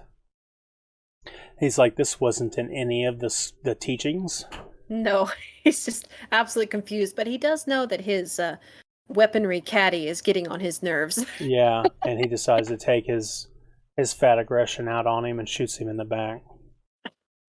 Golly. Which is comical. Oh my gosh. I guess you get away with stuff like that back then. I guess so. Yeah, it's definitely an odd scene. Yeah, definitely odd. But so we move away from that, and then we bounce back to the Kurgan, and this is where you can see his earring. You can see Ramirez's earring on his left breast. Mm-hmm. Wow. That's a bit of a morbid detail that I'd missed. Yeah, so he clipped it to his jacket. But apparently he's clipped it to whatever clothing he decides to wear going through the ages. Makes you wonder what other ornaments on his person are from artifacts. Previous kills. Yeah, there you go. It's probably exactly what it is. Like he wears a scoreboard on his person. Yeah. Like any crazy psychopath. Yeah, absolutely. So he's walking. I guess he was walking out, maybe leaving, and then the clerk guy says, "Hey, Candy said you were pretty rough or freaky." Yeah. And that's when the Kurgan gets in his face, grabs him by his throat. "Don't ever speak to me." Yeah. Which he just shows this. It's just illustrating how much contempt he has for humans. Yeah. He loves the decay that he's around right now, but he despises humans. Yeah. Yeah, and he likes to be powerful over them. He likes to, exhibit his forceful will and be the one in control. Loves to dominate. Yep. Yeah, and then we get to hear the clerk after he leaves. After Kurgan leaves. Get your head chopped off, you beep. You asshole. It's like, I think Connor heard you. Yeah, which is pretty funny. Hope you get your head chopped off. It's like he doesn't know how close to being on track that really was. And then we get to see this righteous, like, Punisher wannabe guy driving around in his Trans Am looking for some trouble. He's a vigilante. Vigilante, yeah. He wants to clean up the streets. All right. Yeah, whatever. Let's see if that works out for you. This may be his first outing, so he may be just kind of, delusional. I don't think he's been a successful Punisher Batman figure. No, he doesn't even have a costume. I mean, come on, man. Doesn't even have a secret identity, yeah. So he sees Castigear and the Kurgan fighting in the alleyway, and he jumps out with his Uzi, and he figures he's going to save the day. And then, he's confused, screams, "What the hell is going on?" And then he sees them. I guess the final chop or whatever. The Kurgan cuts Castigear's head off, unfortunately. Yeah. And then I guess that's when our guy, anti-Moscow or anti-commie or whatever he is, he just unloads and just blasts the Kurgan through the midsection. Yeah, because in his mind, and it's kind of interesting, they're superimposing, like, the vigilante. He's he's obviously got PTSD from, if this is the 80s, he's probably reliving Vietnam. It's kind of adding that element, saying, hey, these immortals have also got that too. Like it's more relatable with something that's more newer for us. It's veterans have PTSD. It's kind of imposing the idea that, hey, every single one of these immortals, when they have that flashback, that's what it is. It's a flashback, and it's adding that this guy is reliving some moment. Like when he's walking through the alley, you can hear him as if he's talking to his unit, and he's go go go go go, let's go. So he's not in that moment. He's not actually in the alleyway. He's having a flashback of his own. Yeah. For whatever reason. Yeah, or he's kind of playing make believe in his mind, that he's still doing all the special ops stuff that he did before. Yeah. So he's having it. It's just it's an interesting element. I wonder why they felt it was necessary to put that in there, but it worked. It definitely worked. Yeah, it gave him some character. Mm-hmm. Yeah, so he's looking around for the Kurgan because he disappears after he gets shot. And then that's when, Victor Kruger jumps up and stabs him through the midsection and then just straight picks him up into the air. Never mind the guy's spine, because the sword goes straight through his back. But apparently you can get stabbed through the stomach and be almost okay. Yeah. But in reality, your spine would be, you'd be toast.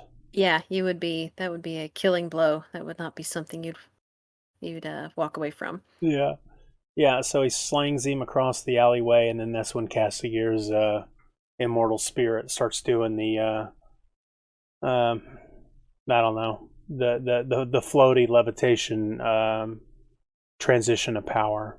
Yeah. Well, and this is a interesting moment too, because it's not that long ago that we saw the Kurgan absorb Ramirez, and he stood there, he shook a little bit, and he didn't really respond very much to Ramirez absorbing Ramirez. But then you get to Castigear 400 years later, that it just goes to show how much more powerful each individual. Yeah, because we saw what happened with Facile. That blew up an entire garage. Yeah. And that's how much power he had. And then you're looking at Castigear, how much power he had absorbed. And the fact that it blew out every window in this block. Yeah, so the whole place lights up. Bystanders are seeing that there's some activity going on in the alleyway, and this is spectacular for the audience to see the whole alleyway just start blowing up, the glass blowing out everywhere, manhole covers exploding into the air. Yeah, it's quite impressive. Which something just occurred to me. The scene where Connor and Castigear are on the bridge, there's no lightning, there's no thunderstorm, but they're also not fighting each other. I find that interesting because that's mirrored with him and Ramirez. The lightning wasn't always striking whenever they were. It's almost like they can repress what they are as long as they're not fighting. Maybe.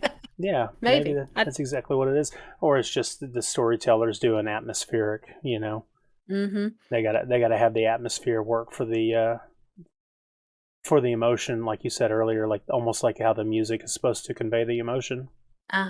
Yeah, the scenery, the colors, the weather. Yeah. So the Kurgan hijacks the car, it cuts the roof off, and rips it open, and then grabs the goofy gentleman out and just heaves him onto the sidewalk like a sack of dirty laundry. And then this right here has spawned in my household, has spawned a non-ending meme. You can hear my kids every now and again, just out of nowhere, go, "Mom." My husband had told me that this had unintentionally started something in your household. Yeah. So we made our kids watch the movie, and then that was the big takeaway. So like the next 2 or 3 days in their computer room, because they have the computers next to each other, they were just barking at each other. Oh my goodness. Yeah. Yeah, and it's a funny scene because this is the first time you see the Kurgan actively like Doing, actively killing, and yeah, he spares humans. yeah. Like, it's weird. He spares humans, but he's enjoying tormenting people. He's just having the time of his Mhm. life. Yeah, Roof. it's he's like, "Mom." Yeah. Mom. Roof. And Oh so, my goodness. yeah, he hauls ass out of there, and she's freaking out. Apparently, at some point, she decides to crawl out of the top and onto the hood. I don't know. Mhm. I don't know. It's quite a wild scene because it's showing that he's on a high Yeah, after absorbing Castigear.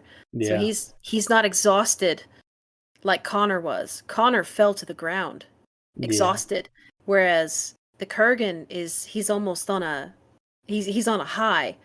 Now he has to go drive crazy and bark and yeah. yell and And continue to torment people because yeah. he thinks he's invincible. Yeah, so he has a very different reaction to power than Connor does. So it's like again, one of those things they show don't tell. Yep.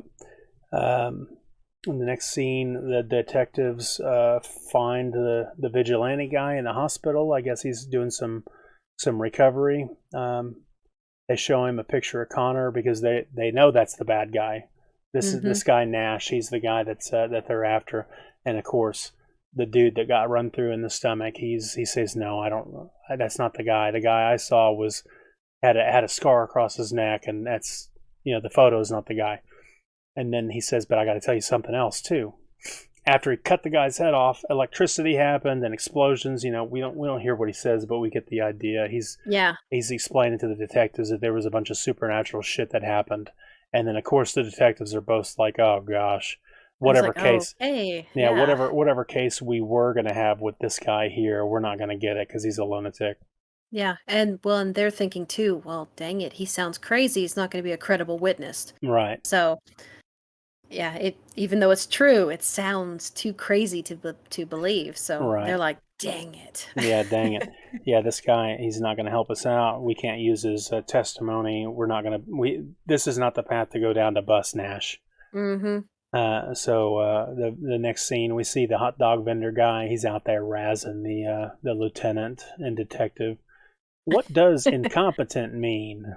What does and I love that because you can tell he knows exactly what incompetence is. Yeah, He's just like, "What does incompetence mean?" yeah, I love yeah, it because it implies in this tiny little short scene, it implies that the police chief knows this vendor very well. He's just yeah, because they're ribbing each other, and it's yeah. Yeah, it's not just that, but it's also like the public knows about this maniac that's cutting people's heads off, and mm-hmm. the public is losing trust with the police force.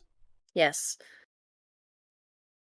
Yeah, so it's just adding that little bit more pressure. Yeah, turning the heat up on the police force to try to get them to solve this maniac problem. Mm-hmm. And then we get a birth certificate here where she's trying to figure out something about Nash. I don't know who this guy is, but he has something to do with um, illegitimate births or something like that.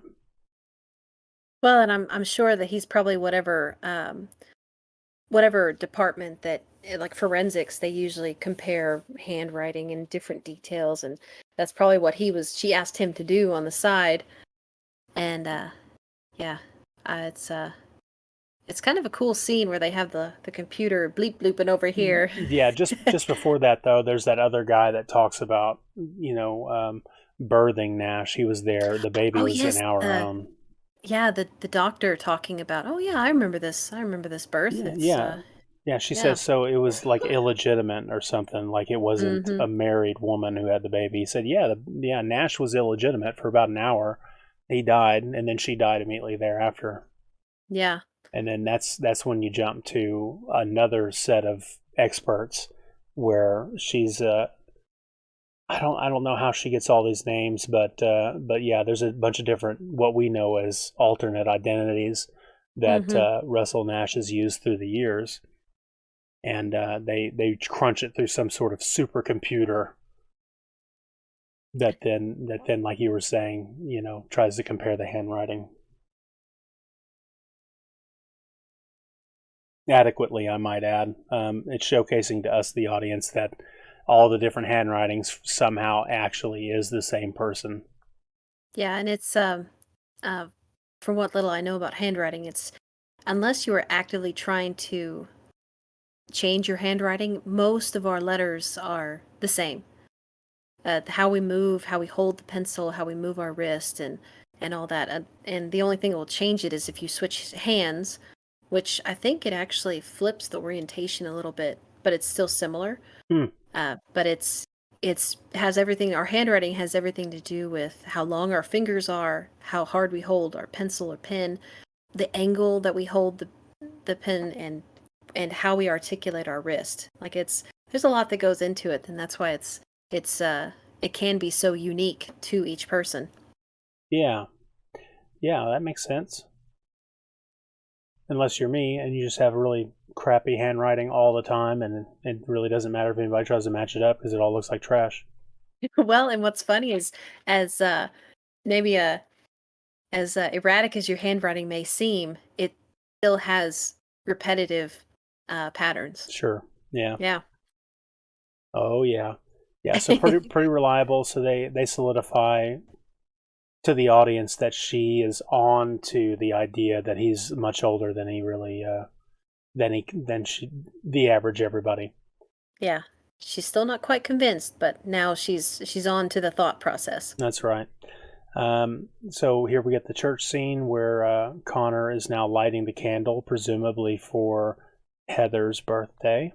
Mm-hmm. And he puts it on the whatever this thing is in front of the statue with the other candles. And he says a little prayer and sits down, and then the Kurgan walks in after him and maliciously and very uglily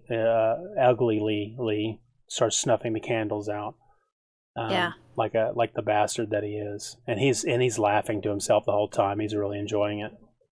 Yeah, and in Catholic churches, again, I'm not an expert in this, but that little altar is usually dedicated to a certain saint or to Mary, or sometimes they'll have Jesus up there. But those candles represent a prayer. At least my basic knowledge of it is that you light the candle for the prayer for that person to that saint. So it's what he just did was desecrate an altar, so to speak. Is him snuffing out the candles and knocking them over. Mm-hmm. He was disrespecting it. He was desecrating it. So he's not showing violence on holy ground, but he's peeing on it, so to speak. Yeah. So he's desecrating it. Yeah. Yeah. Which that's what he is. That's what he does. Yeah. He's definitely a vile, horrible, nasty. So he comes up behind Connor and sits down, and he admits that Castigier is gone. Only you and I remain. And we get to see the safety pins in his neck and the ugly shaven head. And I don't think that's his head. I think he's wearing a bald cap. I think so, but they did something. There's a couple of scenes where you see the very back of his head. Yeah. And it's like wrinkled. Really, it's not just wrinkled, but it's too pronounced. Like it's almost not like a human skull. It's really creepy. Yeah, that's why I think it's his hair. I think it's a bald cap. I was reading in the IMDb. They said that they had shaved his head. I don't believe that. If you look real close, you can see the makeup that's gluing the bald cap down to his temples. Yeah, it looks like a bald cap to me, but also that little tuft of hair that he's left on the left-hand side of his head, along with the tattoo. Yeah, that tattoo looks very reminiscent of his armor in that first battle. Yeah. It's got the weird snake mandibles with the black hair, and it looks like his helmet from that first battle. Yep. And just adds to the creepiness. Yeah, it works. Yeah, so he looks definitely nasty and creepy. His head looks a lot like Jason Voorhees' head. Ew, yeah. In one of those movies. I don't remember which Jason movie it was, but you could see the back of his head and it was all cratered and nasty like that. Gross. Yeah. So the nuns walk by and he flicks his tongue out like Freddy Krueger at him. I think he barks at them too. Yeah, doesn't he? Yeah, I think he does. Uncouth. Yes, that is an appropriate word. He is uncouth. And then, so he talks some more shit to Connor, and then, Connor's giving him the stink eye, because he's pretty worn out. And then that's when we get the Kurgan here to say that he realizes that Ramirez lied, that she was not his woman, she was your woman, and she never told you. Yeah. And now he sees an opportunity to hurt Connor again. Right. Yeah. Yeah, he says some pretty mean and awful and vile things to try to get a rise out of Connor, and it kind of works. Yeah. And it's odd. It's again, it's like this scene kind of implies that he came here to provoke Connor, almost as if he wanted Connor to get destroyed. Yeah. But wouldn't that have taken him with him? Yeah, I think so. So in the context of just this movie alone, we don't know what the stakes are if they do fight on hollow ground, but this is basically serves to amp the tension up, for us. Yeah, because we have it in the back of our mind. Don't fight! Don't fight! Yeah, don't fight. It's against the rules. Yeah. Yeah. So they're face to face, and they're giving each other a tongue lashing or a bunch of negative talk, and that's when Connor jumps up and grabs him by his chin and shoves his head back, kind of punks on him a little bit. Yeah, he's like, you can't stay in here forever, I think is what Connor tells him. Yeah, Connor says he'll wait outside for him, or he'll be ready or something. Yeah. And the Kurgan just laughs it off because it's all just a big joke to him. And then he licks the priest's hand and kind of twists him around and kind of hurts him a little bit, being, like maliciously, almost like you shake somebody's hand and you squeeze their hand a little too hard, and it's kind of like they can't really say you're doing that on purpose and you're trying to be a dickhead, but you know that's what they're doing, but you can't call them out on it because they haven't pushed far enough yet. Yeah, and he knows that decorum will keep the priest right there. Right. And he's gonna push him as far as he can. He's like, "Are you gonna say something now? Yeah. What about now? Yeah. What about now? Yeah. Yeah. It's just, it's just more of that. It's just that violating personality of. Yeah. I'm gonna find that line and I'm gonna see how far I can push it before you say something. Yeah. And then upstanding individuals see that, and you immediately think that is such a rude and terrible and awful, mean thing to do. Yeah, and then that's when he announces to the audience, or the people in there, "Hey, I've got something to say. It's better to burn out than to fade away." Yeah. Yeah, it's kind of interesting because we had just watched Heather fade away. Yeah. And you can tell there's something about that just it rankles him. He's cannot fathom the idea of fading away. Can't imagine it. Well, that goes along with his obsession of power. If you're powerful, you won't fade away. You are the top dog. You won't fade. You will be there forever. That's right. Yeah, and then so Connor leaves the church and he goes back to his homestead or whatever it is, and Brenda's there waiting on him. So he shows her his treasure room or whatever, and he's got an anvil sitting right in the very middle of it, like a table. Yeah. And she gets to walk around and she's like, "Oh my gosh, this place is just like a museum." Yeah, it kind of looks that way, doesn't it? Yeah, sure does. It's like a shrine to his past. And then that's when he tells her point blank. I think she even accuses him. She says, "Hey, I've got a case where there's a man that's liquidated all of his assets or done whatever and passed them on to an orphan or whatever. But the orphan's birth certificate's died some years beforehand. So basically, I got a guy that just stays alive for centuries."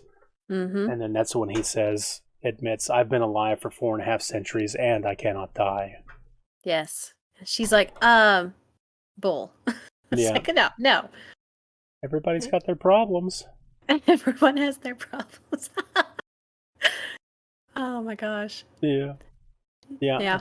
He slaps the dagger that was on the anvil. I'm pretty sure it was on the anvil. He slaps the dagger in her hand, and that's when he recites that he's Connor MacLeod, Glenn MacLeod. I was born on the shores of Loch Shiel, or whatever. You probably know it better than I do. Oh, that's okay. You're doing great. Yeah, and then he forces her hand into his tummy tum. Oh my goodness. I thought this was kind of funny. It's like, I don't know any woman alive. Oh yeah, I just stabbed this guy. Wow, what a turn on. Oh yeah, right, yeah. Just... I'm totally in the mood now. I'm buttered up. It's like I don't know in which who wrote this scene. It's like, what were you thinking here? Yeah. Yeah, it's kind of a stretch. It's a little weird. So yeah, she's shocked that she just stabbed him, but he's told her that he's going to be fine. He drops the dagger and tries to explain to her that this is the proof that she needs. She's crying, and I guess the move is to start kissing on each other and then make some sweet love. Like I said, not a normal reaction to almost killing someone, but okay. Right. It's whatever gets you there. Whatever floats your boat. All right. Yeah, it was the weirdest of times. It was the best of times. Exactly. And then the morning after, apparently they decide to go to the zoo, I guess.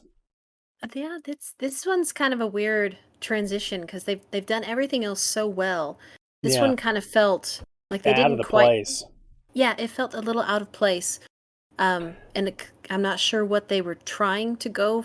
Maybe it was a longer scene originally and they had to shorten it. Not sure. I'm not sure, but I think the goal of this scene is to get the Kurgan and her in the same frame so that you could make the connection that the Kurgan found her and is going to use her as leverage.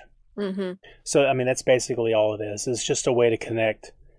It's just a way to connect the Kurgan to her. That way it makes sense for him to kidnap her in a moment. So I don't know what she confesses to him in this moment or what she says to him, but we do see the Kurgan in the background in the shadows. Mm-hmm.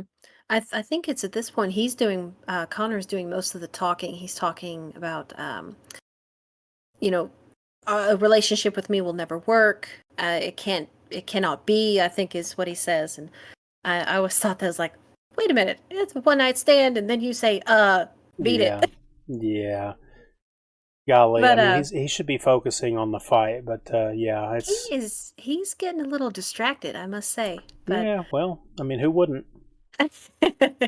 But I do find it interesting in the from 783 to 785, the Kurgan is standing there for a minute, and Connor doesn't sense him. Right. So is that something the Kurgan is doing, or is Connor just distracted? I think he's just distracted. Mm-hmm. I mean, we're running short on time on the movies, like runtime and stuff, so it's kind of hard to impart the belief in the audience as to what exactly is happening. But I guess if you could just take it for granted, we could just assume that Connor's too wrapped up in the love interest angle of it, and that therefore he doesn't have his head in the combat game. Yeah. And you need to be focused, my friend. Right. Yeah. The bigger picture, man. Yeah.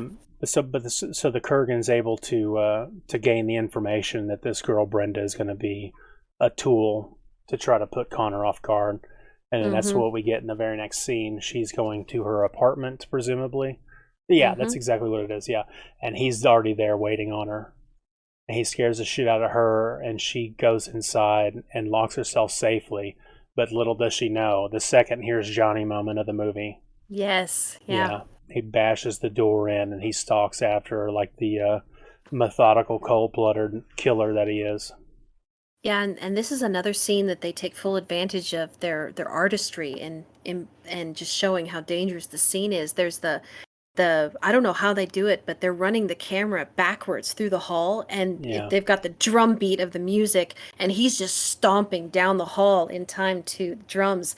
And it's a very intense moment, but again, they use the red and black, and they use the speed of how they're emphasizing how quickly he's moving down the hallway, and then they go to her, and the camera's chasing her through her apartment, and so it's it's a very intense scene, but they use full advantage of the low lighting, the weird red ambient the ambient lighting, and yeah, it's a very edge of your seat moment. You're like, run, Brenda, run! Yeah, run. Yeah, so he's able to intercept her and grab her, and he abducts her, and they're going to go on a joyride through the city. I'm going to rapid fire through these frames real quick because it's just a bunch of movement. He's scaring the shit out of her, oncoming traffic, slamming into other vehicles, causing other car accidents to happen. 798, this guy that he runs over, the first dude, this is a cameo. That's the director right there. Oh my goodness. Yeah, his name is Russell McCauley or Mulholly or something. Yeah, that's a director cameo. Oh my goodness. So he's the first guy that gets ran down, and then so yeah, we continue to see car accident after car accident as he's running through the mean streets of New York City. He runs a guy off a motorcycle, 806. And he's screaming with her, and they're hauling ass to the Silver Cup Studios for the climax of the film. Yeah, it's I thought that was interesting. The Silver Cup. I was curious to know if that's a reference to like the Holy Grail, the just the Silver Cup of immortality. Yeah, I mean, so if it is, it's just a very tip of the hat. It's not really. I think not really in depth. Yeah, I think it's just a happy coincidence. Maybe I want to say what I read was the Silver Cup was actually a bread bakery place. Really, but that's they cool. changed. Yeah, but they changed the name, so it was a building that already had this sign that said Silver Cup on it, and they just put the word studios underneath it. Nice. Yeah. So they leave a message for Connor, I think, and then Connor listens to it, or maybe he was recording a message, I forget. I think Connor was checking his messages at his home, and the Kurgan left left a message. Yeah. Yeah, that's right. Saying, "Hey, we're at the Silver Cup. Come on by. She'll be hanging out. I'll be waiting." Yeah. Yeah, so he sees Rachel, and he tells her that he's left instructions, and the power of attorney, Russell Nash, dies tonight. Yeah. So, because he probably knows whatever the outcome is at this point, he won't come back. He can't. He's already there's too much that's happened. The police are on to Russell Nash. They're following him too much, and regardless, if he loses, well, he's dead. If he wins, he's probably not going to stay here anyways. So, yeah. So, yeah, she's reluctant. She doesn't want her future to be altered. You know, she kind of wants everything to stay the way it was. But he's got to make changes. So, it's a kind of magic, he tells her as he leaves down the elevator. Yeah. Presumably, he leaves her with all of his stuff. You know, all of his cool things and all of his money and all of his everything. But here we go. Silver Cup. Brenda's tied up to the sign, and he arrives on the scene, gets to the top of the building, and then he starts to climb the ladder to rescue her because he sees her up there. And he gets up the ladder, and he comes over and he starts to cut her loose, and that's exactly when the Kurgan strikes. And the Kurgan tries to hit him several times, but then they fight back and forth. Showers of sparks. He jumps on a zip line and rides a zip line down to the base of the sign. You didn't know he was Batman? He's definitely Batman. I like the sword technique holding the zip line rope. He did a good job. So the Kurgan, I think, he knocks the Kurgan down to the floor. That's when the Kurgan's already down on the floor. But regardless, the Kurgan starts to slice the whole sign. He's going to cut the whole sign down. Yeah, he's doing that spinning, hacking move there that he's just cut this one and cut that one and cut this. Yeah, you could almost like superimpose like the Nutcracker suite on top of that. You almost could, yeah. Yeah, because again, it's a game to him. All of this is a game to him. Yeah, he's enjoying himself. So he's knocking the sign down. There's shit popping off and exploding everywhere. There's a reservoir of rainwater or something on top of the building. Yeah, who knew? It's like you don't keep your rainwater on your roof, and Yeah, and 8,000 gallons. 8,000 gallons of green, nasty, water. Just anyway, so it falls over and floods the roof and becomes a gigantic swimming pool. Mm-hmm. And they're fighting amongst the water and the shower of sparks of the sign coming down. And they got some lightning popping off everywhere. And at 8:41, that's when Connor takes a dive for the water and he disappears under the murky surface. Yeah. And then the next couple of frames, the Kurgan flushes himself down the water, down the drain, I guess. He like spins, like he does a 360 motion and he just like drifts down in the water. And it's like, what is he flushing himself down the toilet? It's very serpentine. It's kind of it's very creepy. Yeah. But it also gives you a chance to see the sparks flying off of his sword and his skin. Like it showcases that water is it's hot. Like there's an electrical current going through the water, and they're not really affected by it. That means that they're, what does that mean? That they're on the same amperage or something? It's not arcing. Yeah. So yeah, they're charged with it. Yeah. So it's kind of a cool, and you notice that Brenda stays out of the water. Yeah. She's very lucky she didn't fall into it. Very. Yeah, so Connor pops up out of the water, and the Kurgan is right behind him, pops up too, and they start fighting again, clashing swords. The sign comes down. Brenda almost dies. She falls off the side of the building. Somehow she hangs on. She doesn't fall to her death, and she crawls back up onto the roof. Freeze frame 855. Here we go. They're lightning arcing between the swords. They're in a fierce, whatever, combat.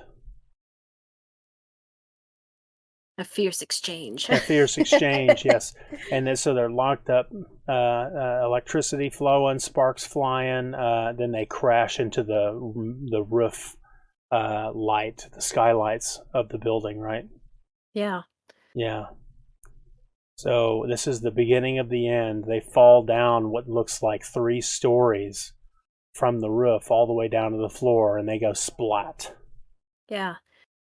And now we're back into an industrial building that's empty, and it's cool. The big windows create this cool little, it's like a flipped image of, you can see them clearly on the lower half of the image and them up on the top half of the image. It's just a really cool shot with how damp the ground is. It's just creating that mirror image. Yeah. Yeah, it's an interesting take. Dark all around, silhouetted against the hazy lit background. So yeah, they struggle back and forth. The Kurgan knocks the sword from his hand, our hero Connor, and it looks like he's getting ready to get chopped in half. And that's when Brenda arrives, saves the day with another pipe. This is our 3rd pipe fight in the movie. Yes. Well, and how'd she get down there so fast? Yeah. 3 stories. Apparently, she went down the freight elevator or something. Fire escape. Yeah. She hopefully she didn't dive through the same porthole through the roof, because she wouldn't have survived that fall. Not at all. Not at all. Yeah. So she clobbers him in the back and in the head and whatever, but he turns around kind of shocked, kind of like, "How dare you!" And he knocks the pole out of her hand with a swing of his mighty sword, and he's enjoying himself. Connor's disappeared at this point, right? He's out of frame, so no one can see where he went. He vanished. So the Kurgan winds up a big swing, and he's going to hit Brenda in the face with his sword, but boom, Connor interjects and catches the sword in midair, and the Kurgan's shocked that Connor arrived, and that's when Connor says the goofy-ass line, "What kept you?" I wish they had left that one out, or he's saying something else. Yeah. Yeah, it's too lighthearted for me. It's like for such an intense scene, because they go they go directly from that little snippet to then that the epic music starts to climb and you're going in and out in the next, what is that, the next 5 frames where you have the super fast camera motion going, zooming in and zooming out. And yeah, it's, I think it unfortunately took away from the scene. Maybe a little bit, yeah. Have him say some lighthearted stuff like that. Yeah, it didn't ruin it, but it definitely it stole a little bit of the moment. Yeah, it stole the moment. I couldn't have put it better myself. That was brilliant. So they do some more sword fighting, like you said, quick cut action. This is the climax of the film. Car battery, lightning, electrolysis, sparking swords, and Connor slices the Kurgan across the tummy, I think. Mm-hmm. Yep. Across the chest. And he hits him several times, actually. I guess that kind of weakens the Kurgan a little bit. Well, and what I found was interesting, I think it's on 884. His eyes look different. Yeah. And I had never noticed that before. Yeah. And they almost become like void. Yeah. It's really weird. It's like otherworldly. Yeah, they don't look like human eyes. Yeah, not at all. Yeah, so he's got some contact lenses in there to make his eyes appear different, but why? What's the purpose? Yeah, I don't know, because you look over to Connor and his eyes are his eyes. Sure. But I think this isn't even my final form. I think is the joke. Like he's evolved. It's like in the video game when you kill the boss and then the boss comes back with a new health bar. Oh, yes. Yeah. So this is like level 2. Well, and maybe it was just a precursor of if maybe the Kurgan would become a monster. Like, not even a human form anymore if he won. But yeah, so thankfully that didn't happen. Right. Because he looks less human in 886. Even his forehead looks different. Yeah. He's looking less human every frame. Yep. Well, this is the final blow. He's getting ready to either win it all or lose it all. And that's when the Kurgan gets excited one last time and flicks his tongue out, I guess, for some intimidation or whatever. And he moves in for the kill, but Connor's quicker than he is and gets him across the neck. Yeah. And this might have been, maybe he realized that he was about to lose, but again, his philosophy is it's better to burn out, so he'd rather go down swinging than to just let Connor take him. Mm-hmm. Yeah, so he was having a good time. Like even as he's dying, he's got a smile on his face, like he's laughing and enjoying it. Mm-hmm. Yeah. So the second, so creepy. Right. So the second gaping neck wound is opening up and revealing itself on top of the Ramirez's previous one, and that's when his electric soul begins to emerge out of his bloody neck stump. Yeah, and what was weird is I noticed this the last time I watched this recently. He does a weird like swinging salute with his sword. Yeah. Like I noticed that it's almost like he's that's his final salute. It shows a decorum that you didn't know he had. Mm-hmm. It's kind of strange, but it seems appropriate. He does this final swinging sword and salute. Like it's very. Yeah. It almost looks like he's about to prep himself for another battle. Like they're getting ready to fight again. Like it really is like boss level 2. Mm-hmm. But he drops the sword and it's over. Yeah. Yeah, so it was an interesting flair. Whatever reason they put it in there, it fit. Yeah, it's kind of like he was going to continue to fight, or maybe it was like you said, a salute. Like, at least I'll pay you the respect you bested me. Yeah, because and I could be wrong, but it seemed appropriate, and it did have a sense of decorum to it. Again, you're like, wait a minute, is that a salute? Yeah. What? But yeah. But now we're starting to see in 895, it's starting to see some weird things coming out of his neck. Yeah, it comes out. His whole head comes off, and like I said, he grips the sword in a way that looks like he's getting ready to fight again. But of course, that doesn't happen. more of the power erupts from the body in a red haze. And Connor then says, to the audience, there can be only one, and that's when all the explosions start to happen. Yeah. So the power completely destroys this building, starts to mess this whole room up.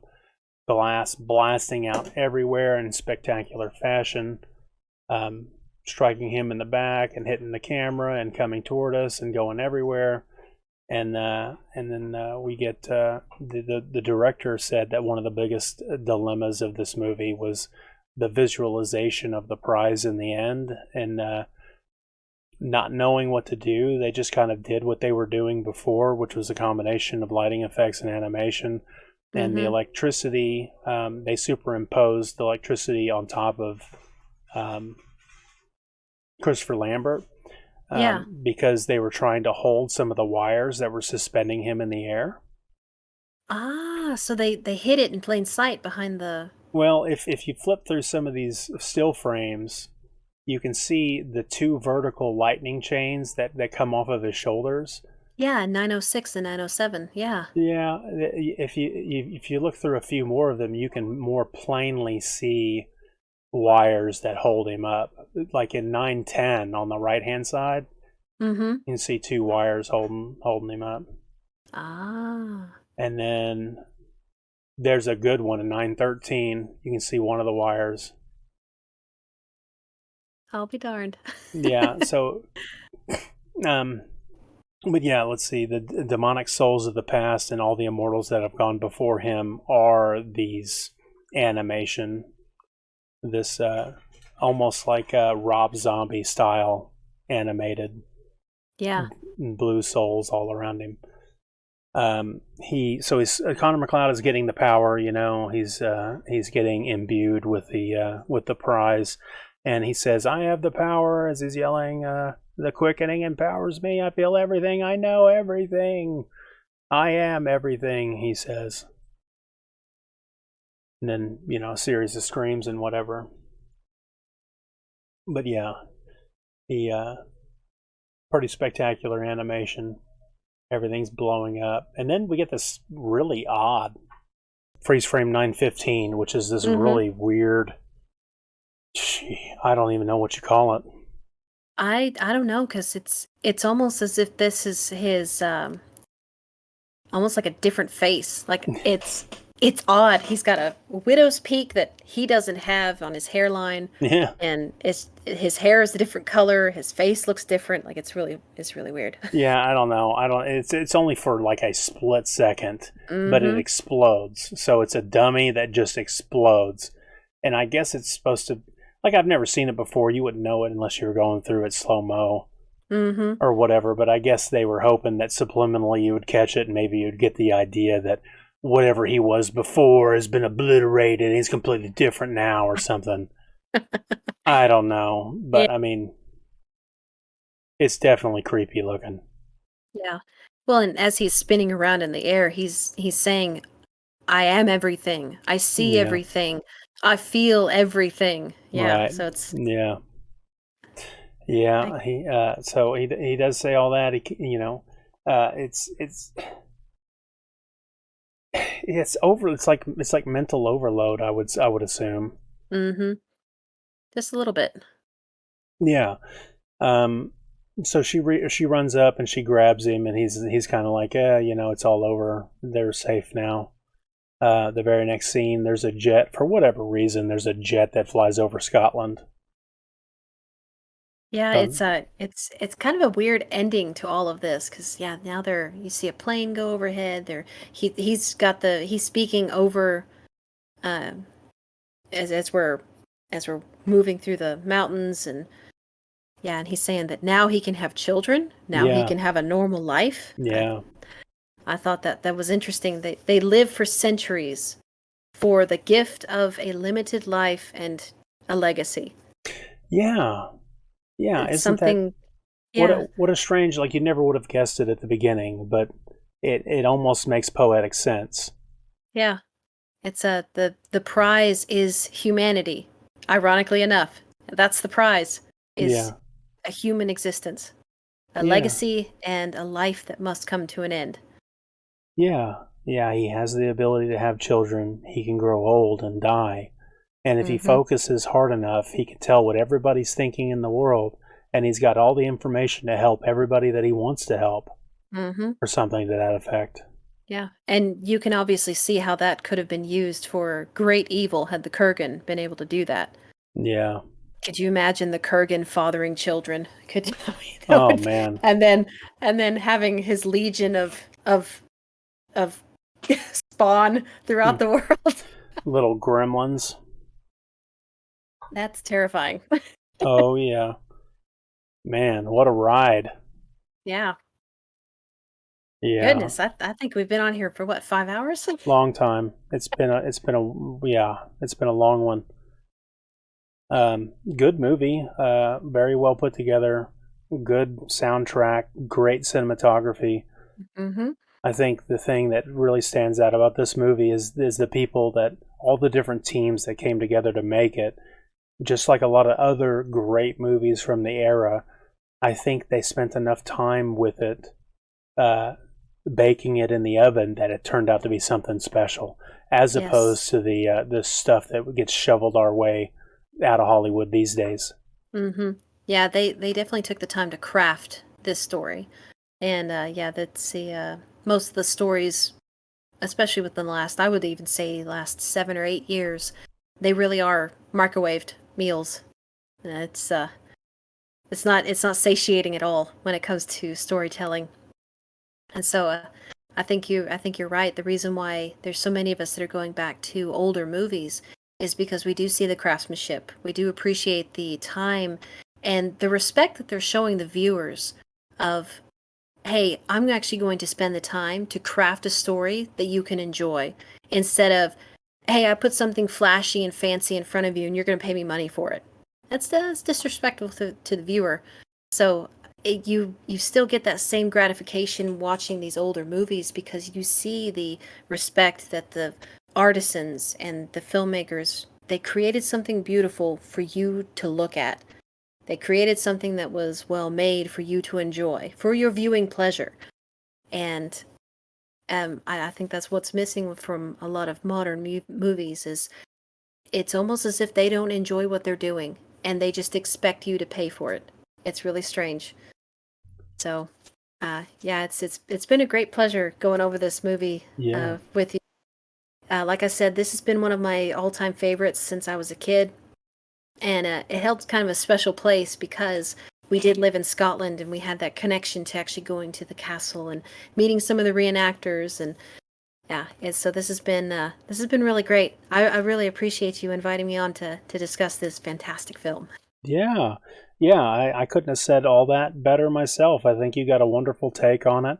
I think you got a lovely attention to detail, and definitely are well, very, very articulate when it comes to describing the stuff that you're passionate about. And I appreciate you taking the time out of your day and putting forth the work on your end to join me on this podcast today. Of course. Yeah. Thank you. Thank you, Phoenix. Appreciate that. All right. Well. Cool. Yeah, it's been a long one. I think I'm gonna have to. It's gonna take a long time in the cooker to get this thing produced and squirted out on the internet. That's okay. There was a lot of information here to cover. So. Yeah, it was a good one. Yeah. And again, thank you so much for having me. Yeah, I appreciate you taking the time. Thank you very much. I suppose this is where we're going to draw it to a close. So I'm going to remind everybody that I'm Protodead on the internet, doing podcasts about movies and books and video games, stuff like that. If you like this sort of stuff, give me a like. If you dislike it, give me a big fat dislike. Share my video with a friend. It helps me out a whole lot. Subscribe for future content. And until the next time, I'll catch you on the flip-flop.